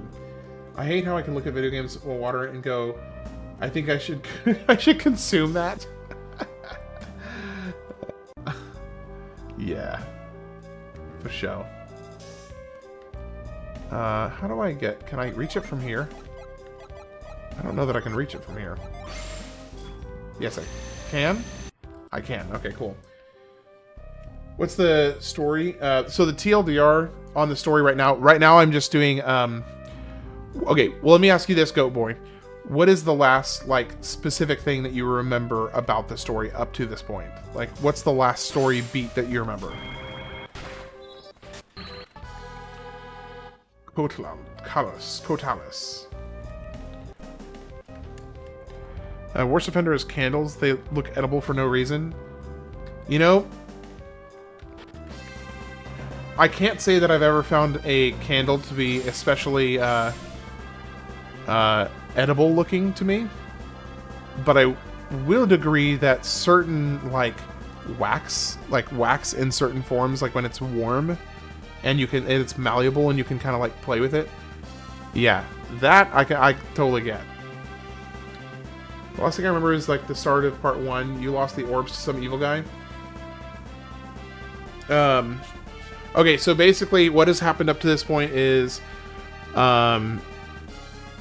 so the evil guys stole all 4 of the orbs. Oh wait, like part 1. When you say part 1, you mean like 5 days ago, or do you mean like earlier this evening?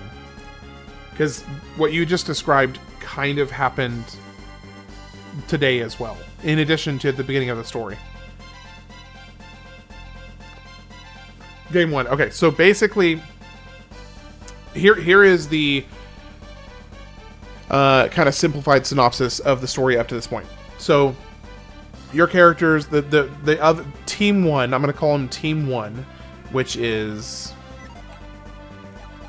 Team 1 is these 4 right here. So these are the 4 that you start Game 1 with. You set out to stop the lighthouses from being lit. You get to the first 2 lighthouses and they are successfully lit and you can't stop them in time. And then that ends Game 1. Game 2, you take over for this team, which is on the other side of the fence, and you are trying to light the lighthouses now. Instead of trying to stop the lighthouses, you're the ones trying to get them lit. So you've been going through and finding a way to get to the rest of the world that allows you to light the lighthouses. And you get to the 3rd lighthouse, and it is lit, and you reconnect with the team from the first group. So the lighthouses basically control all 4 of the elements. So there's a wind lighthouse, or a Jupiter lighthouse, a Mars lighthouse, a Venus lighthouse, and a Mercury lighthouse. Each one corresponding with, Mercury with water, Mars with fire, Jupiter with air, Venus with Earth. So they basically govern, these lighthouses govern the 4 elements. And they had been sealed up like a long time ago because somebody felt like it would be better to remove magic out of the world. And so what you've now learned is that the world is actually decaying without Psynergy being present throughout the world, and the world is actually crumbling and falling apart. So they show at one point earlier you see a map of how the world used to look and how it looks now, and like basically the Earth itself, or the ground itself, is just disintegrating over centuries. So once you meet up back with Team 1, you convince them and basically tell them, hey, the world is slowly dying because Psynergy has been removed from the world. So that's one of the reasons I like this series so much, or these first 2 games so much, is because unlike so many other games, the characters you play as in the first game, you come to realize that the villains of Game 1 are actually doing a good thing. They're just really awful people, which is why you needed to defeat them, because they were going to use Psynergy for bad things to like take over the world. But their goal, yeah, the lighthouses are actually good. So basically, well, you don't think they're good in the first game because you think it's going to ruin everything. If basically in the first game the lighthouses are bad because you're playing as Team 1. In the second game the lighthouses are good because you're playing as Team 2. In the second game, Team 2 convinces Team 1 that the lighthouses need to be lit. So that's where Team 1 says, okay, we are now part of your quest. We will help you do whatever you need to do. So that's kind of catches up to this point, is that 3 of the 4 lighthouses have been lit. And, wait, is that true, Pina Colada? I don't remember like anything about the third game at all, honestly. I can see why evil guys would be mean. Aren't the kids part of these people that are against magic? Well, yes and no. It's in the 5th game, lighthouses don't exist. So the evil people from the first game were going to use the lighthouses to basically take over the world. So it's a little bit more complex than that, but kind of. That's not entirely wrong, honestly. Lighthouse got deleted in the game 5. Okay, so I think I got both of those. And now we just need to head back and make the next weapon. Thanos snapped the lighthouses, yeah. Alright, so now we just are going to come all the way over here.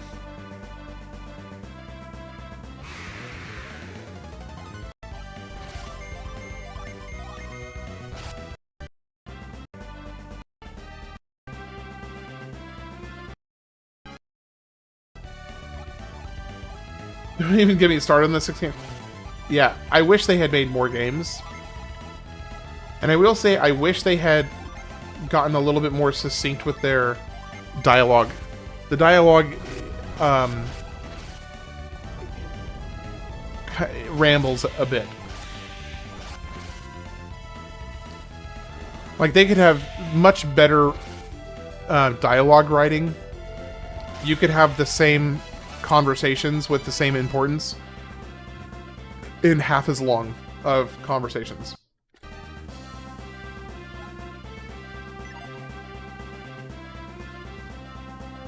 They forgot to take the 5th grade grammar class where you learn summarizing. Yeah, that's one way to put it.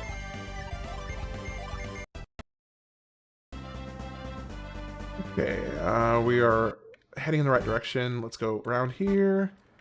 Swim, swim, swim. Nope. Run. Run. Run. And run.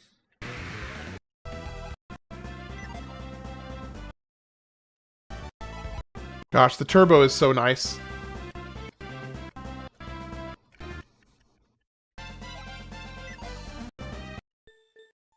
Nope. Okay, there we go.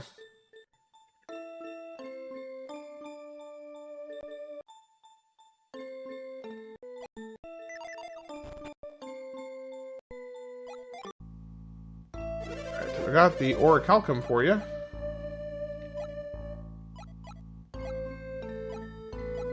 Where is it? Oh, there it is.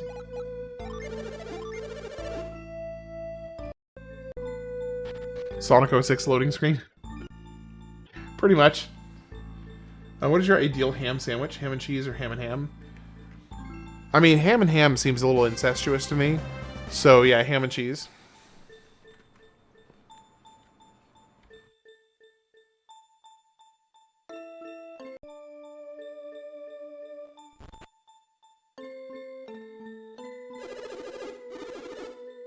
Dinner.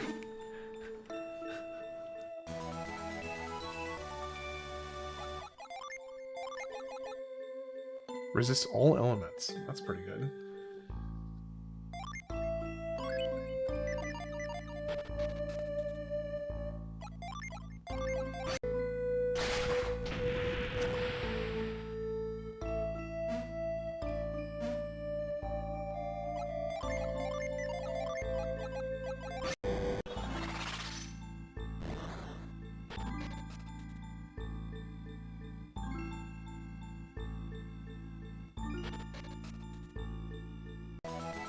Masamune. Big weapon. Woo, big upgrade right there. Huge. Oh. Gosh. Sephiroth.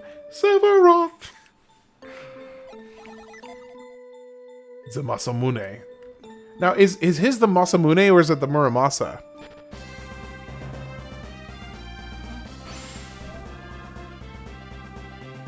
Because I know there's three. There's three, like, M weapons. There's the Muramasa, there's the Masamune, and then there's the Murasame. Yeah, okay, Murasame. Yeah, there's those three.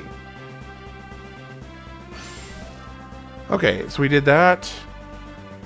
It's only available to people who are playing a linked game or people who cheated to obtain the Orc Forest. Okay, did that. It's either it's also Muramama. Or Mama. Okay, but in order to get there, we need to first obtain a cannon and blast away the ice wall. I'm actually really close to kind of finishing here. Gosh, if I was able to finish this tonight, though. Wait, why am I doing this? I don't need to do this. I don't think I'm going to be able to finish tonight, but it'd be really crazy if I did.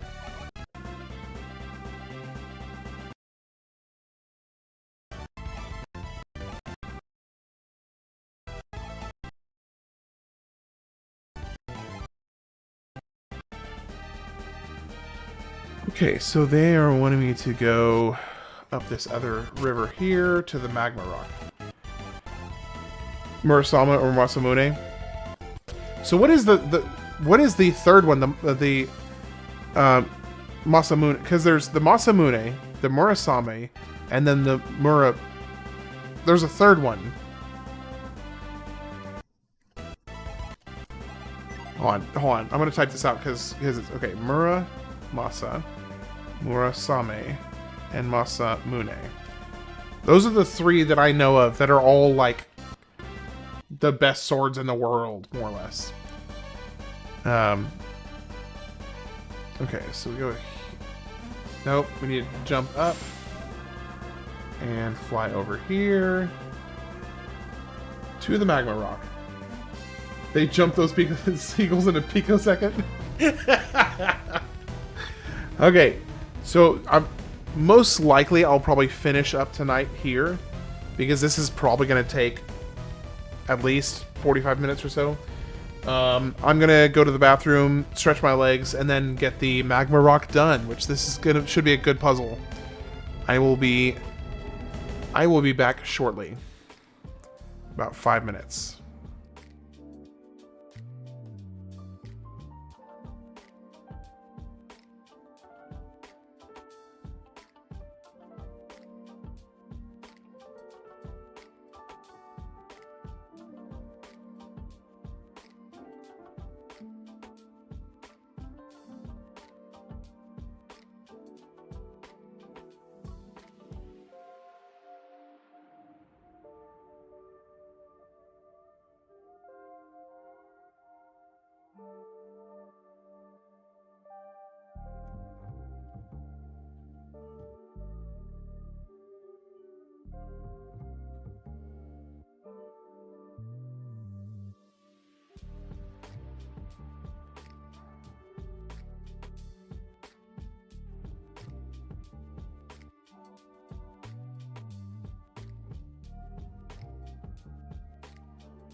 All right.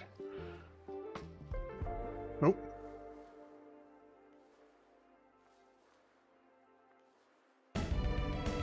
Okay, so question. Okay, so I have this left to do.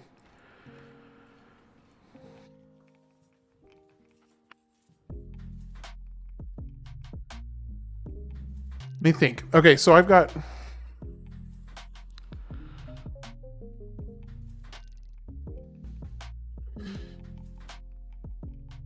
Yeah, let's do Enter the Gungeon.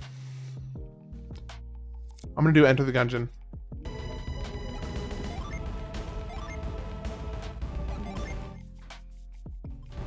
Because I actually only have this, some cleanup, and then the final like section to do. So I think I'm gonna go ahead and switch it up for just a little bit and get a little bit of a breather. Because here's the thing, if I go ahead and do this tonight, then I'm gonna have almost nothing to do tomorrow to clean up. So where the heck is Enter the Gungeon? There it is. All right. So we're gonna, for anybody who is watching this, for anybody who watches the VOD on this, just want to let you know I am taking a little breather from this because I want to. Because I want to.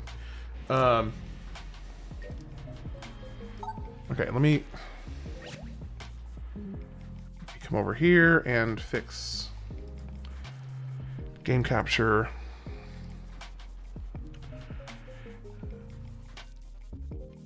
Actually, let me just do screen capture.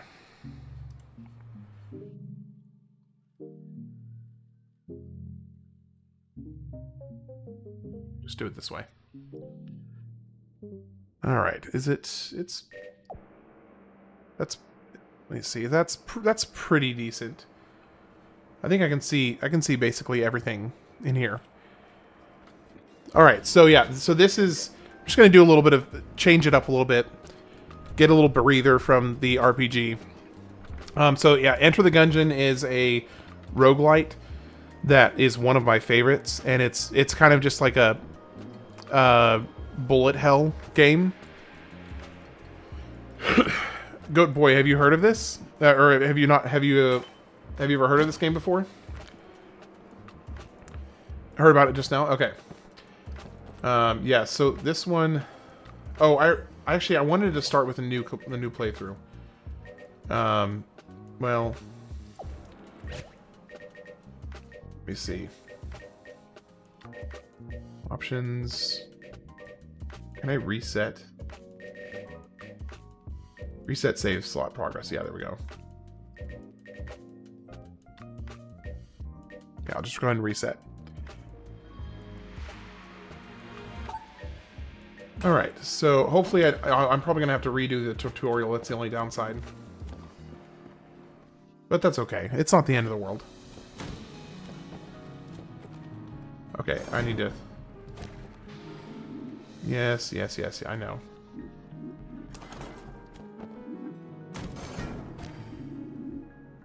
Yes.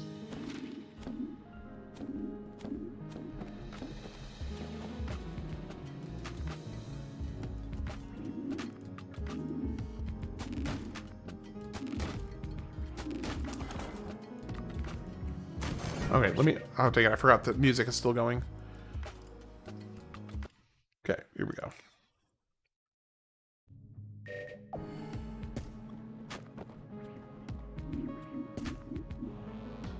Ready.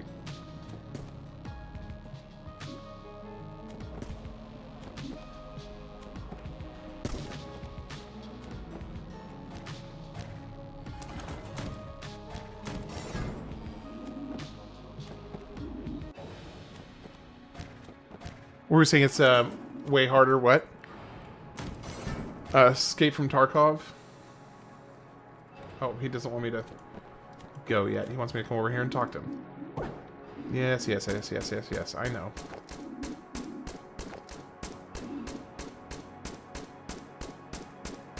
Is it not?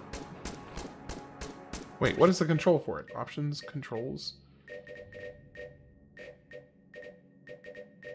What is, use blink is Q.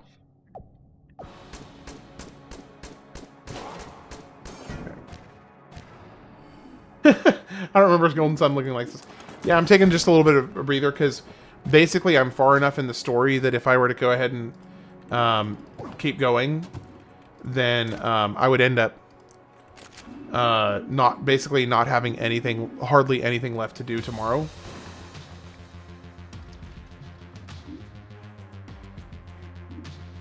Kill him.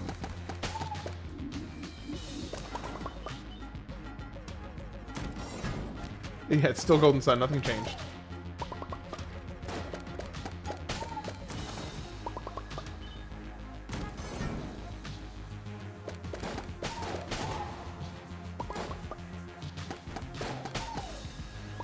I'm mortified I took a hit.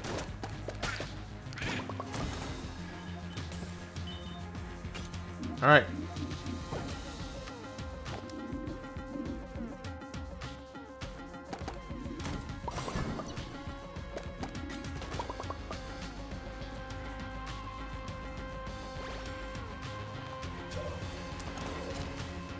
Oh, he won't.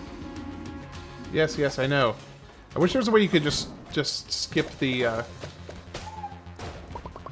wish you could just skip the tutorial altogether. But at least this time, now since I reset my save data, I should never have to do this again. Because the reason I'm doing this right now is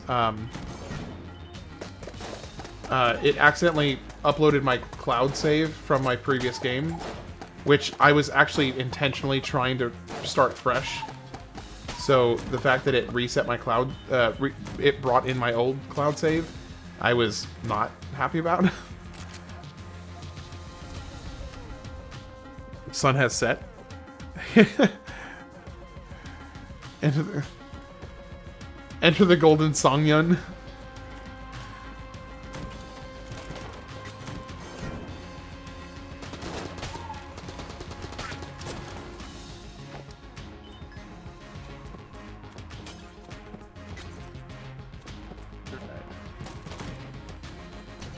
Boss fight.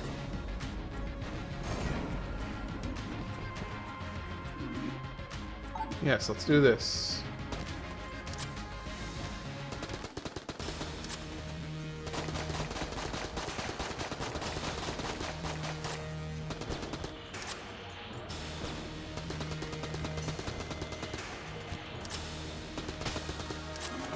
No damage. All right. That wasn't so bad. Oh wait, you've seen this before? Yeah, it's a really fun game.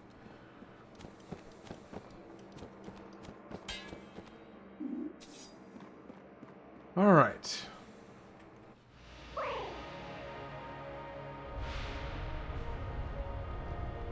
The sun has just went down for you. Oh.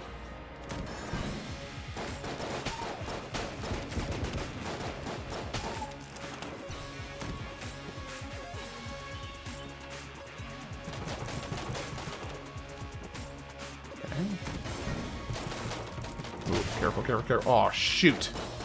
That's bad. Oh, hey, it's a free chest. With, what is this? Escape rope. Works anywhere.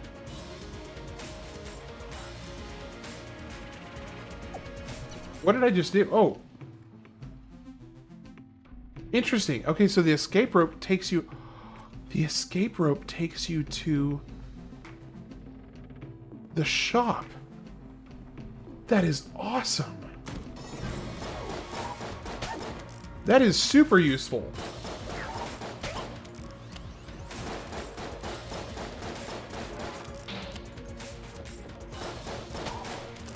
Yeah, I will be keeping the heck out of that.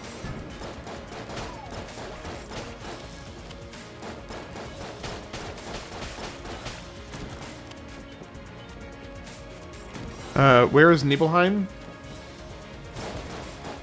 Oh, that was stupid. That was nobody's fault but my own.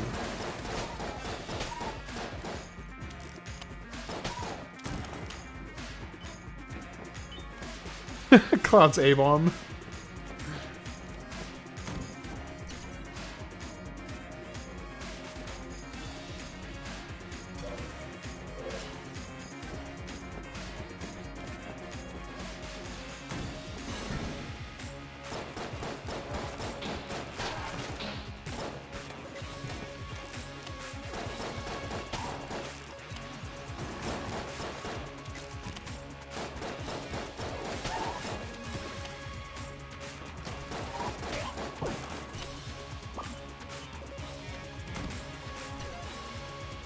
Yeah, I have no idea either.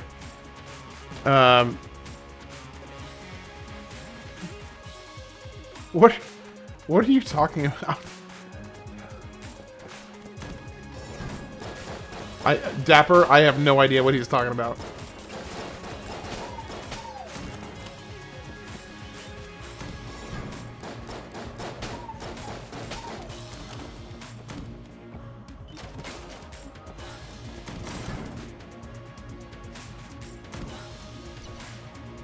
Hey, there's the boss. You'll know when you see it.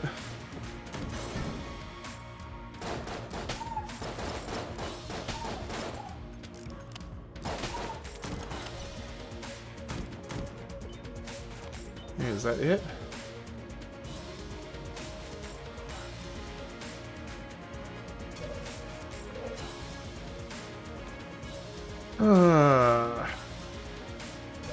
Both of those are brown chests, which I do not care about.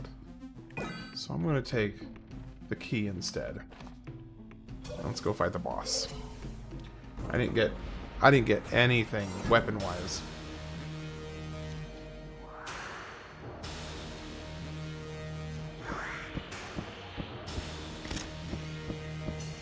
All right, let's go. Let's go, bird boy. Let's go, bird boy. Is this the Gundian?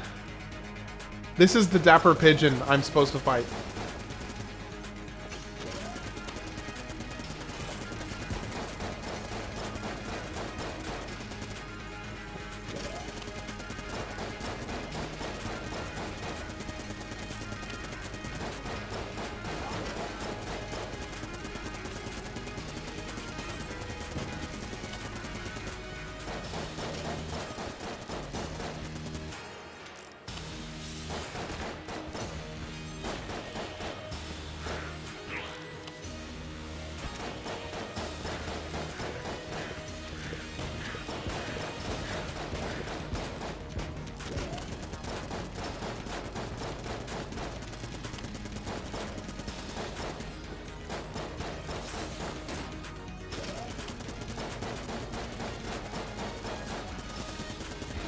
Dang it. Man, I hadn't taken any damage up to that point.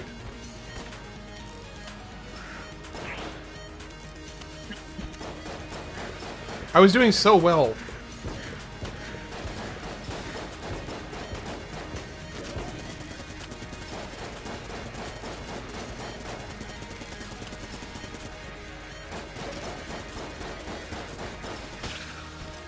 Dang it. I was so close. Gosh, I almost did that without taking any damage. Wait. Hydro pump? What is that? What is the What does the hydro pump do? Oh, does it just make it stronger? Ooh. Okay, that could be fun. That could be really fun. Okay, so we want to go back over here and see if we can get into the secret area. I just need I need a water barrel. No. Dang it, I didn't want to go back to the shop again. I really wish I had Siren. The Siren is actually a really cool weapon. Okay, so now I need a water barrel. Can I find a water barrel? Can we get lucky with a water barrel? No, no, no.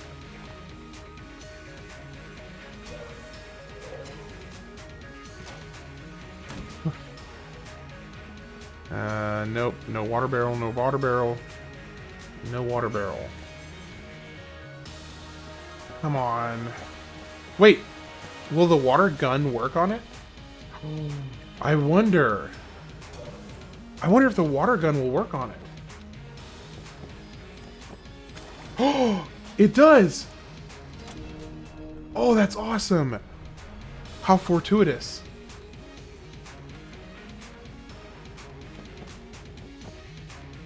I did not realize that the...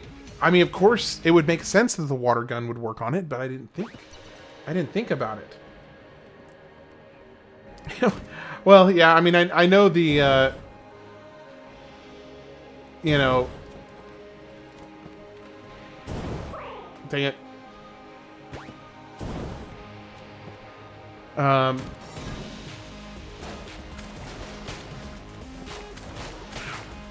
Okay. This is awesome. Okay, that was less awesome.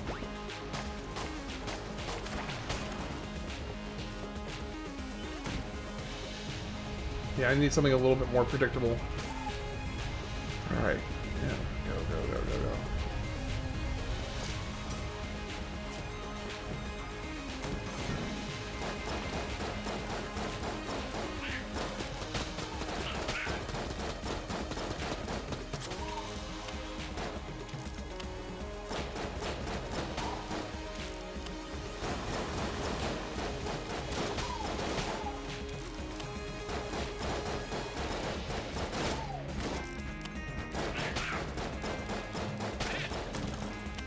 There we go.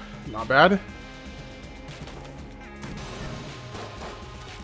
Are you making fun of me for the way I talk? That's not very nice. Ooh, free key.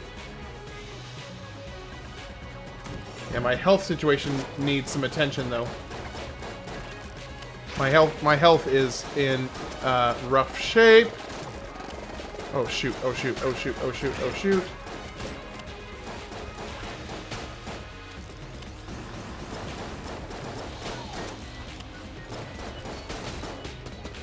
Ah!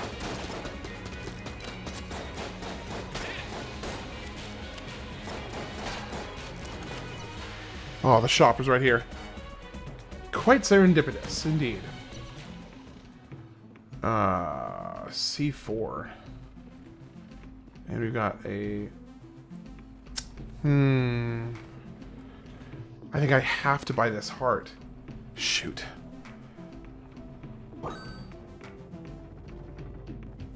Hate having to spend money on hearts. But I can't afford to just have one hit and die.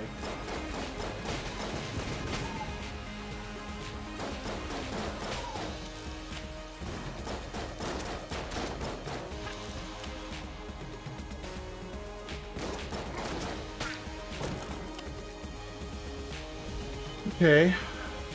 Well, I didn't get ammo, but let's go ahead and top that off. This is super friend. That word that I for some reason cannot speak at the moment. What the heck is this? A directional. Okay, guys, check out this weapon. Directional pad. Input output. It's a 4. It shoots in 4 directions. Can we get little appreciation for that?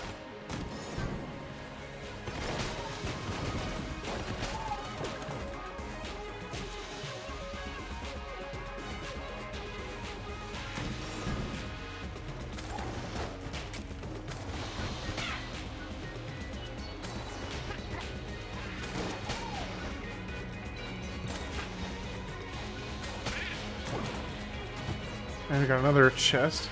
Report him to the officials. Yes, please.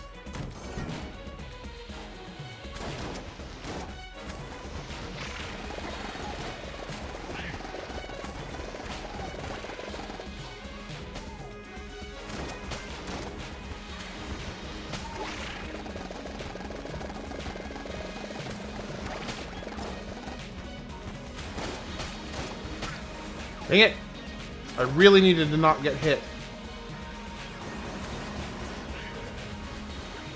I do not like this. I do not like this.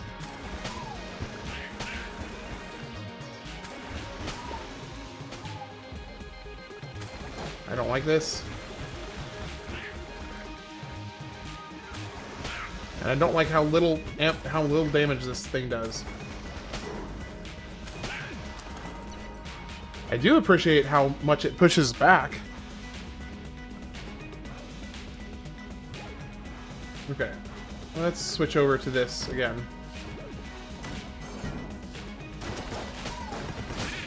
What the heck? What did... Oh, it was from the... It was from the stupid barrel. Ah. Okay. And back in we go. Yeah. Okay. That was honestly really, really bad. Like, I had terrible RNG with weapons on the first pulls anyway, so it's not the worst thing in the world.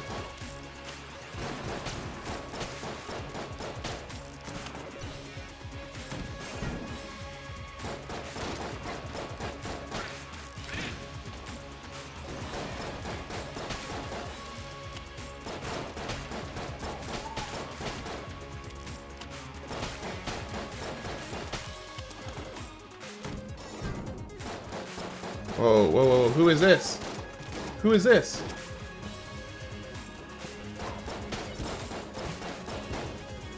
Oh. Okay. I didn't really need ammo. I've never seen that before, though.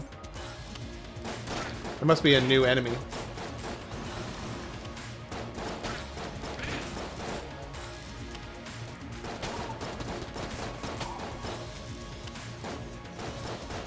Oh man, he almost stuck up on me.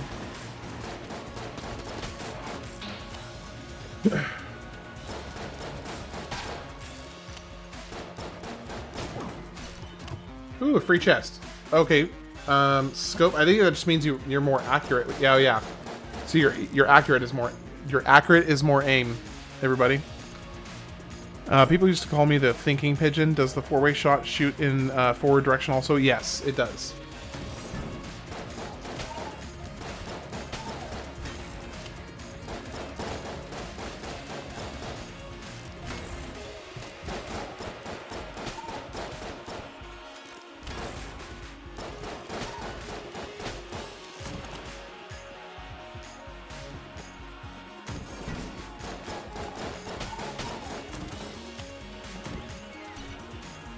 Okay, nothing from you.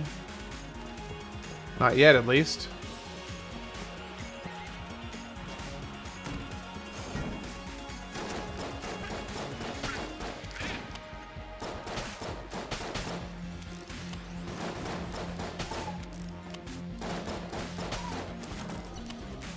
Okay.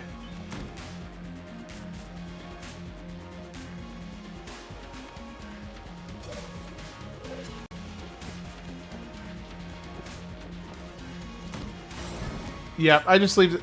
Well, basically I leave the chest until I see what I have to work with as far as keys, because what I always want to get to the secret floor, because the secret floor gives you lots of opportunities to get more keys and to get more gold, more coins, and to get some free chests or better weapons. So I always leave the chests until I see how many keys I'm going to have by the end of the level.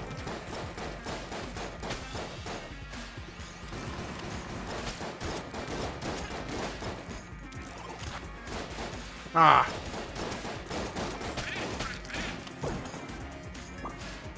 Okay.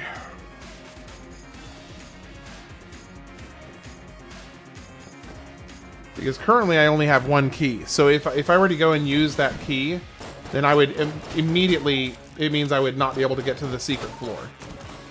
Now, if I get, like, 2 more keys, then I can use at least one of them. Okay, what is this? Antibody? Okay, so we got at least our second key, so we can get to the secret floor, at the very least. Let's see.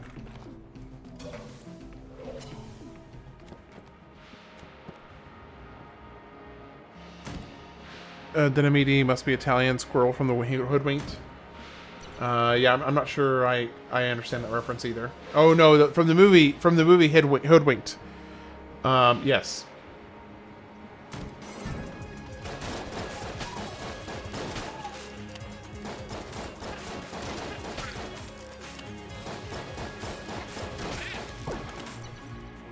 Okay, now we're full health.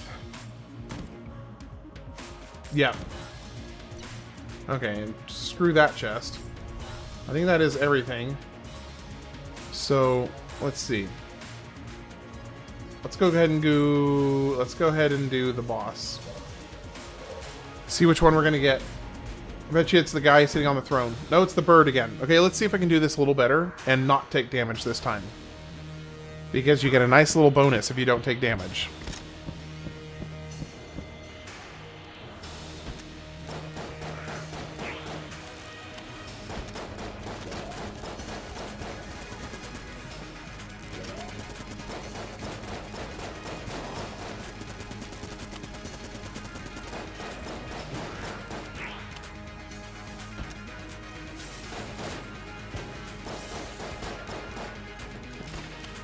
Dang it.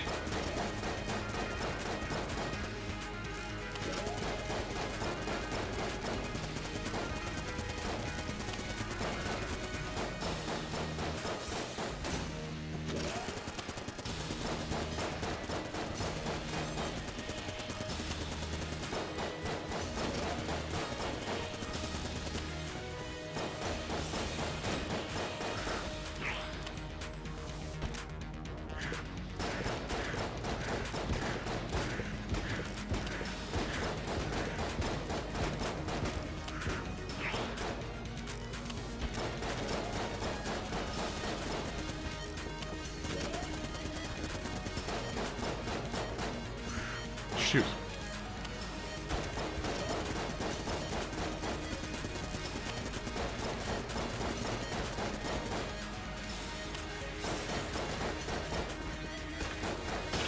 There we go.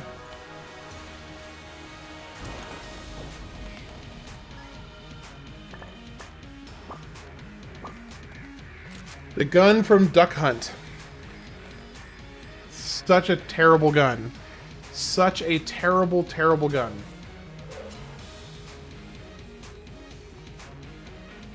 How do I'm trying to remember how to, controls.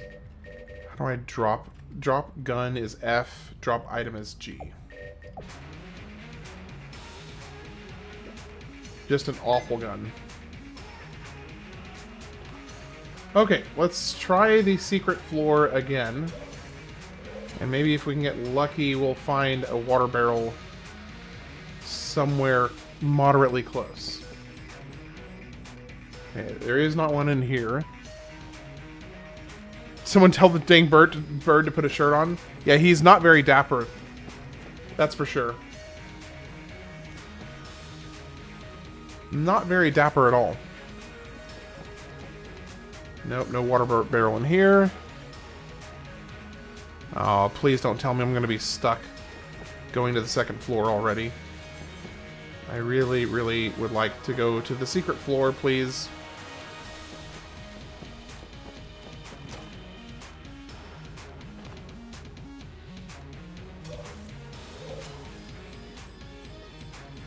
Okay, no water barrel here. No water barrel here. No water barrel here. No water barrel here. I think I may be stuck going to the second floor because I don't see anything. I see no water barrels at all.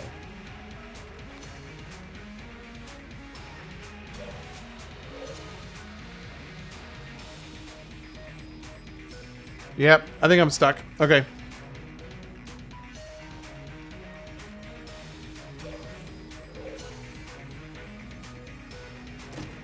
Get from what?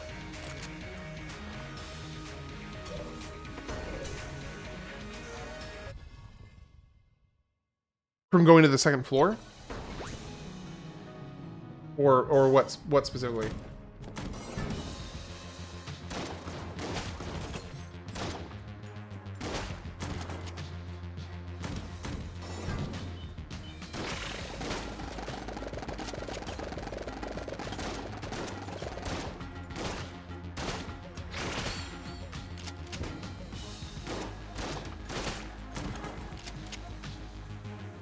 Oh, we got a shop already over here.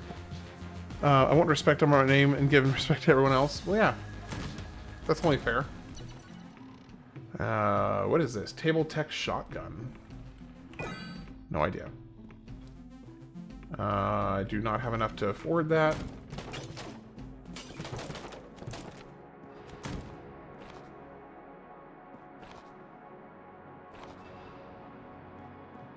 Let's go.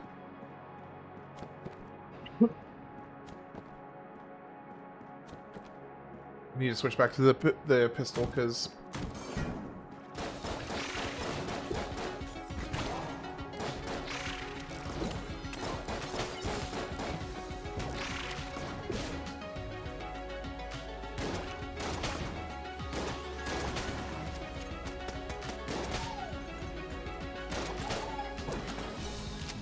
okay. Gives me 2 ammo boxes. Okay, it's kind of useless.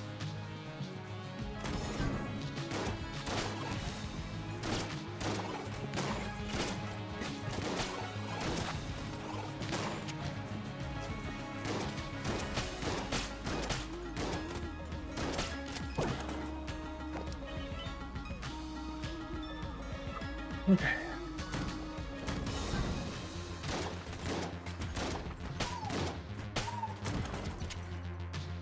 Okay, that was easy.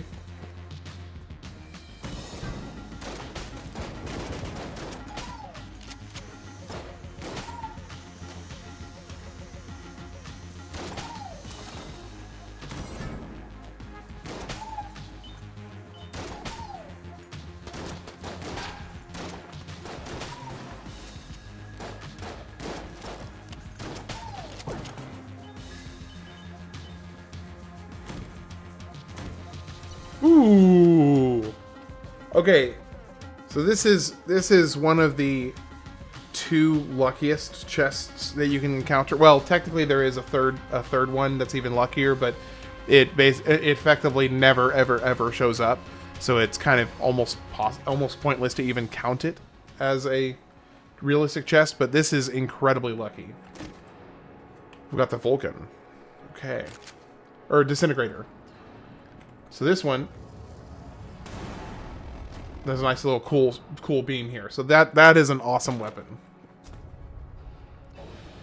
That should make the next boss fight pretty fun. Pretty fun.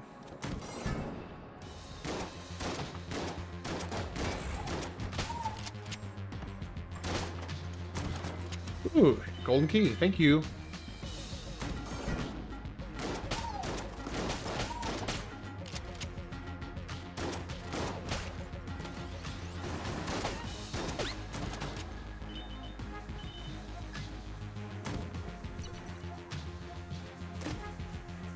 Wait, what does this one do?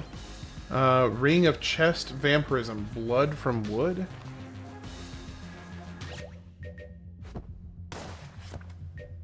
Heals upon breaking a chest open.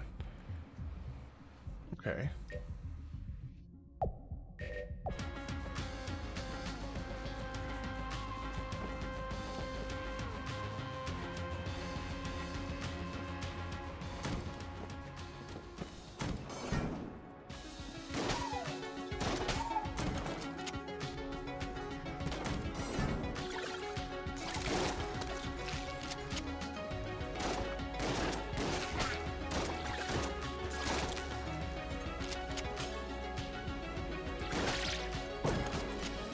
Ooh, got a free key.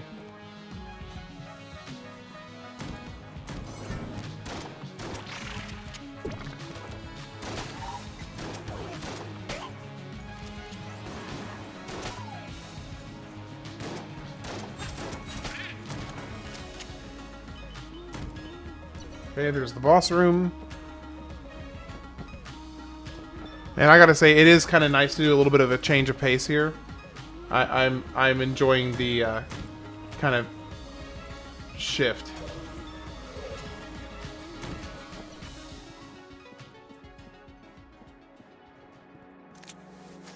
All right, I will see you guys back on the breach. Yep. All right, let's go do the boss fight. Oh wait, there's another room here.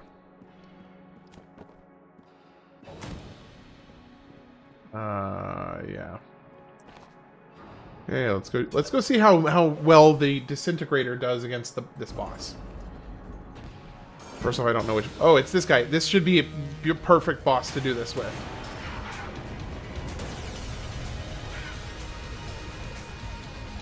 Of course, if I suck at dodging, then that doesn't help.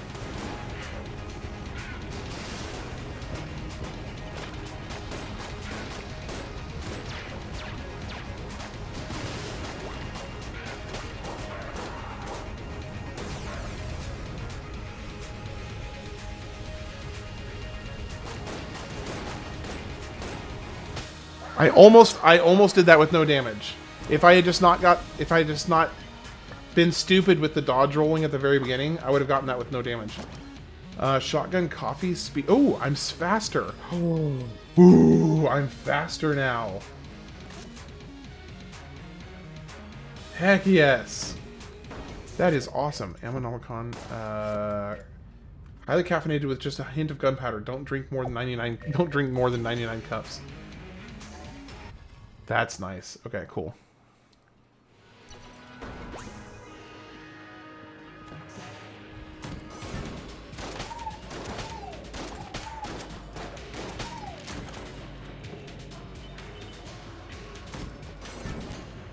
Okay, but for real though, I do need some better weapons.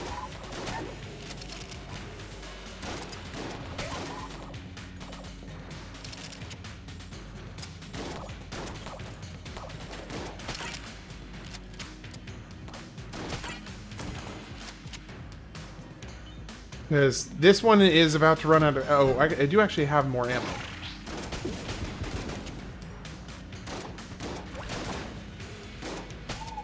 I think I also am shooting faster.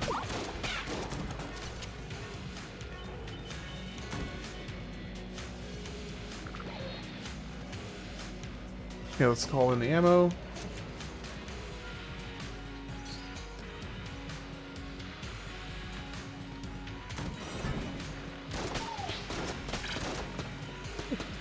That was like a homing shot right there.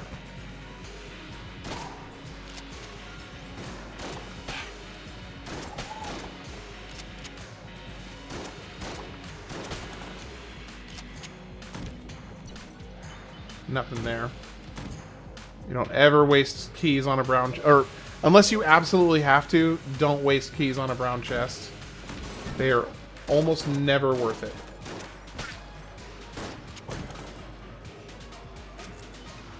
It's like hiring a bear to do a bee's job.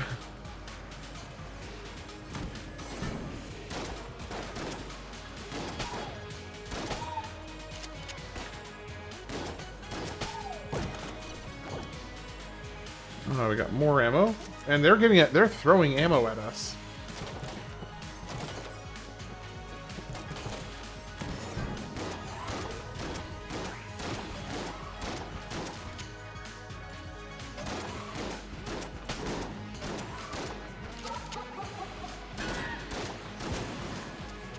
That was interesting. I've never seen that enemy before.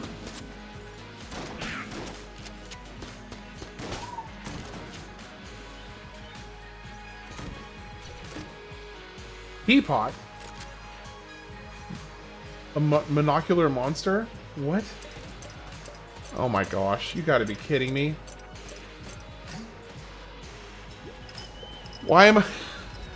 Why can I not get, like, some better weapons? I've got one good weapon right now. Well, the shotgun has actually been carrying me pretty decently. So the shotgun's not bad. But it's just limited on ammo, and they're taking longer and longer to kill at this point.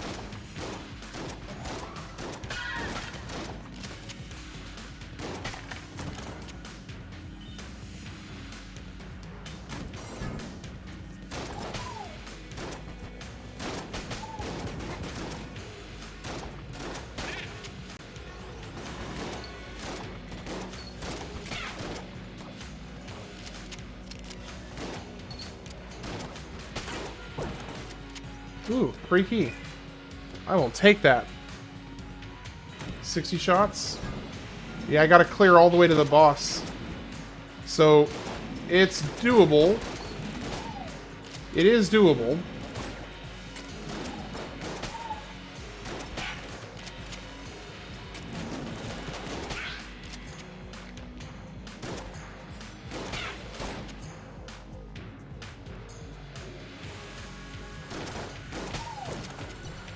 Ooh, ammo. Okay. That was great time for ammo right there. That was fantastic time for ammo.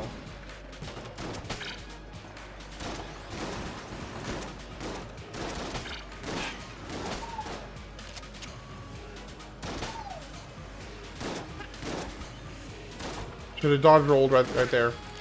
That was a mistake.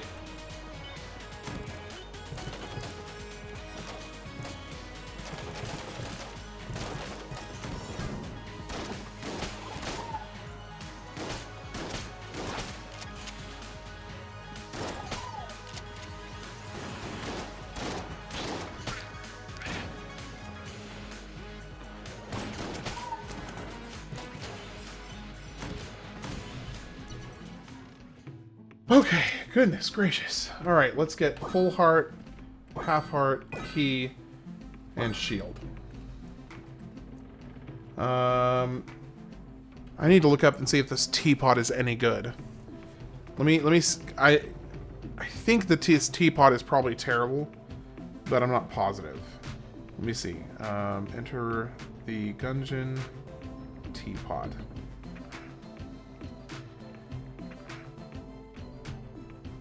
It is a C rank weapon. Okay, so that's not terrible. It's not horrible. So we'll hold on to it for now. I am getting ready to go to the boss, though. Let's see. We got one more room.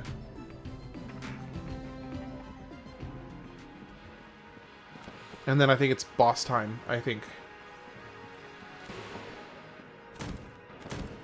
Yeah, okay, so this is it. Okay. Switch to our heavy hitter.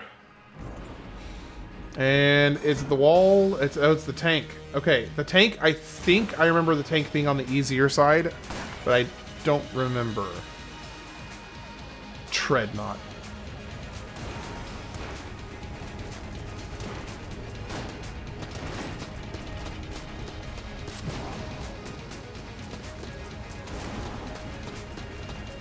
Dang. Okay, maybe not.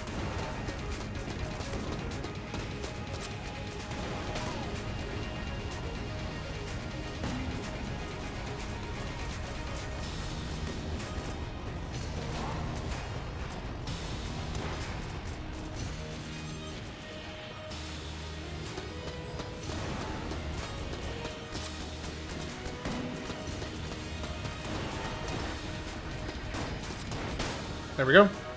Okay, I got the clear, though. That's what matters. Would have obviously liked to have done it with no damage, but that's better than nothing. Easy to ace, easy to whoopsie in one hit. Yeah. Cog of Battle. Active reload. Hey, JW. Enables active reload? What does that even mean? Maybe test on a different weapon. Oh, I see. It gives you, like, if you click when it's on the little line, then it gives you basically cuts your reload time down.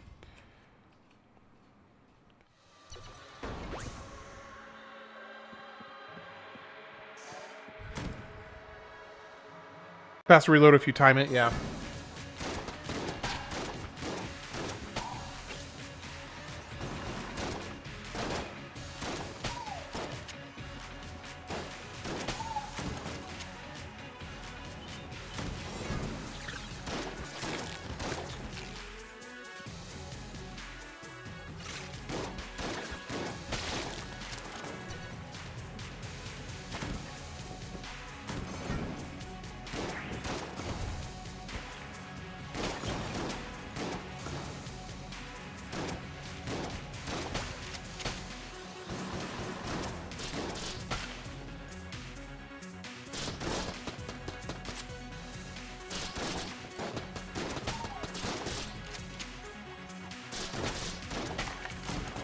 I'm just not used to that. I'm not used to that at all, so I'm gonna have to work on that.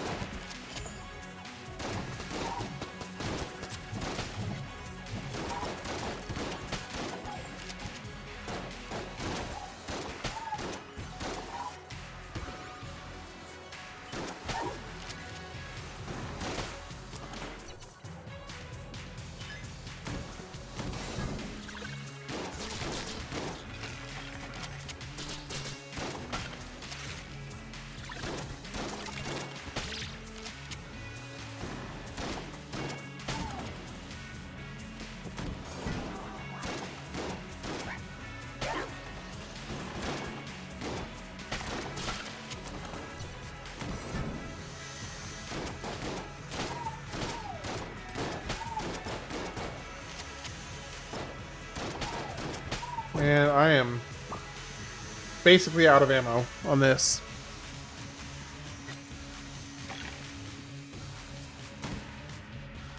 Okay, I'm going to try out the teapot and see how it does.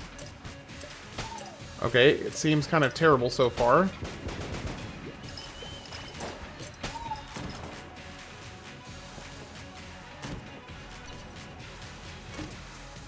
What is this? Jar of bees? These bees have been carefully trained to hunt down enemy munitions and destroy them. Okay, so it's like a, they feed on bullets. Okay, why not? Sure.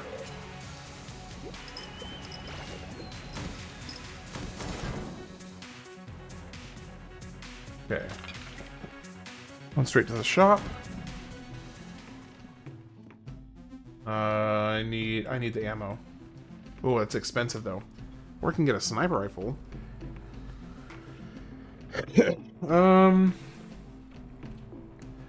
Ammo or the sniper rifle?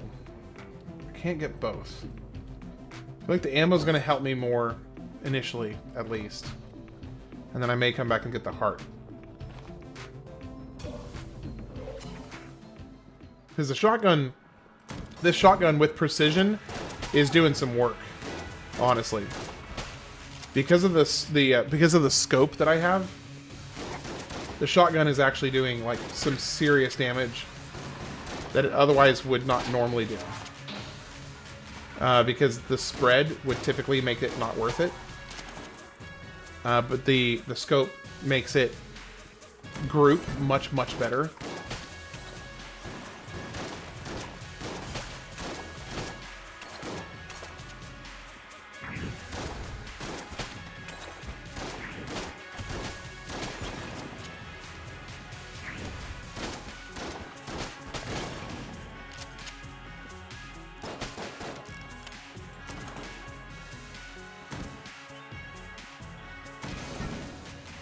Crazy part is having just refilled the ammo and already being down to 60 shots.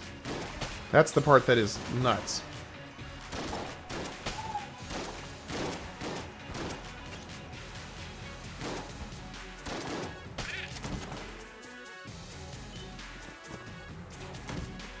Okay, there's the boss room. I'm gonna start quoting random stuff. Guy who started quoting stuff.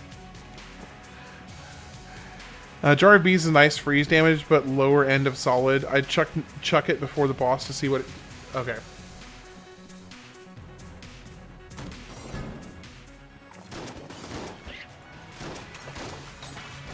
Whoa. Couldn't hit that guy.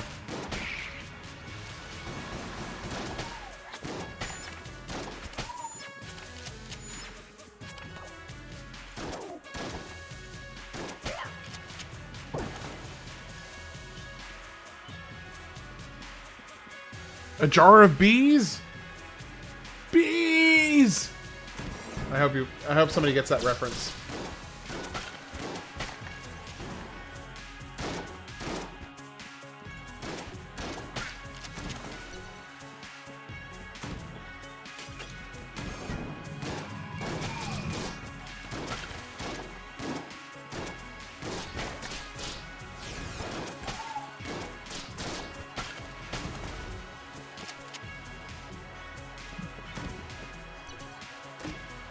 What the heck is this?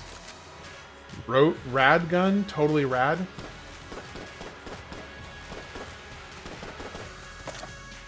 Whack. Whack. Whack. Hold on. Whack. Okay. That's funny. I should have gotten the ammo for the disintegrator instead. Is that it? Shoot, that's it. Okay, well, we're getting the heart for sure. And then we'll just hope beyond hope that the disintegrator has enough ammo. I have no memory of this boss at all. Is this a new boss? High Priest? I do not remember this at all.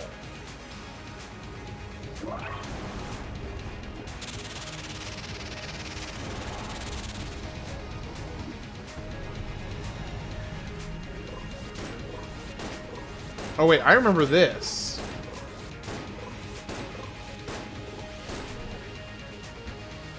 Oh man, I am getting just wrecked.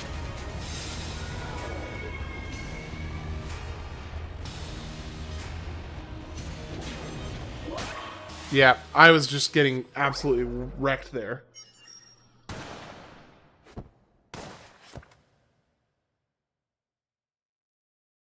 Okay, well that was not bad. I actually did release the shop guys, so I should be able to. Radgun can be really good if you time the reloads. It's like a cog of battle, but S damage upgrade that stacks until you miss the timing, then it resets. Can be really good. So basically, if you're really good at getting the timing right, then it's good. But like me, who sucks at getting the timing right, it's bad.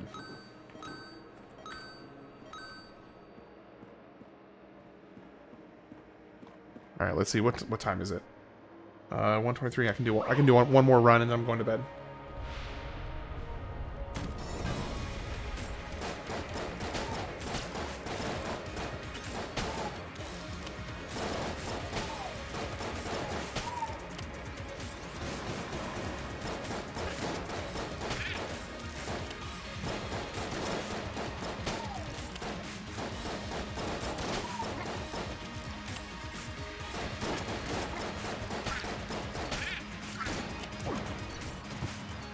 Okay, we got a blue chest right out of the gate. And there is a water barrel in here. So I've got access to the secret level.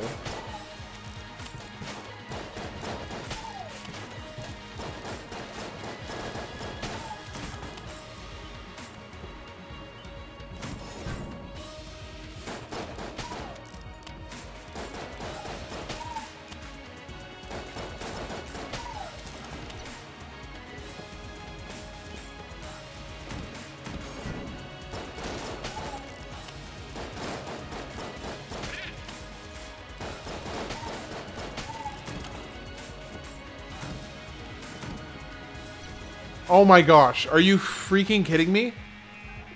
Twice?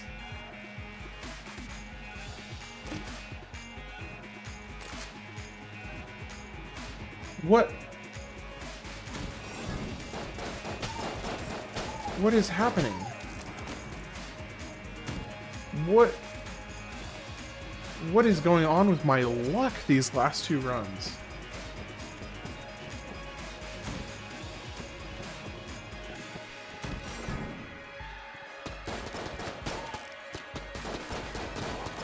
Of course he was going to spawn right behind me.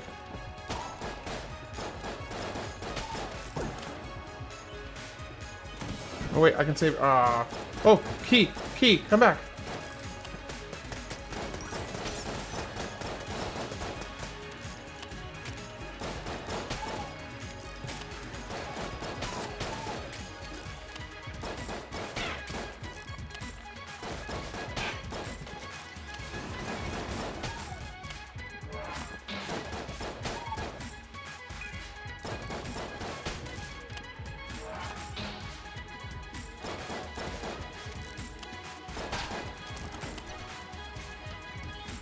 Whew. Okay.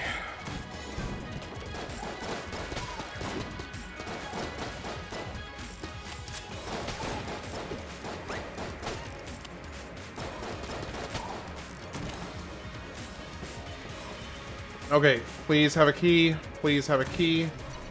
Oh, he has a key, thank goodness. Alright, we're good to go. We can still do the secret floor.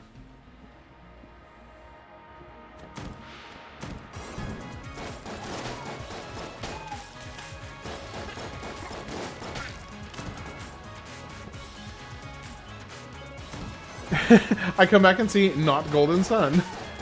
Yeah, it was a request from Pina Colada, and I was more than happy to oblige for multiple reasons, but logistically because there's actually not much left in Golden Sun, and I think that if I were to go ahead and play for another hour and a half, like I was originally planning on, I basically would have like 3 hours maybe left tomorrow. So this way I kind of hit two birds with one stone, where Pina Colada gets to be a happy boy, and I get to have a longer stream for the main game to finish up tomorrow. So it kind of works out for both. Now ideally, in a perfect world, I'd have a third key so that I could open the blue chest. That would just be lovely, but not happening. Okay, I know I have a water barrel. The sun has set. Alright, let's test out the new Vulcan weapon, which I think this is a pretty good weapon. We got the king.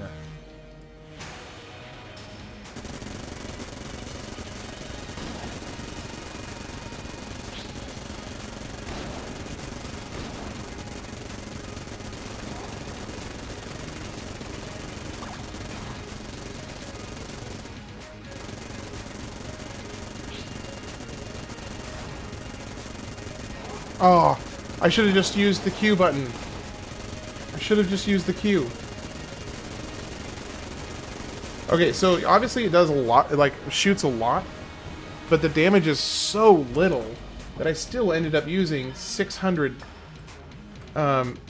shots there. Shock rounds. Ooh, okay, this is big. This is really big.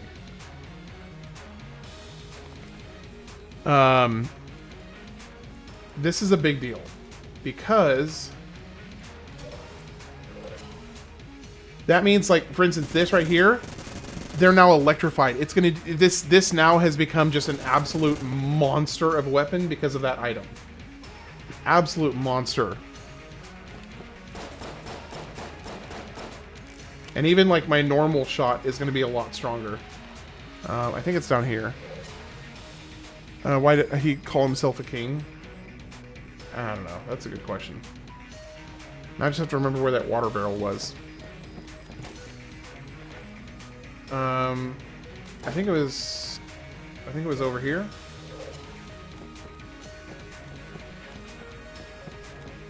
Oh, where is the water barrel? Here it is.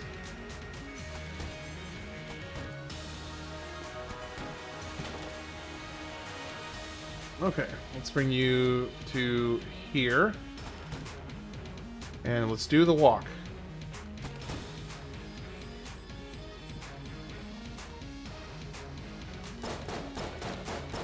Get out of my way.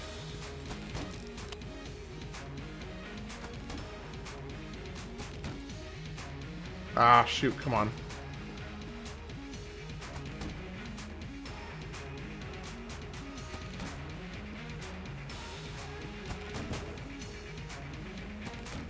Come on, go through, go through. Oh, stop. No, go. Dang it.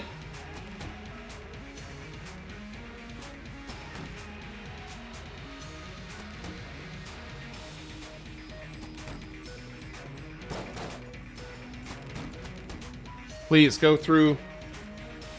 Yes, there we go.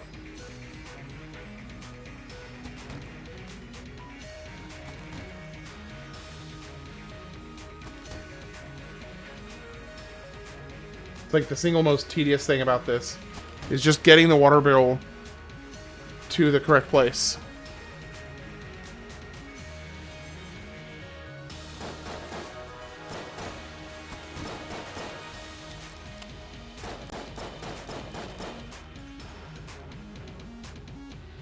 Okay, please be at the right angle. I think it's probably good. It might be just a tad high. Yeah, it was a tad high.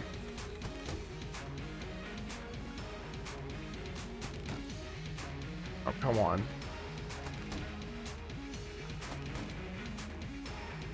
Seriously.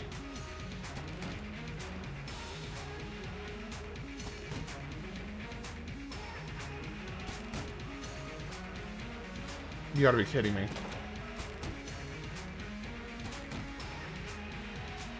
How the heck am I...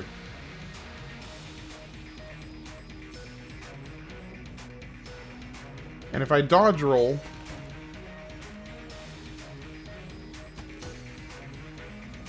Okay, am I seriously going to have to go all the way back here just so I can get it at the right angle?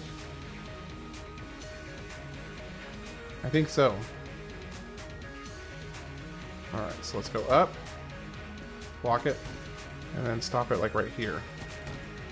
I think that looks good.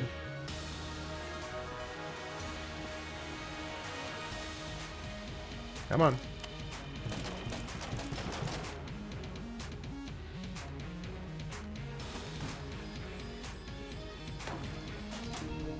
Alright, where is it? Oh, it's over here. Anything I want to buy from here? No, not really.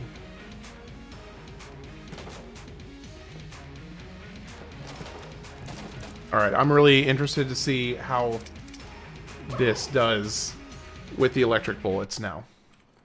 Because the electric bullets are nice.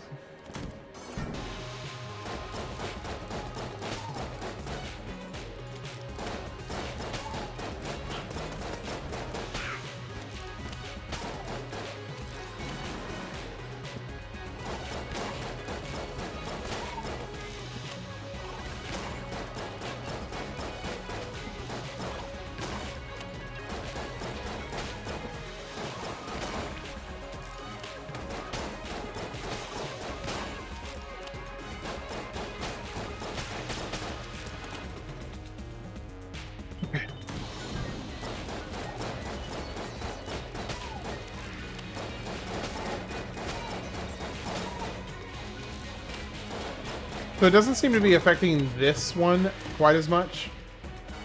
What is this? A meat bun? Oh, that's for health. Actually, you know what? I'll go ahead and use this so I can refill this ammo. And then I'll take the meat bun. Because I think the meat bun just straight up gives you health on use.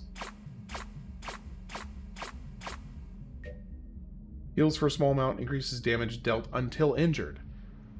Oh. And that's probably after you use it.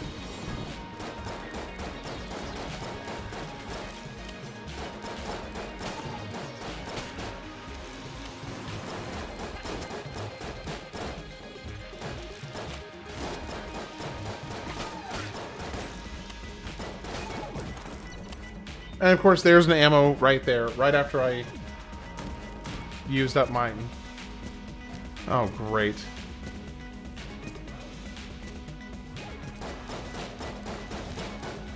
I wish you could kill the rat. I swear, I hate these rooms so much. I suck at these.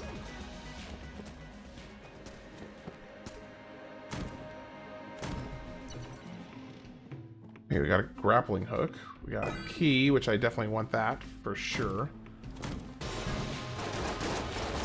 Oh, okay, chill. Yo, yo, yo, yo, yo. Okay.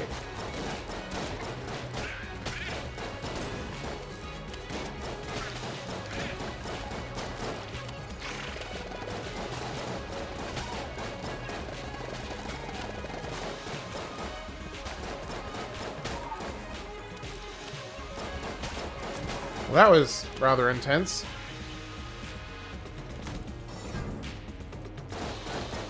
Okay, that was just me being stupid.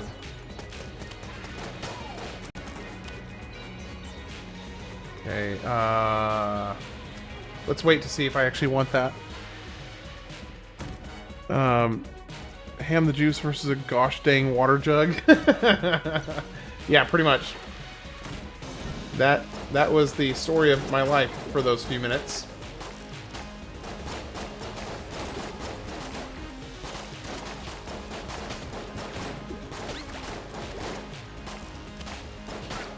I'm going to be really curious to see how much damage the minigun or the Gatling gun does with the electric bullets. Because, like, I feel like that should make a big difference. In my mind, at least. It feels like it should. I don't know, that's an unfortunate waste of sim ammo. What does this one want? Make a sacrifice, lose heart?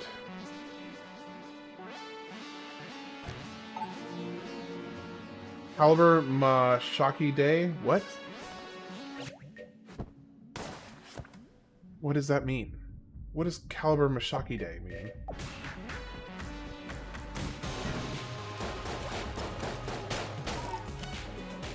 Does it just increase your damage? So I permanently lost 1 max health to presumably permanently do more damage.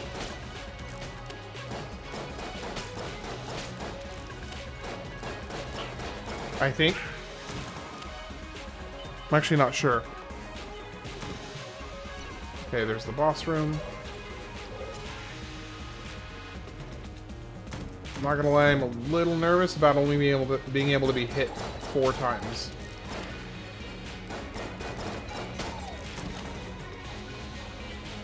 A little bit more than a little nervous. I'm a lot a bit nervous. What?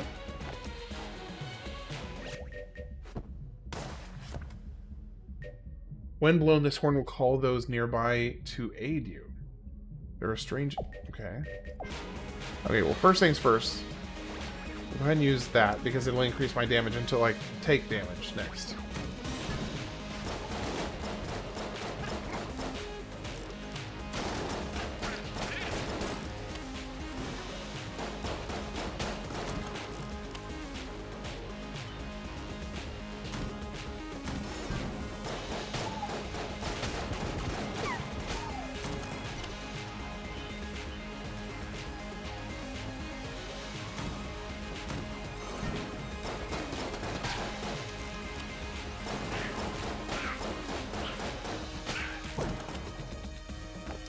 Okay, we got a blank.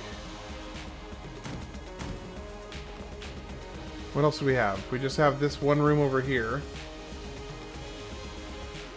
Is that really it? I think that might be... I think that might be it. Can I afford one of these? I can. Should I spend money on a shield right now? Probably yes. Okay. I am very curious to see how much damage this thing does with electric bullets. Alright, let's see. Ah, Blobulord. Blobulord.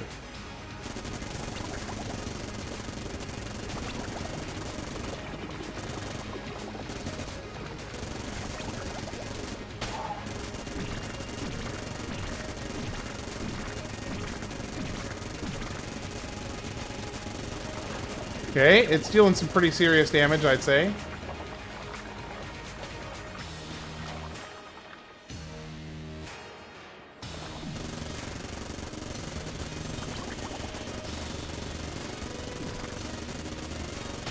And no damage. Heck yes. Heck yes. Alright, Tommy gun? Thompson submachine gun. What did it pair with? With the future gangster?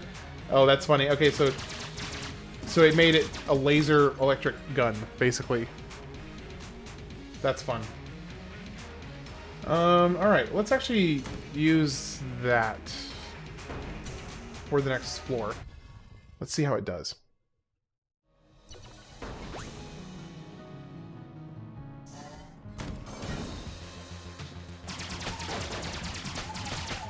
Ooh, I am liking that. I am liking that a lot.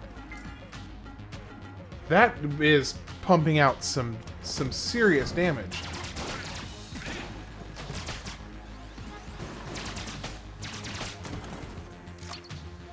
This might have me set in a pretty good.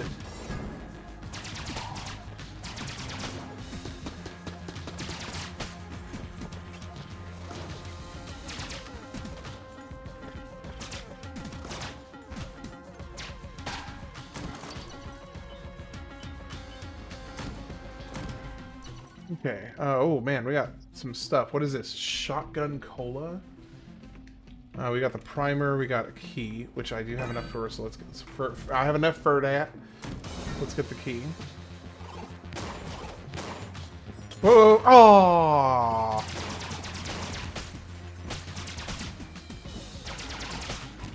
Totally feel. How did I just absorb that guy?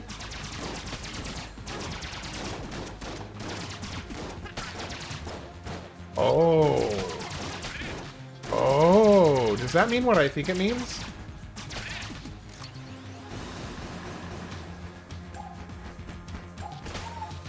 Oh, it heals me.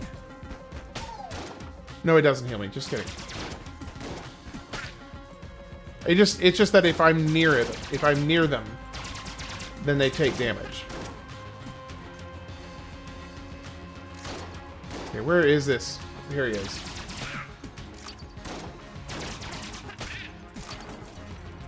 Alright, let's go get the ammo. So it is starting to eat through my ammo now, though.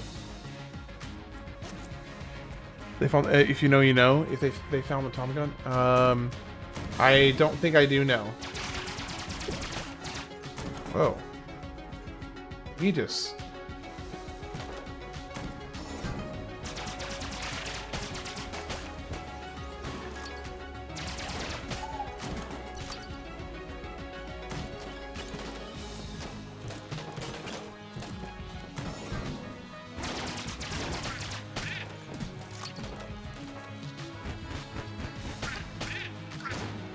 So with these guys, I don't actually have to be,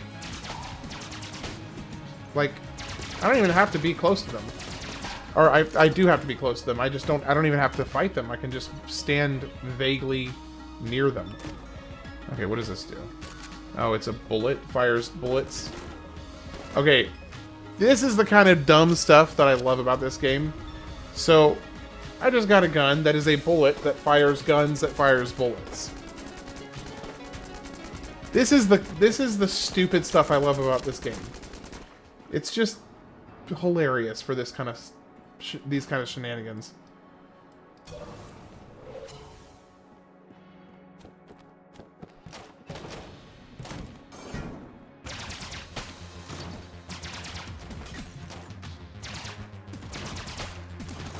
Oh, come on. I was behind the wall.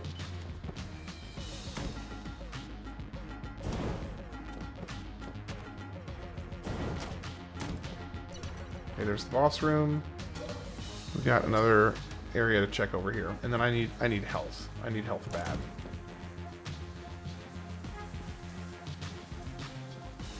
bad. Nope, not getting that.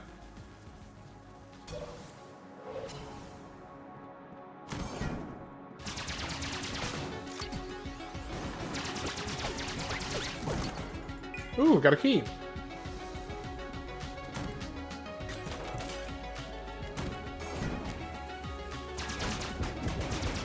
Oh, come on.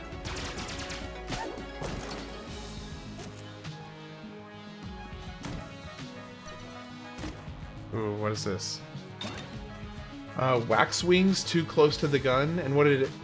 Oh, and Vulcan raving? Okay, what does the combo do?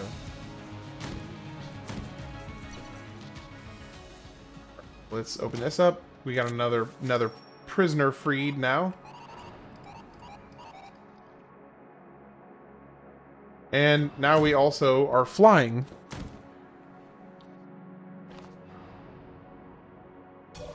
Okay, is there any health that I can get here? 1 half heart for 24. I mean, it's better than nothing. At least gives us... It at least gives us another hit before I die. Well, this might be good because, I mean, well, we'll see. We'll see. We'll see what happens. Ammoconda.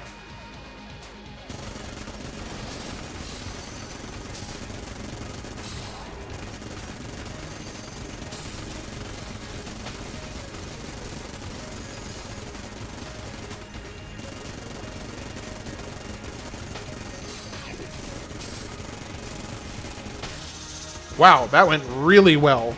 No damage. Heck yes. That went incredibly well. Oh, and a double... we got 1 heart from that, and another heart from that. Heck yes!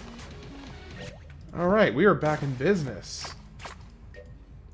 And it also opens on both sides for easy cleaning. So we just got 2 heart containers for that fight. That went incredibly well.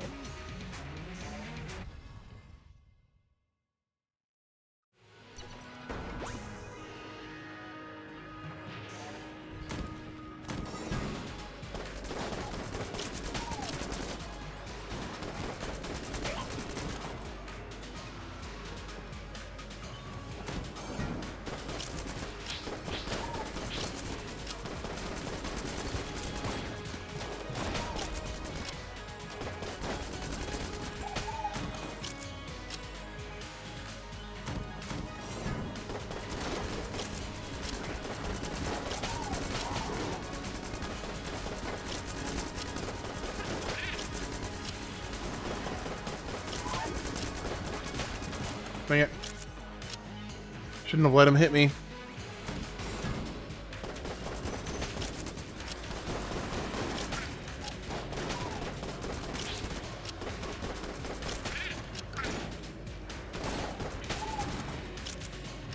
I need to stop being so careless, because I'm being really, really careless right now.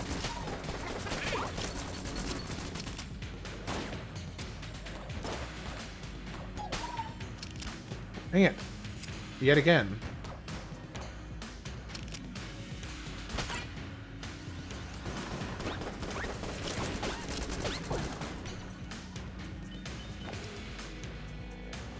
Let's keep going.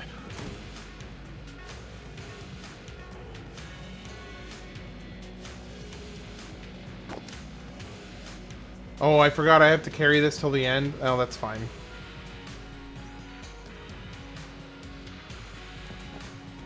Now, do you have to do all of them in one run, or do you just have to collect... I think you have to collect each piece one time and bring it to the gunsmith, if I remember correctly.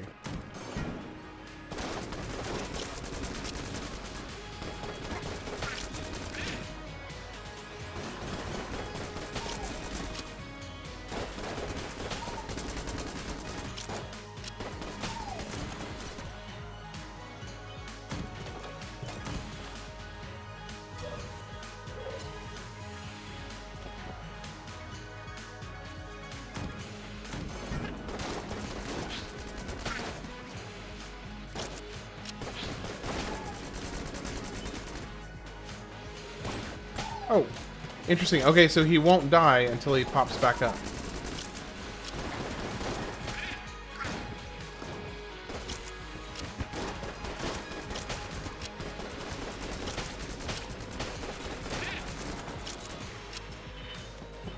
I need more health.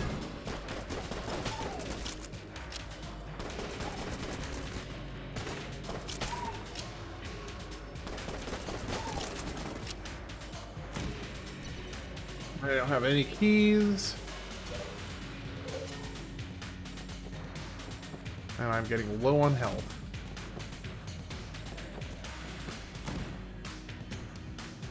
Well, at least it makes these easy.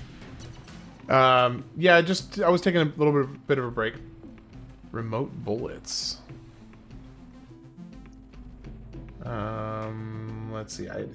Do I have another weapon I can trade in? Because I don't really want the... I don't want to trade in the Tommy gun.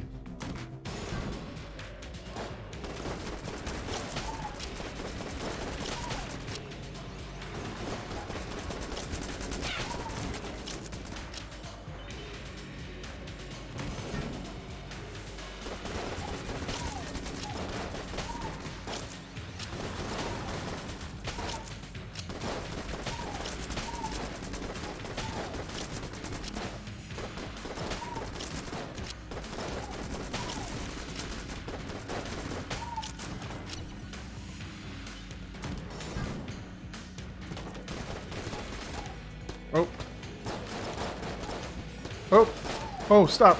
Oh my gosh, I didn't realize I was out of ammo.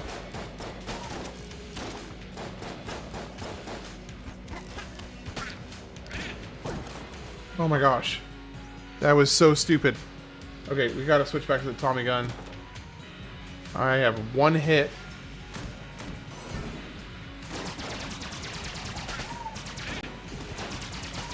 Oh my gosh. This is making me really nervous.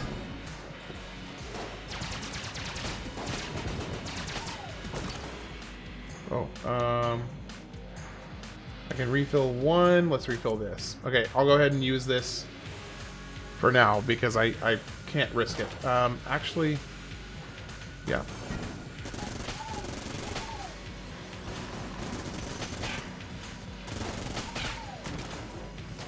I mean, that's a really safe way to do it.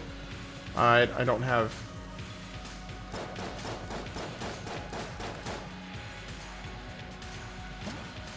junk. Next time, use a key. Oh gosh. Oh no!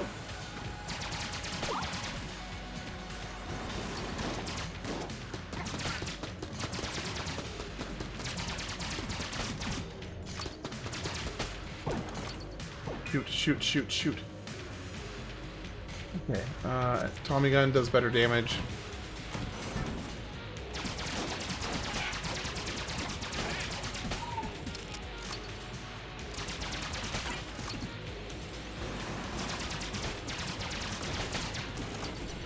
Oh, that was close. Okay, I do have a green chest over here. The Judge. That is a really good weapon. I'm not gonna lie. It is a very good weapon. I need these hearts.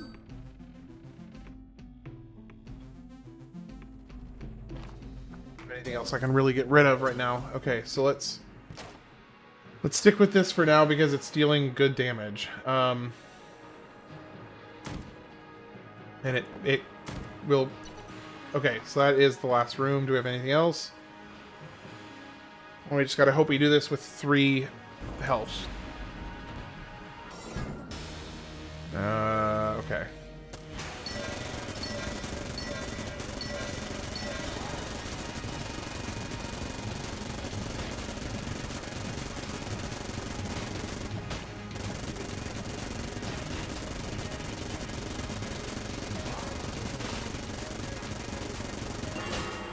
Nope.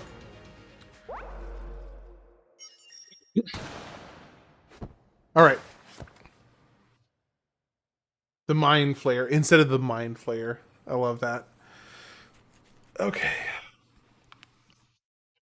Let's see. Looks like GW and yourself.